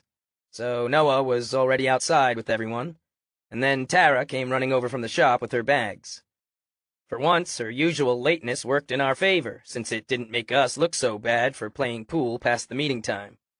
Jo shifted in her seat and asked, Did Lynn mention an appointment that day? Josh's brow furrowed. Appointment? No. So then you bought the groceries, went to the campsite, and then came back later that night to Spirits? Jo asked. Yep. Well, we started drinking at the campsite, then came to town. Josh's eyes widened as he realized what he'd said. But we didn't drink and drive. Noah didn't start drinking until we got back to camp. He was the designated driver. At the campsite, where is your tent in relation to Noah and Amber's? Sam asked. It's the next one over. Tara and I have the big one you can stand up in. Bought it new for this trip. After you went to bed, did you hear Noah or Amber get up? Jo asked. Josh made a face. Nah, I was pretty wasted. I passed out, and I don't remember hearing a thing until some damn bird woke me up that next morning. Sam stretched in the chair, his neck cracking, while he waited for Tara Barrett to make her way into the room. Under his desk, Lucy snored lazily. They'd have to take a break and let her outside to do her business soon. Maybe Jo could go to the diner and get her some of that pot roast Lucy seemed to like for lunch. Sam could use a plate of it himself. They'd been interviewing straight through for a few hours now, and he was glad Tara was the last one. Too bad he still had a lot of unanswered questions. Tara perched on the edge of the chair, a pink Gucci purse balanced on her lap. Her outfit was a little trendier, less woodsy than the rest. Her pants were more form-fitting, and her V-neck hot pink t-shirt dipped low, revealing just a hint of lacy bra. She wore full makeup, and her red hair was pulled up in a waterfall style on top of her head. Sam went through the usual questions. Tara's answers matched with everyone else's. Yes, they'd partied the night before. No, she didn't think anyone in the group would have killed Lynn. Of course, she knew the company was in financial trouble. She was the CFO. But she felt fully confident the new release would bring them back to profitability. Everyone did, so there was no reason to kill Lynn over that. She had no idea why anyone would want her dead. But when he got to the part about what they had done the day before when they came to town, Tara's demeanor stumbled. As far as I know, the boys went to that pub, and the girls went shopping. She patted her purse. I got this.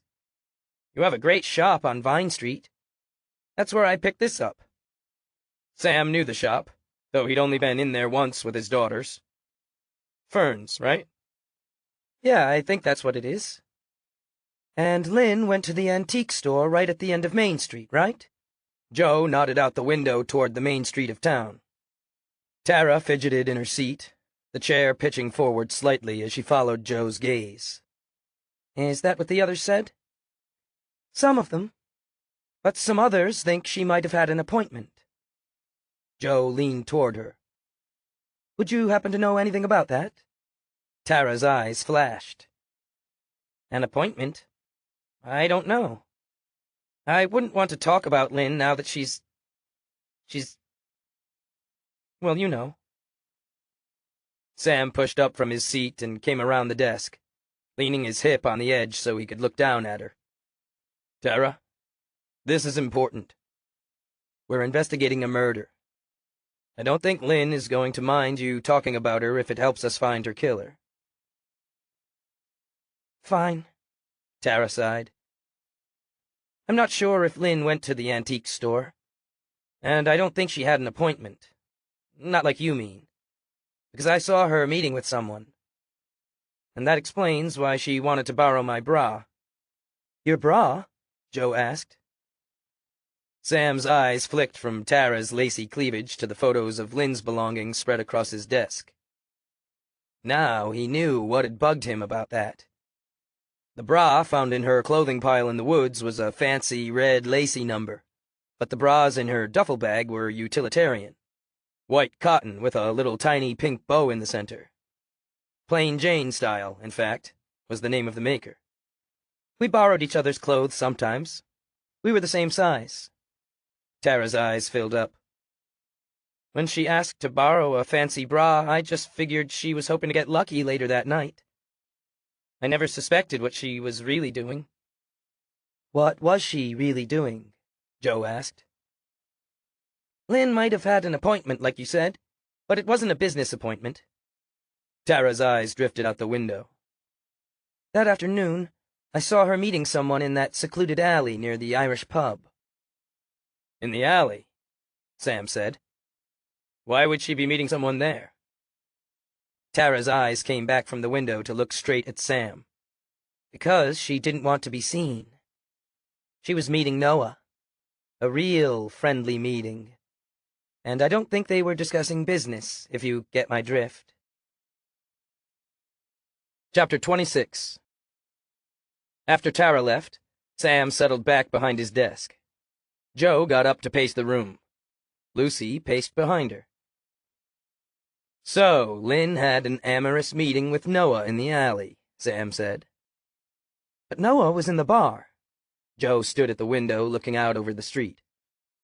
O'Malley's was 2 doors down from the alley where Tara had indicated she'd seen the romantic meeting between Lynn and Noah. Then again, Derek and Josh said he was in the bar. They were playing pool, not watching Noah. He could have slipped out and met Lynn in the alley. But why go to all that trouble? Why the subterfuge?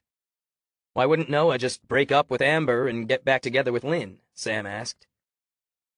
Joe turned and paced back to Sam's desk, Lucy at her heels. I have no idea. People do strange things. Maybe it has something to do with her will. Maybe he was trying to be nice to get her to change it.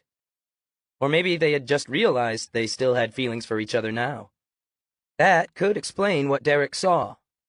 Maybe it was Noah sneaking out to meet with Lynn. Or Amber sneaking out to kill her so Noah couldn't meet with her.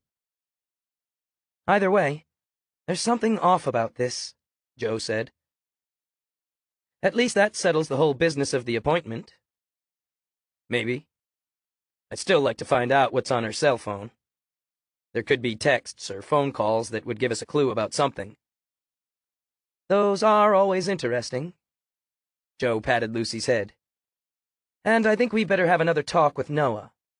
He forgot to tell us about his alley meeting with Lynn. But right now, I think we need to take Lucy out to do some business. And get some lunch. Sam pushed up from his desk and walked to the door with Joe and Lucy. Maybe we should get a leash for her. Why?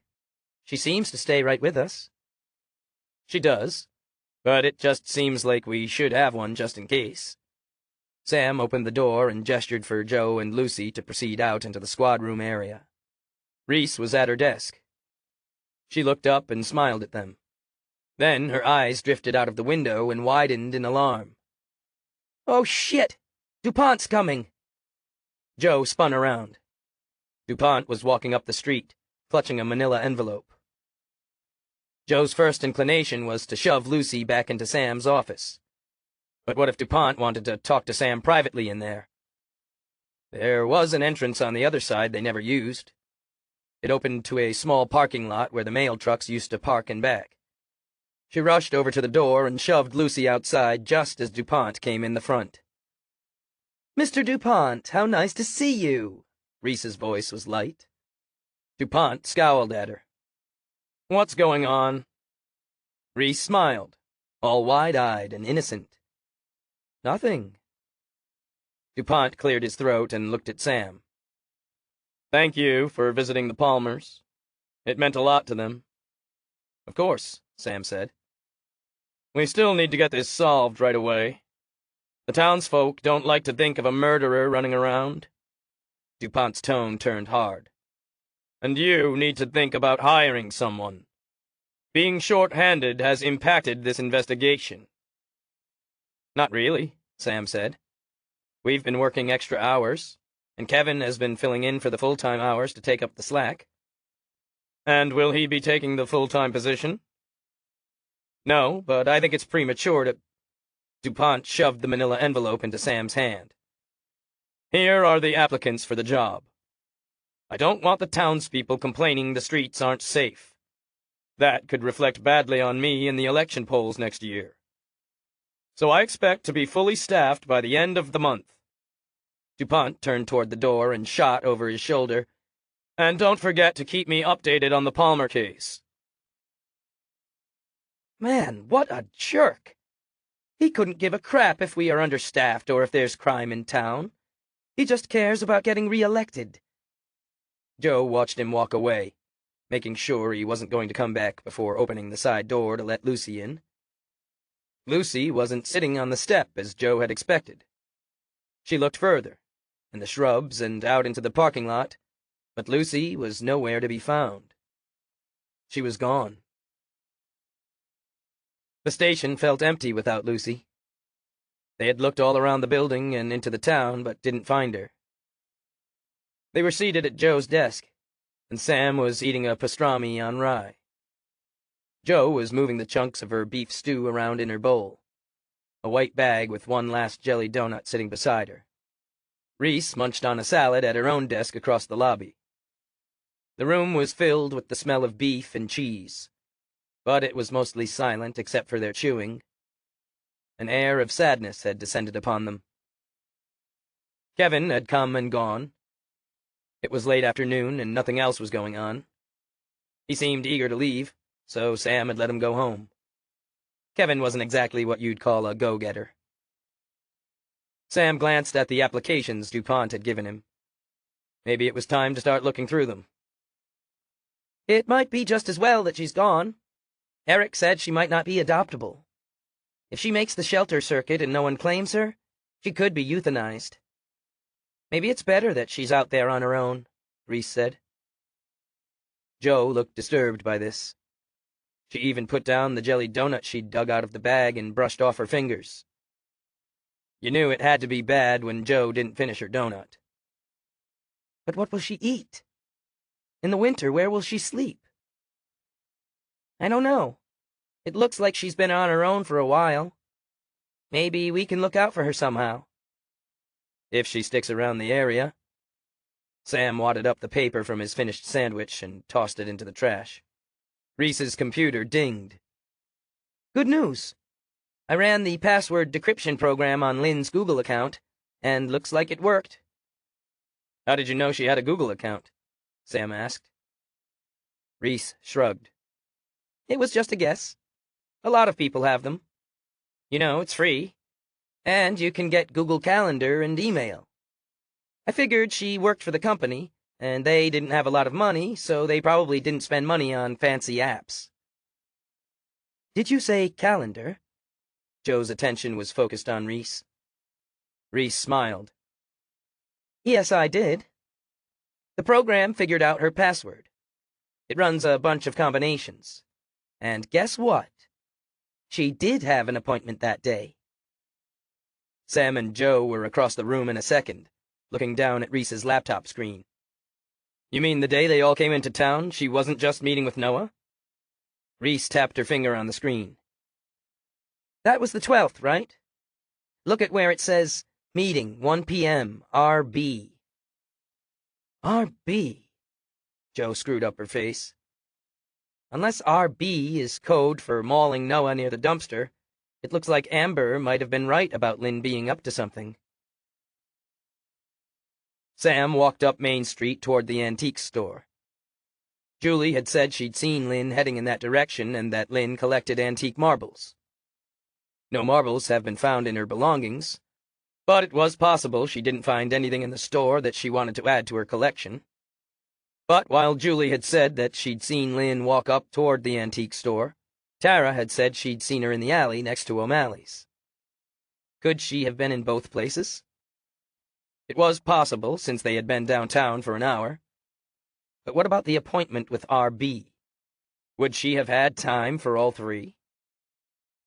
The bell on the antique oak door of the shop jangled as Sam opened it. Inside, Clara Weatherby looked up at him from behind the counter. She looked the same as she always did, with snow-white hair, a deeply wrinkled face, and a generous smile. Sam guessed Clara to be about 80. She'd always owned the antique shop, and he'd known her since he was a little boy. Samuel, how lovely to see you. Have you decided to take up collecting? Start a collection now, and leave some family heirlooms for your lovely girls. Sam chuckled. Antique collecting wasn't really his thing. He was more of a minimalist. Not today, Clara. Today I have some questions. Hopefully I have the answers. I was wondering if a tourist came in recently. A young woman looking for marbles? Sam leaned on the glass display case Clara used as a counter while she thought. Clara frowned. I don't recall anything like that. And you know I have a sharp memory. Clara's memory was legendary. If someone had come looking for a cobalt blue Meissen teapot in 1950, she'd remember it to the day, and be able to supply that teapot even if she came across it decades later. He didn't doubt that Clara would remember if Lynn had been in there. Did you work every day this week? He asked. Clara had a few part-time helpers that manned the store when she went to estate sales and auctions. Yep. No auctions for me to attend this week, so I've been behind the counter every day. If you're asking if the girl came in this week, I can assure you she didn't. Sam thanked Clara and left. Someone had lied about the marbles, but he didn't know if it was Julie that had lied or if Lynn had lied to Julie. Why would Lynn lie? She clearly did have a meeting and apparently hadn't told any of her co-workers. But why keep it a secret? And who was R.B.? Several of them had said that Lynn had headed in the direction of the antique store. That didn't mean she stopped there, though. Maybe if he continued down the street, something would jump out at him. Sam walked slowly, looking down the side streets and into the shops. He wasn't just trying to figure out where Lynn might have really gone. He was also looking for any sign of Lucy. He'd gotten attached to the dog in the short time he'd known her. He hated thinking about her trying to survive out on the streets alone. Up here, there was a lot of wildlife that could be dangerous to dogs, and winter temperatures dipped well below 0. Reese's announcement of how Lucy could be euthanized had chilled him. Maybe Sam could find someone that would take her. One of his daughters or his ex-wife? Maybe even Mick. At the end of the street was a plain-looking gray concrete building. In Sam's opinion, it was the ugliest building in town. It hadn't been built in the early 1900s like the rest of Main Street, and didn't have the fine architectural details the other buildings had. This one had been built around 1970 and was made of giant concrete blocks that would have been more at home in an inner city than in a quaint New England town. Sam never paid much attention to the building, and not just because of its looks. It was loaded with lawyers and accountants. He didn't get along with many lawyers in town, especially the ones that defended those who broke the law. He was about to turn back when the black and gold sign listing the occupants caught his eye. One occupant in particular. Richard Bannister Funding. R.B. Chapter 27. Richard Bannister's office was on the 2nd floor. Sam took the stairs. Richard was about 12 years younger than Sam, but Sam had known his family since he was a kid. He remembered him as a somewhat chubby and awkward but happy kid running around at town cookouts and riding his bike up and down the streets. Judging by the mahogany furniture, thick burgundy rug, and receptionist in the foyer of his office suite, Richard had done well for himself. Sam wasn't wearing his police uniform, just the windbreaker with the White Rock Police insignia, his jeans, and a blue button-down shirt, so he flashed his badge at the receptionist. "Is Mr. Bannister in?" Her eyes widened at his badge. She had nice eyes. Light blue, with just a hint of dark mascara. Her outfit was a tailored suit. She looked worried. "Is there some trouble?" she asked. "Not at all." Sam introduced himself. "Sam Mason, Chief of Police. But I'm sort of a family friend. Just here to ask a question or two." Her relief was palpable. She pressed a button on the phone and announced that Sam was there. She stood. "Right this way." Sam followed her to a mahogany door with a large brass handle, which she opened to reveal a man in his late 20s sitting behind a gigantic desk. The awkward, chubby kid was gone. Richard had grown up to be trim and full of self-confidence. He still seemed happy. He stood and came around the desk, extending his hand, a smile on his face. "Sam, good to see you." The two men shook hands. Richard didn't seem to be at all nervous, not that Sam expected him to be. Just because Lynn had met with him the day she died didn't mean he had anything to do with her death. Didn't mean it didn't have something to do with it either. Sam wondered why Richard wouldn't seem a little nervous, knowing someone he'd met with had died shortly after the meeting and now the chief of police was standing in his office. Then again, maybe Richard wasn't the R.B. that had been on Lynn's calendar. Richard gestured for Sam to sit, and he sank into a soft, buttery leather chair that leaned back easily without squeaking. Sam wondered if he should upgrade the ancient chair in his own office as Richard sat back down behind the desk. "I suppose this isn't just a social call," Richard said. "Why's that?" "You're here about Lynn Palmer, right?" Richard spun in his chair to look out the big windows that looked away from town, toward the mountains in the distance. He sucked in a breath. "Terrible thing what happened to her. We were friends in college. She was a nice girl. Smart. Do you know who did it?" "I have some suspicions." Sam leaned forward in his chair. "So you did meet with her that day?" "Sure," Richard shrugged. "Is that some kind of a secret?" "Apparently. When did you meet with her?" Richard looked down at the appointment book that lay open on his desk. "From noon until 1:45. "Why was she here?" Richard looked surprised, as if Sam should have known. She was looking to get funding for her company. Hey, look. If I was supposed to come down and tell you that I met with her, I'm sorry. I figured you would have known and come to ask if you had a question. Sam leaned back in the chair. Were you able to give her money? Richard's face darkened. Unfortunately, I wasn't. I'm just a little guy. I don't have a lot of capital. That's why I fund the smaller companies. But I don't have extra funds to get into anything too risky, even if they do offer a high rate of return. And to tell you the truth, her company was just a bit too risky for my comfort level. Why's that? The balance sheet. That company had way too many expenses for the income. Richard spread his hands. I told her to tighten up expenses and come back and see me in 6 months. His face turned sad, and he looked down at the desk. I guess that won't be happening now. It made sense. The company wasn't doing well, and Lynn wanted more money. An influx of cash might help to fund a more lucrative project. But why didn't she tell any of the others? Was there someone in the company that wouldn't want her to get outside funding? Sam walked slowly back to the station, his mind turning over the particulars of the case. It made sense that Lynn was looking for funding given that sales had taken a downturn, but why had she kept it a secret? Pedestrian traffic downtown was light, but still there was no sign of Lucy. Opening the large oak doors into the marbled foyer of the police station, he half expected to see the dog lying beside Reese's desk.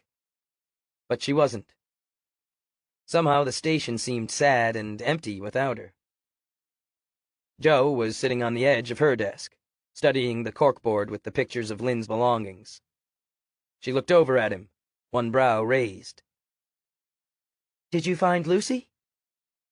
"No, but I found something else," Sam said. "At the antique store?" "No. Well, I did discover that no one came in looking for marbles that day. Then, when I left the store, I noticed the sign on the ugly concrete building." Sam jerked his chin in the direction of the end of Main Street where the building jutted out from in between two others. "Richard Bannister. He does investment funding for small companies." Jo crossed her arms over her chest. "The RB from her calendar?" "One and the same." Sam told her about the conversation he'd had with Richard. Turns out they're old friends from college, so when Lynn needed money, she looked him up. "That's why she insisted on having the camping trip here," Jo said. "Yep." "So she really did have an appointment. Amber wasn't lying." "Not about that." Jo frowned. "But if Lynn was meeting with Richard, how could she have been in the alley with Noah?" "It's possible. They were in town for an hour, and the meeting with Richard only lasted 45 minutes, according to Richard. What I want to know is why didn't anyone else in the company know that she was going for funding? I think we need to ask a few more questions of our friendly campers." Sam looked around. "Where's Reese?" Jo pointed at the door. "She stepped out to meet one of her classmates. Said he might have information on that fingerprint." Sam frowned. "And where's Kevin?" Jo made a show of looking at her watch. "It's 6 p.m. He's already gone home." The door opened, and Reese breezed in. "I have some good news and some bad news." "Give me the good news first," said Sam. "The good news is my classmate was able to take your prints from the glass and run them against the partial that we found in the stolen car without logging it in officially. He logged the use in along with one of his class assignments." "And the bad news?" "Bad news is none of them were a match." Chapter 28. Sam and Jo had a lot to discuss with the new information and the disappointing results on the fingerprint. But Tyler's empty desk sitting in the corner was too depressing. They headed to the bar. It was a weeknight, so Holy Spirits wasn't as crowded as it would be on the weekend. There was plenty of room up at the bar, and Jo slipped into a seat on the corner, with Sam to her right. They ordered beers and fries. Jo thought about her fish. She'd named him Finn, and so far, he'd seemed quite happy in his little glass bowl world on her counter. Luckily, she didn't have to rush home to feed him or let him out, as she would have if she'd had a dog. Her chest tightened with thoughts of Lucy. Hopefully she was doing okay out on her own. There was no way Jo could handle having a pet that required that kind of commitment right now. Having a dog would be almost like having a person that counted on her, and Jo didn't want that. Finn was plenty of responsibility for now. Have you looked at any of those resumes that DuPont brought over? She dragged a French fry through a puddle of ketchup and popped it into her mouth. Sam took a swig of his beer. You know, I don't really feel much like hiring someone. I mean, who could replace Tyler? I know what you mean, but we are short-handed. Kevin doesn't want the job. Jo picked at her beer label and looked at Sam out of the corner of her eye. If you ask me, it might be a good thing he didn't want it. Sam leaned back in his chair, his brows tugging together. Why do you say that? Jo didn't know how much she wanted to reveal. Just seeing Kevin come out of Lago when the mayor and Thorne both were inside didn't prove a thing.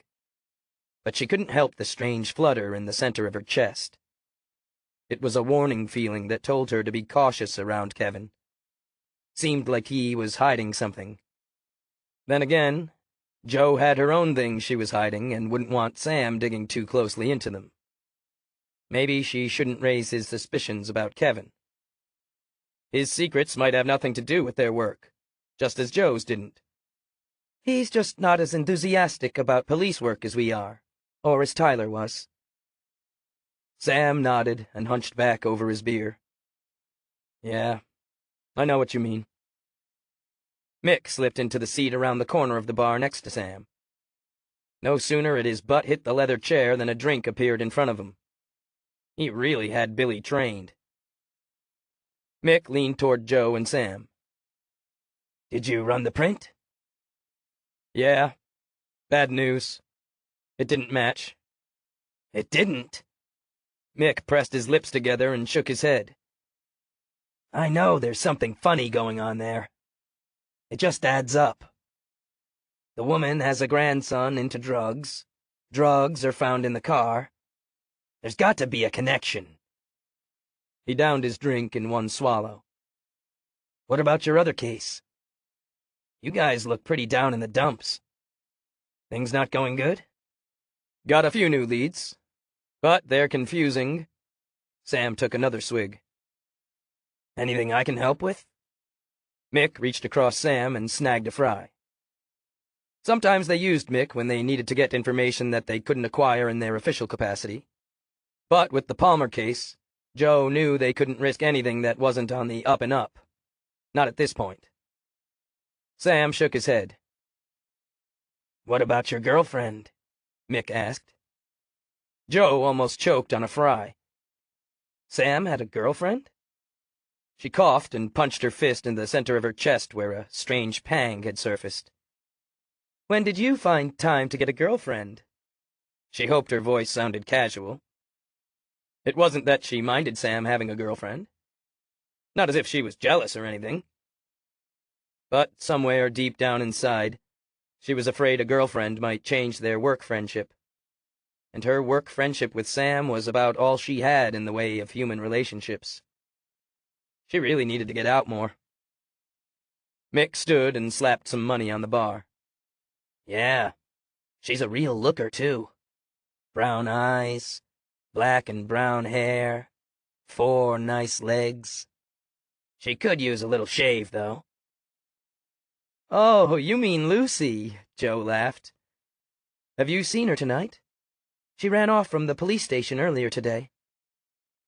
Haven't seen her, but I'll keep an eye out, Mick said. In the meantime, I'm going to dig a little further into this Bartles kid. I know there's a connection. Thanks, Mick, Sam said as Mick sauntered out of the bar. Sam finished his beer and signaled for another. Jo pushed the basket of fries to him and swiveled her chair to face out into the bar, her elbows on the bar top, feet swinging slightly in front of her. The bar was mostly empty. 2 couples sat in the pews at one of the long tables near the door, burgers loaded up with specialty fixings in front of them. Jo could smell sautéed onions and figured one of them must have ordered the Alps burger. It was her favorite, smothered in sautéed onions and Swiss cheese. A couple sat at one of the round tables, their chairs pushed close together. 2 tables over, 4 local guys sat with beers in front of them. Jo knew them all. The Palmer case is getting stranger and stranger. Why didn't Lynn tell anyone she was meeting with Richard? And what about her phone? Did the killer throw that in the river because there might be evidence on it? Or did it fall in by accident? She asked. Good question. Maybe if we ever get the information from Verizon, we'll find out if there was something else on there the killer might not want anyone to know about. Sam made a fry. What if the killer wanted to hide the fact that she had that appointment, or hide any calls or texts between her and Richard? They might not have realized she used an online app to schedule the appointment, or that we could get her information from her cell phone carrier. Lots of people don't know about that. Doesn't help us narrow things down. Jo turned back facing the bar and picked at her beer label some more. It had gotten nice and soggy and peeled off easily. Sure do have a lot of things to puzzle over. There's the meeting with Richard. And there's Tara seeing Lynn with Noah right around the same time. And Noah and Amber were both acting sketchy about where they were the night of Lynn's death. And Lynn borrowed Tara's bra? Sam scrunched up his face and looked at Jo. Do girls do that? And why would she want a fancy bra if she wasn't having a fling with Noah? Jo had never had a girlfriend that she was close enough to borrow a bra from. Some girls borrow each other's clothes all the time. I guess bras would be no exception. But Lynn might not have borrowed it because of Noah. Maybe there was someone else. True. And let's not forget Derek saw someone at Noah's tent that night. Could have been Noah sneaking out to meet Lynn. Or Amber. Jo leaned over the bar and fished behind it for another ketchup bottle, which she found exactly where she knew Billy kept it. She twisted off the cap and smacked the bottom until a blob oozed out onto the side of the French fry basket. Julie was the one that said she saw Lynn going to the antique store, but Lynn never went there. Why would Julie say that? Maybe Lynn just told her that's where she was going, and Julie assumed. Lynn would have had to head in that direction, and if she didn't want anyone to know about the meeting with Richard, then she probably just told them she was going to the antique store. Something doesn't add up. Why wouldn't Noah know that Lynn was meeting Richard for the financing? We need to talk to Noah. My guess is he's smack dab in the center of this. Jo crunched down on a lukewarm ketchup-covered fry. He does benefit directly from Lynn's death with getting the extra shares of the stock. Maybe the financing would have diluted his stock, Sam said. They would have had to give Richard some shares in the company. Maybe Lynn did tell Noah about it. Maybe he didn't want it. He might really have been meeting Lynn that day and lied about it to cover up that he knew she was seeking financing. Seems like he had a good motive. But there might be more to the story. And we need to talk to Lynn's friends again, because Noah's not the only one in that group that's telling lies. Chapter 29. Sam drove out to the campground first thing the next morning. The early morning sun filtered through the leaves, giving the air a golden glow. Just beyond the campground, the river gurgled. Sam battled a swarm of black flies as he approached the campsite. On the picnic table, Tara was preparing lunches. Jars of peanut butter and jelly sat on the table along with the 6 waterproof lunch sacks. Something about that bugged Sam. Their friend was dead, and they were going about business as usual. Didn't seem right. Derek, who was backing out of his tent with a backpack, looked around at him quizzically. Tara stopped spreading jelly. Julie finished spraying her arm with the bug spray and tossed the can to Sam, who spritzed himself. Noah turned from the makeshift clothesline where he was taking down some pants. Chief Mason? Have you found who did that to Lynn? Not yet, but I have some interesting news. They'd all gathered closer to the picnic table, and Sam put his foot up on the bench, resting his arm on his knee and bending forward slightly. Seems that Lynn had seen an investor in town. She was trying to get more funding for the company. Did you all know that? Sam studied the faces. They all seemed surprised. Thing was, he knew that at least a few of them were accomplished liars, and he couldn't tell if they had already known and were covering, or if they were truly surprised. She never said anything to me, but we didn't normally discuss company finances. I was just a programmer, Julie said. Was that the appointment she had? Sam nodded, then turned to Tara. What about you? You're the CFO, aren't you? Tara shrugged, slowly screwing the top back on the peanut butter. I didn't know anything about it. You mean she saw someone here in town? Sam nodded, then turned his gaze on Noah. Amber stepped a little closer to Noah, glancing up at him uncertainly. What about you, Noah? You guys owned the company together. Surely she would have discussed this with you. She didn't. That can't be true. I'm sure she would have told me. Noah did look confused, but he could be an accomplished liar. Sam slid his foot off the bench and stood. Lynn getting financing could cause a problem, right? Why would it cause a problem? Noah asked quickly. His posture turned defensive. We needed money. Nobody's made that a secret. And what does this have to do with her death, anyway? Why are you acting like you suspect us? We're her friends. None of us did it. Sam wasn't anywhere near sure of that, but it was never good to tip your hand. He simply nodded slightly, then looked at Noah. Maybe it would be better if we talked further over there. He jerked his head toward the Tahoe. Noah's eyes darted around to the others. Then he broke from the pack and headed toward the Tahoe. They leaned against the front of the car, Sam placing himself so that he could see Noah as well as the others at the campground. He didn't know who was lying, and he wanted to see their reactions to him taking Noah out and talking to him privately. If one of them had something to hide, they might show it in their actions. Does Amber know you were getting back together with Lynn? Sam asked. What? Noah's face scrunched up. I wasn't getting back together with Lynn. He glanced back at the crowd nervously. Amber was watching them, practically craning her neck to be able to overhear. Tara had gone back to making sandwiches. Derek and Jason were sitting at the table, and Julie was stuffing the bug spray into her backpack. Really?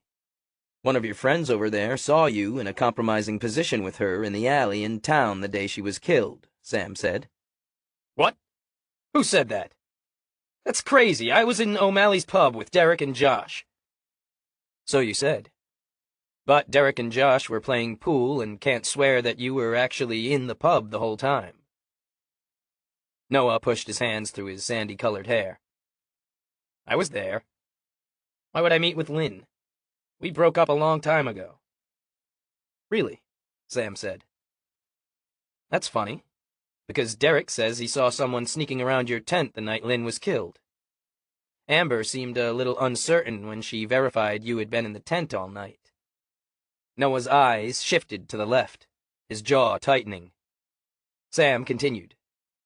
So, when someone else said they saw you with Lynn in the alley, and given the fact that you are benefiting from her death by getting all the shares of the company, I figured you must have known she was going for financing.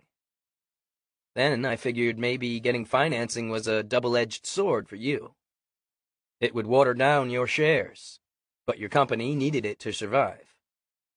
Then again, if Lynn was out of the way and you owned all the shares, the watering down might not be so bad. Noah's face showed increasing stages of horror as Sam relayed this information. Sam kept going. He wasn't entirely convinced Noah was the killer, but Noah was lying about something, and Sam wanted to see if he could scare the truth out of him. The way I figure it is, you did meet with Lynn. Maybe first you were trying to smooth talk her out of the financing. But when that didn't work, you had to take more drastic measures. Derek did see you that night. You snuck out of your tent and did what you had to do to protect your interests. No! Noah shook his head vehemently. Glancing back at the group again, he stepped closer to Sam. I wasn't meeting with Lynn. But it is true that I wasn't in my tent. Don't tell anyone, but The radio in the Tahoe squawked noisily to life, interrupting Noah's confession. Sam had turned his phone off just so he wouldn't get interrupted. He told Reese to call only if there was a dire emergency. He went around to the driver's side door to grab the receiver, when Reese's panicked voice rang out, chilling his blood. Sam? Emergency. There's been a dog hit down by the Pembroke Bridge. Sam's heart jerked. Lucy? He grabbed the mic and pressed the button. German Shepherd? Sounds like it. Driver said she was still alive. You better get there fast. Screw Noah. He would catch up with him later. Might be a good idea to let him stew on what Sam had told him anyway.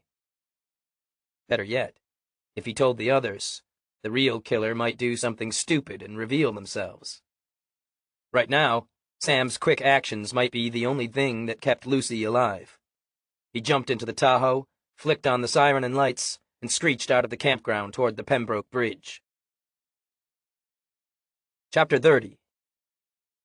Sam screeched to a halt behind the old 1970s station wagon that was listing into the ditch on the side of the road with its flashers on. He jumped out of the Tahoe, bracing himself for the worst as he ran around to the front of the car. There was no dog lying in the road. She just came out of nowhere, a balding man, his belly protruding over his belt, pacing in front of his car with a worried look on his face, said. I hope she's not hurt badly. Was it a big dog? Looked like a German Shepherd and mixed with something big? Sam asked. The man nodded and pointed to the guardrail that ran along the road just before the bridge. She ran off over there. Beyond the guardrail, the Sacagawasset River flowed by at a fast clip. If Lucy had fallen into the river, she was probably already gone. Sam vaulted over the guardrail and scrambled down the embankment, rocks clattering into the river as he went. A high-pitched whine sounded to his left. Lucy was sitting next to a pile of debris that had accumulated at a bend in the river. Relief washed over him. She was sitting upright, so hopefully she hadn't been hurt too badly. He didn't see any blood, but the lack of obvious external injuries didn't mean that she didn't have potentially fatal internal injuries. He'd better get her to the vet right away. Sam squatted to her level. Are you okay? Lucy trotted over, her brown eyes looking up at him. Sam checked her over, running his hands down her sides, her legs, and her chest. He didn't find any injuries except a small tear in her right ear. What happened? Did the car clip you here? Sam asked. Woof! Lucy broke away and trotted toward the debris. Hey, come back. I want to take you to the vet to get you looked after. Lucy whined. Maybe she'd been hurt more than he thought. Maybe he could bribe her into going to the vet. If you come with me, I'll get you one of Billy's burgers. Lucy trotted up to Sam, nudged his hand, and then trotted back to the debris. She wasn't hurt. She was trying to tell him something. Sam went over to the pile. There were empty soda bottles, cans, plastic bags, even part of a grocery cart. Sam hated to see the trash. He remembered a time when there was hardly any. But now the more people that came, the more trash there was. Lucy was sniffing at something in the pile. It was soaking wet and filthy with dirt, but Sam could see it had once been white. The little pink bow on it was hanging by a thread. A jolt kicked his chest. Sam reached into the debris and picked it up, The maker was plain Jane. "Sam?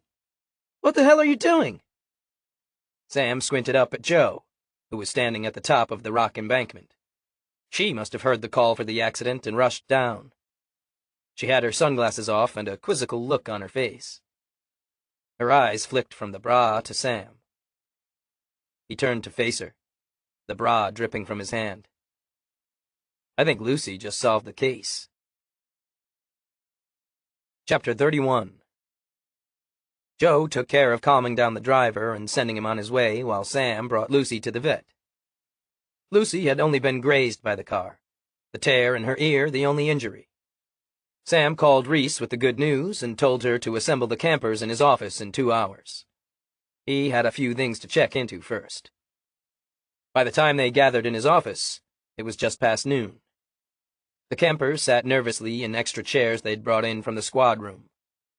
Lucy was out in the lobby, being fed a sumptuous meal of steak and carrots. Apparently, she preferred that to sitting in on Sam's big reveal. Jo sat off to the side, her notepad in her lap, the eraser end of her pencil tapping on it rhythmically. Kevin was in the room, too. He stood silently by the door in his blue police uniform, his arms crossed over his chest in an intimidating manner. The campers kept glancing at him. It all added to setting them on edge, which was exactly the way Sam wanted them to feel. He knew the more nervous they got, the more apt they were to turn on each other. Sam came around to the front of his desk, leaning his backside on it and looking down at the campers in their seats. "Did you find out who killed Lynn?" Derek looked around at his friends and back up at Sam. "I mean, that's why you called us here, right?" "That's right," Sam said. "Some new evidence has come to light, and I think I know exactly what happened the night Lynn died." Sam walked back behind his desk, where they had taped up all the pictures from the investigation on a giant corkboard. There were pictures of the pile of Lynn's clothes they had found in the woods, pictures of the contents of her duffel bag and what they'd found in her tent, and even pictures of her body as they'd found it in the river, which Sam noticed the girls studiously avoided looking at. Sam pointed to the picture of the pile of clothing. Lynn was wearing these clothes the night she died. But, for some reason, she took them off. To go swimming in the middle of the night? We didn't think so. He turned to face the campers. Our theory was that she was meeting a lover.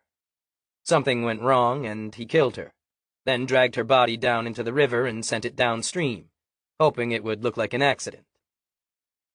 "I knew it! It was that guy from the bar," Amber said. Sam shook his head and pointed to a picture of a receipt. "No. That guy had an alibi. He was pumping gas at almost the exact time that Lynn was killed. There was no way he could have killed her, dragged her body to the river, and then run back to his car and driven to the gas station." Their eyes flicked from the receipt to Sam's face. Julie spoke up. "Well, then it must have been someone else at the campground." Sam stared at her. "Really? Was there someone else there? I talked to each of you, and no one mentioned anyone else with Lynn." They shifted in their seats and looked at each other uneasily.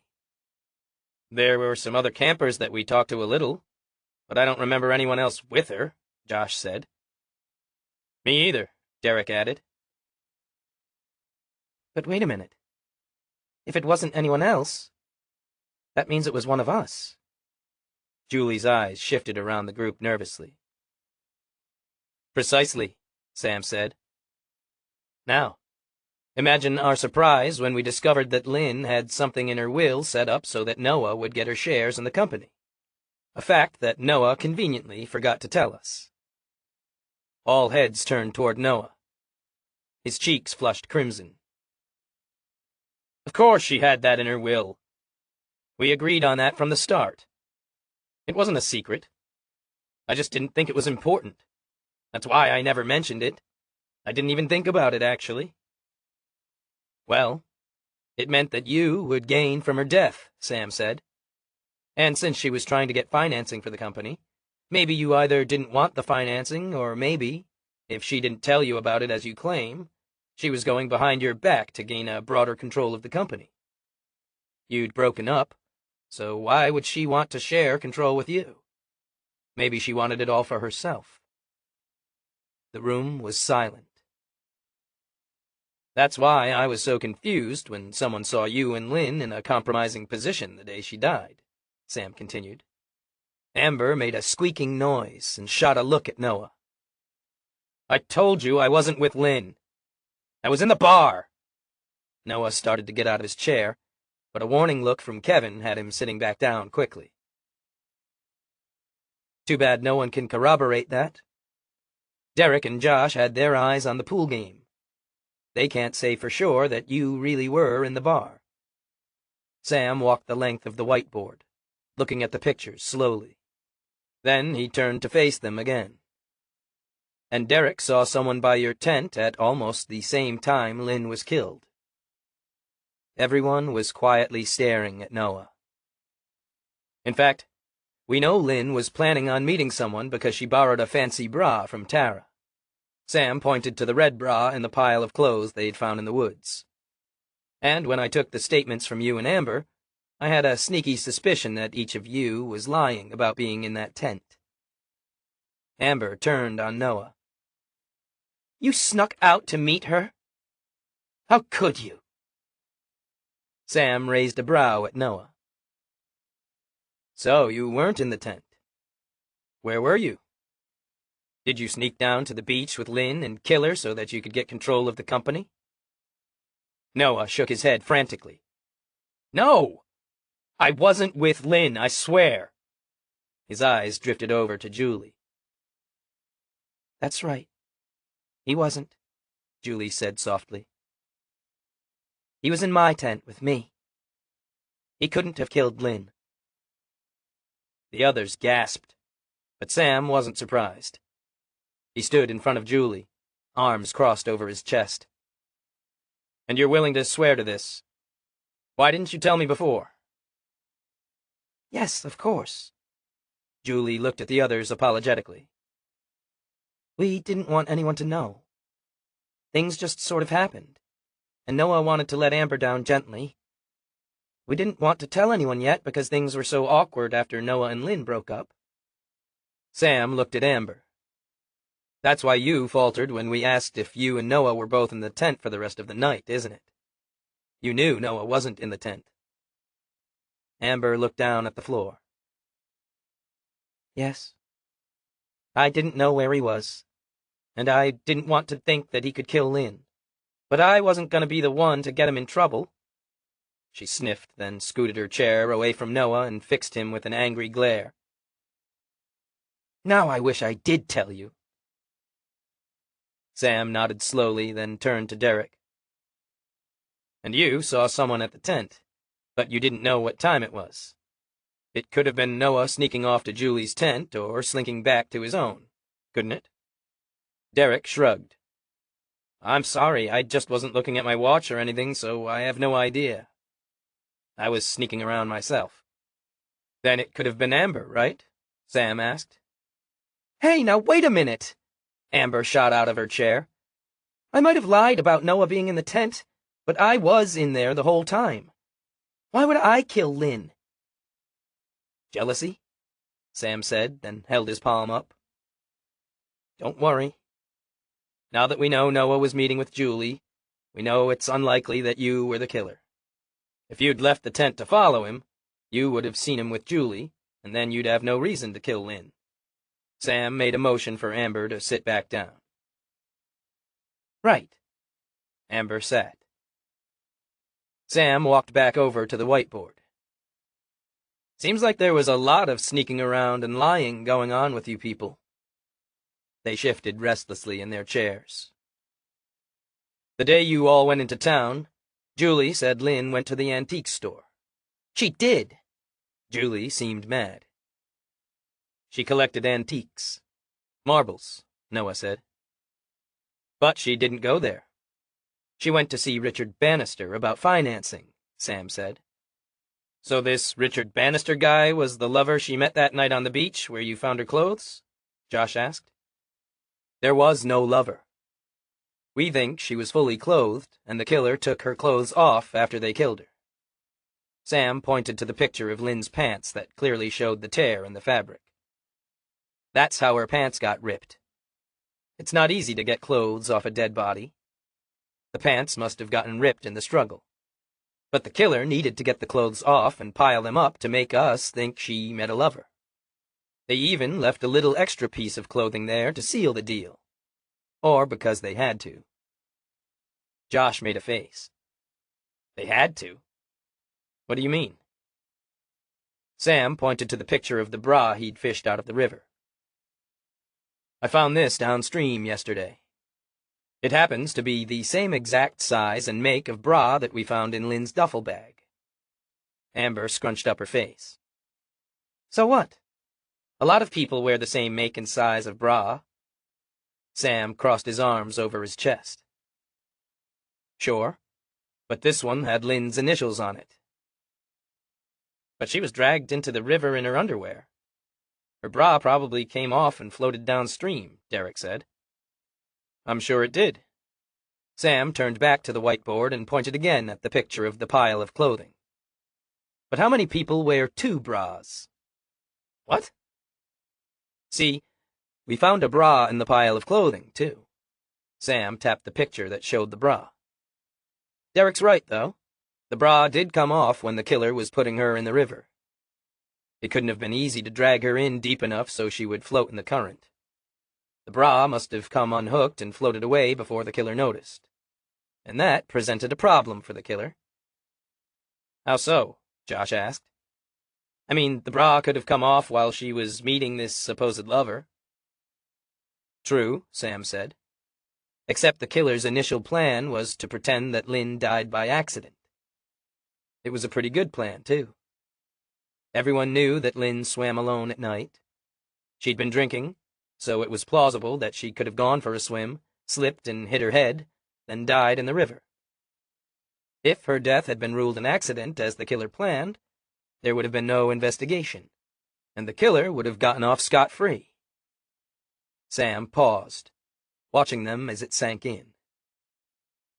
The problem was that everyone knew that Lynn swam in just her underwear. So if she took her clothes off to go for a swim, that pile would have a bra in it. In fact, the absence of a bra would be suspicious. So the killer did something she probably thought was very clever. She put one of her own bras into the pile. Later on, when things didn't go according to plan and the death was ruled as a murder, she even used that as part of her Plan B, to make it look like Lynn was meeting a lover. Sam turned to Tara. She even told us she'd loaned Lynn the bra herself. Tara sucked in a breath. I did. I wasn't lying. Why would I want to kill Lynn? Ah, that is the question. I'll get to that. Sam went back to the whiteboard. Julie said she'd seen Lynn going to the antique store the day you all went into town. She told me that's where she was going, Julie said. When I saw her head in that direction, I just assumed. Right. But she wasn't going to the antique store. I checked. Her real destination was at the end of the street. Because at the end of the street was an old friend of hers, Richard Bannister. He invests in small companies like yours. But why would she be secretive about that? Why not tell us? Noah asked. Sam had wondered about that himself. That I do not know. Maybe she was afraid the funding wouldn't go through and she didn't want to get people's hopes up. But there was one person here who I think already knew the funding wouldn't go through. Isn't that right, Tara? I don't know what you're talking about. Tara looked at her friends imploringly. He's making this up. He's just trying to pin this murder on me so that he can close the case. Sam ignored her. When Tara's plan to make the death look like an accident didn't work, she tried to blame Jesse. And when she found out he had an alibi, she tried to implicate Noah. She said in her statement that she saw Lynn and Noah kissing in the alley next to O'Malley's. Noah let out an exasperated sigh. For the millionth time, I was not meeting Lynn. I know that. Sam pointed at the picture of another receipt. She couldn't have seen you meeting Lynn in the alley because she was 3 streets over, buying a purse. I saw them before that! Tara was becoming irate, exactly as Sam had planned.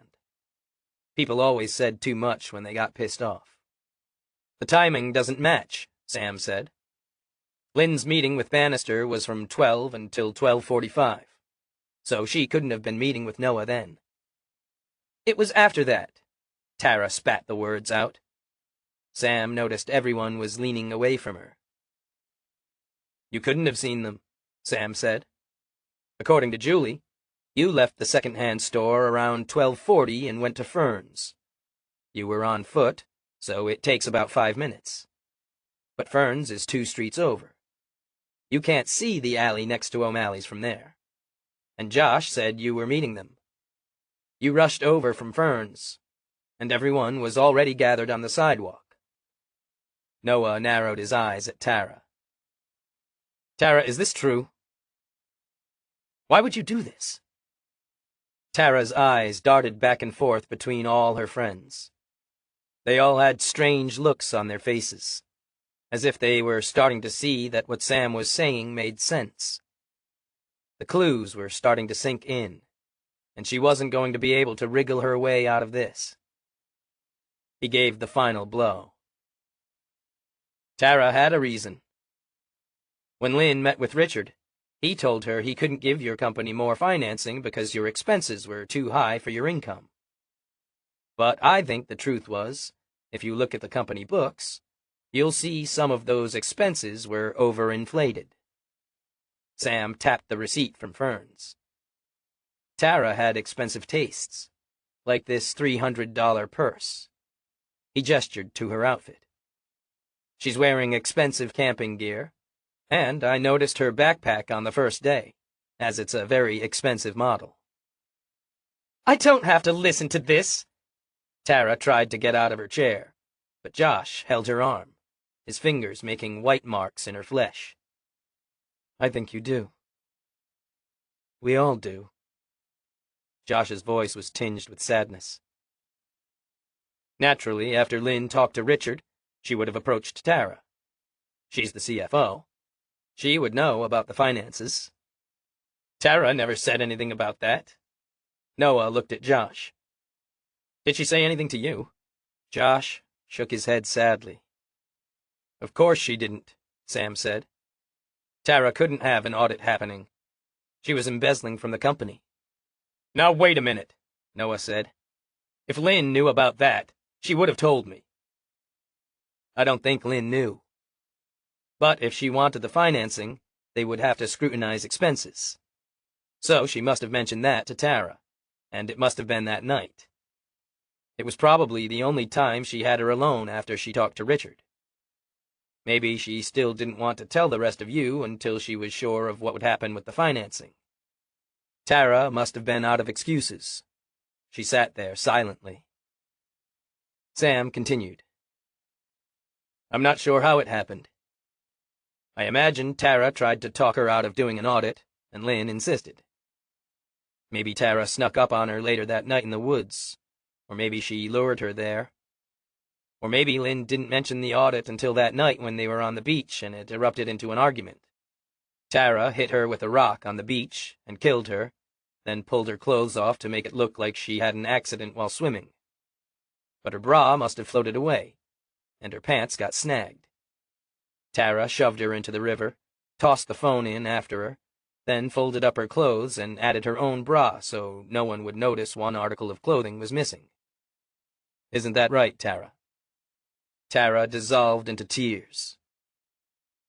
I didn't mean any harm. I was just borrowing the money. I was gonna pay it back when we released the new game and we were all rolling in the dough. She looked up at her friends through her tears, begging them to believe her. But now they were all pushing their chairs back away from her. I didn't mean to kill her, but she accused me, and we argued, and then we started fighting. The next thing I knew, I had smashed her with a rock. I had to do something, so I pushed her into the water, hoping it would look like an accident. I threw the phone in, too, so no one would see if she had calls from that finance guy. Josh buried his face in his hands. The others looked stunned. No, I don't believe it. Noah looked at Tara in disgust. And you tried to blame it on me? Unfortunately, we have the evidence to prove it. And now a confession.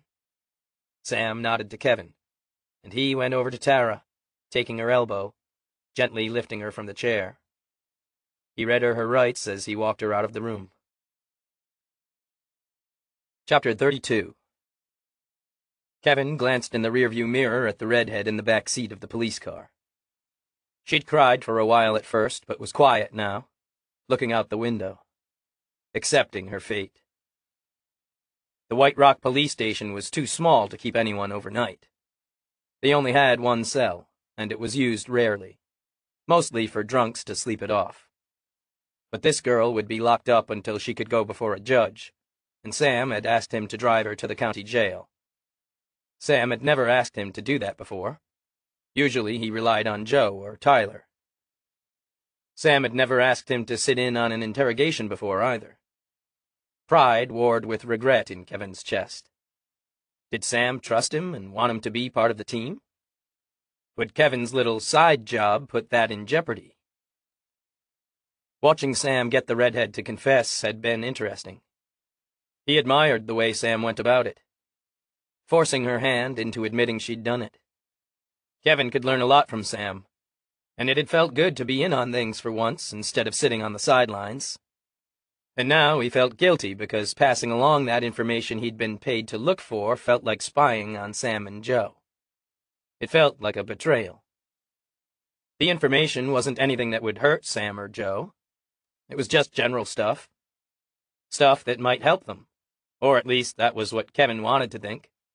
Especially if Sam and Joe weren't doing anything wrong. And he was pretty sure they weren't. But if his contact was right, and Sam and Joe and Tyler had been a part of something that wasn't on the up and up, then he didn't want to be an insider in their little club. It was his duty to expose that, right? Something sharp unfurled in his chest, obliterating his earlier cozy feelings of inclusion. He wasn't really sure who wanted that information. The large sum of money he'd been offered had been enough for him to accept with no questions asked. But he had to wonder if the sheriff's department or state police would be paying him so much money. Did they even pay officers on the side like that? Heck, he hadn't even really given them much information yet at all. And they still kept sending money. The redhead's sorrowful sniffle caught his attention, and he looked in the rearview mirror again. According to what he'd heard in Sam's office, the girl had screwed over her friends. And now she looked miserable. She'd lost her friends and her freedom. Kevin just hoped what he'd done wouldn't end with similar consequences. After Kevin hauled Tara away, the campers sat in Sam's office in disbelief. None of them had wanted to believe they had a killer in their midst. Sam wasn't surprised. You never knew what was lurking around underneath the surface when it came to people. When they finally left, they said they were planning to pack up and head home. None of them had any enthusiasm for camping. Reese had just taken Lucy out for a walk when Kevin came back. The three of them leaned against Joe's desk, coffee mugs in hand. Joe passed around the donut bag. So, I was wondering, how did finding the bra in the river help you figure things out? Kevin asked. Sam thought he saw something flicker in the officer's eyes that he hadn't seen before. Interest. Sam realized that was one of the reasons he'd never really taken to Kevin. He'd never seemed interested in the cases. Until now. Maybe it was because Sam had never included him as he had in the office here. Might be a smart idea to include him more often. Actually, I should have figured it out earlier. When we were at the campsite after we discovered the body, Tara was making lunches for the campers. She only had 6 lunches, Sam said. So? They were going hiking, right? Makes sense they would be making lunches, Kevin said. Sure, except there were 7 campers. Why was Tara only making 6 lunches? Because she knew one of the campers wouldn't be joining them. Why even make the lunches? Joe asked. She had to have known that Lynn would be discovered missing. Even if the body washed downriver and wasn't found, they wouldn't have gone hiking if she was missing. Sam shrugged. Keep up appearances, I guess. She couldn't very well refuse to make the sandwiches. Then everyone would know something was up. She must not have been thinking straight and subconsciously not made one for Lynn since she knew Lynn wouldn't be eating lunch that day. Joe squeezed her donut in the middle, causing a blob of jelly to poke out of the hole. She swiped at it with her finger, then licked it off. Yeah, but there was no motive for Tara. At least not that we could figure. So why would we be scrutinizing everything she did? I wouldn't beat myself up for not noticing that. The signs were there. Company doing badly. Tara was the CFO. Sam chewed his donut thoughtfully. She was very clever, though. When her initial plan of making it look like an accident didn't work, she adapted pretty quickly. Like how she told us that Lynn borrowed her bra. She knew she put it in the pile. Probably no one would have noticed that if Lynn's death had been ruled accidental. But with us asking questions, she was afraid it might come up. And telling us Lynn borrowed it was the perfect way to explain it being there. Not to mention, it gave her extra ammunition to push her lie about Lynn and Noah, Joe said. Too bad she didn't know we could get Lynn's phone records. Kevin held up a sheet of paper that was on his desk. Verizon finally came through, and Lynn had made calls to Roger Bannister. We would have tracked him down eventually and found out about the company's troubles. Yeah, Reese really helped speed things up with that one. Joe looked at Sam pointedly. She might be a little green, but I think she's a great asset to the team. Agreed. Maybe we should give her more to do. Sam glanced at the piles of resumes that were still on the corner of Joe's desk. I suppose we still have to hire someone new, though. He glanced at Kevin, just in case the officer had changed his mind about coming on full-time. Kevin looked away. The door opened, and DuPont entered. Instead of his usual scowling face, he looked almost jovial. Congratulations on solving the Palmer case. This is wonderful news. He clapped Sam on the back, and Sam nodded and stepped away. He still didn't trust DuPont and didn't need his praise.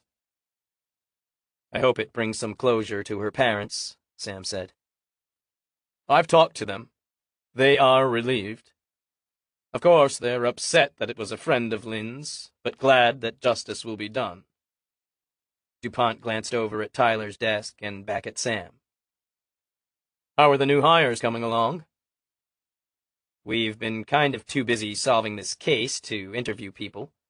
But now that it's over, I guess I'll have to start weeding through the resumes. Sam put the donut down. Suddenly, he didn't have an appetite. Good. I want to make sure this town is in tip-top shape. Show the citizens that I keep crime to a minimum here, and that I'm the best man for the job of mayor, DuPont said. Across from Sam, Kevin's eyes widened. He was facing the door, and Sam turned around too late to see Reese coming in with Lucy. Lucy saw DuPont and growled, her hackles rising. DuPont whirled around. Have you people been keeping this dog here? He jerked his head back in Sam's direction. I thought I told you to get rid of her. It won't do to have dogs in the police station. I'm running for re-election, and I can't have any blemish on my reputation. Sam didn't give a crap about DuPont's reputation, and was about to say so when Reese cut in. Oh, don't worry about that, Mayor DuPont, Reese said. Don't give me any bullshit about bringing her to the shelter. You people have told me that twice already. Now, I want to tell you, there are no— It's not that, Reese interrupted him, but in the nicest way possible. She went over to her computer and hit a few keys. The printer hummed to life and spit out a page. Reese grabbed it and held it up. I thought you knew. We've been accepted for a canine leap grant. Lucy is an official canine dog now. DuPont ripped the paper out of Reese's hand and glowered at it. Canine program? That costs the town money. I don't remember authorizing this. Actually, it's a grant. It won't cost any taxpayer money from the town. In fact, I've talked to a bunch of people in town, and they are very impressed with how you were able to get this extra resource for the town without having to raise taxes. Reese smiled at DuPont. Very clever of you. DuPont's demeanor faltered. They are? Yes. Everyone knows that Lucy was instrumental in solving this last murder. Having her here as a resource will be a great asset to the town, and help keep crime levels low. DuPont cleared his throat. Well, I see what you mean. He looked down at Lucy and held a tentative hand out toward her. The dog eyed him suspiciously, but gave his hand an obligatory sniff. Very well, then. DuPont tapped his lips with his finger. Maybe this is something I should play out in my campaign. People like dogs, right? Absolutely they do, Reese said. Good. Well, carry on. DuPont exited, and Joe turned back to Reese. What was that all about? Did you make that up? Reese laughed. No. Remember the other day when we were talking and you said it was too bad we couldn't hire Lucy? Yeah, but I was joking. That got me thinking. I know other precincts have canine dogs, and I did some research and asked around at school. It turns out there's a grant program. So I took the initiative to apply. Reese looked sheepishly at Sam. I hope you don't mind me doing it without asking, but you were busy with the case, and I figured it was a long shot, so I didn't want to get anyone's hopes up. I don't mind at all. But how did you get it past the mayor's office? Don't they have to sign off on this? Sam asked. Sure they do. But I have a friend that works in City Hall, and she just happened to put the paperwork in along with a bunch of other paperwork, and Henley Jameson, the vice mayor, rubber-stamped it. Then I have another friend who's really good with computers, and we managed to, fast-track the application. Sam narrowed his gaze. Fast-track? How did you do that? Reese grimaced. Well, Sam held up his palm. Never mind. I don't want to know. The important thing is you got it done. Reese beamed. Now Lucy can be here officially all day. We don't have to bring her to the shelter. She could stay here in the cell, or someone can take her home at night. And she won't be alone all day while we're at work. Plus, she really did help out. The grant pays for dog food, a bulletproof dog vest, even a dog bed. Excellent work. Sam squatted down, and Lucy trotted over. Maybe it was his imagination, but her fur looked a little shinier today. The rip in her ear looked to be healing. Joe crouched down beside him and scratched Lucy's neck. Even Kevin bent down to pet the dog. Sam glanced back at Tyler's empty desk in the corner, then at his crew now huddled around Lucy. They were happy, laughing. Even the dog was smiling. Maybe things were looking up for the White Rock Police Department. Epilogue. 2 weeks later. Sam pushed the stack of resumes onto Joe's desk, nudging the white donut bag aside. I want you to look through these. I only see 3 applicants that would be good for the job, but I want to get your take on it. Sure thing. Joe leaned back in her chair, slapping her feet up on the open desk drawer. Things had been quiet since they'd closed the Palmer murder case. They'd had the usual small-town disturbances, finding the owners of lost pets, arbitrating problems between neighbors, even solving the fascinating case of the missing milk bottles from Mrs. Murphy's steps. It turned out some bored kids had been playing pranks on her. But, even though it was quiet, Things were looming in the future. "You going to the town council meeting tonight?" Joe asked, as if sensing Sam's gloomy thoughts. That night, the town council was meeting on a rezoning law. Thorne wanted to rezone a parcel of land he'd purchased so he could continue on the build-out of his resort. Sam was alarmed at the rate that Thorne was buying up properties from the old-timers. He suspected there might be some strong-arming, or at least hard persuasion going on to get that land, but had no way to prove it. "You bet. I don't know who DuPont thinks he's kidding. He can't keep influencing the council members so that Thorne can ruin the land and build more hotels and restaurants." "Tell me about it." Joe glanced out the window. "The scenery is so beautiful here. I'd hate to see it turn into a city." "It's not gonna. Not if I can help it." "Woof!" Even Lucy agrees. Sam crouched down and patted the dog. Lucy was now a permanent fixture due to the grant. DuPont had stopped complaining about her when he'd seen how much the locals loved the idea of a police dog in town. For DuPont, it was all about the votes, but in this case it also worked in Sam's favor. Of course, DuPont had taken the credit for getting the canine grant. Reese played along.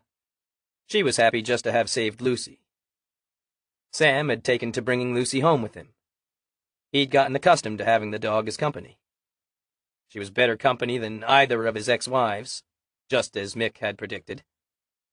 She never talked back, was always happy to see him, and didn't expect him to take her out to dinner.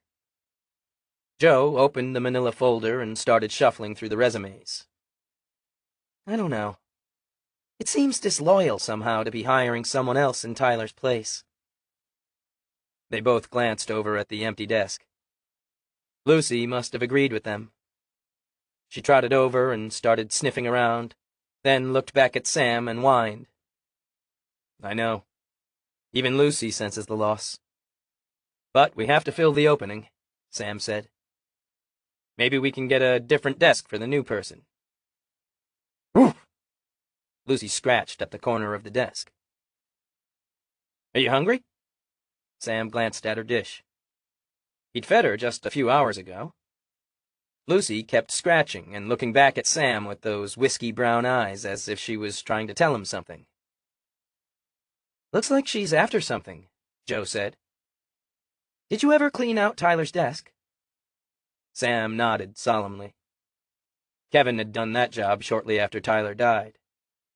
He'd handed all of Tyler's notebooks and all his notes for the various cases to Sam. The desk was empty. "Well, I don't know what she's after," Joe said. "Maybe some old food stuck in the bottom of a drawer?" "Woof!" Lucy's scratching became more persistent.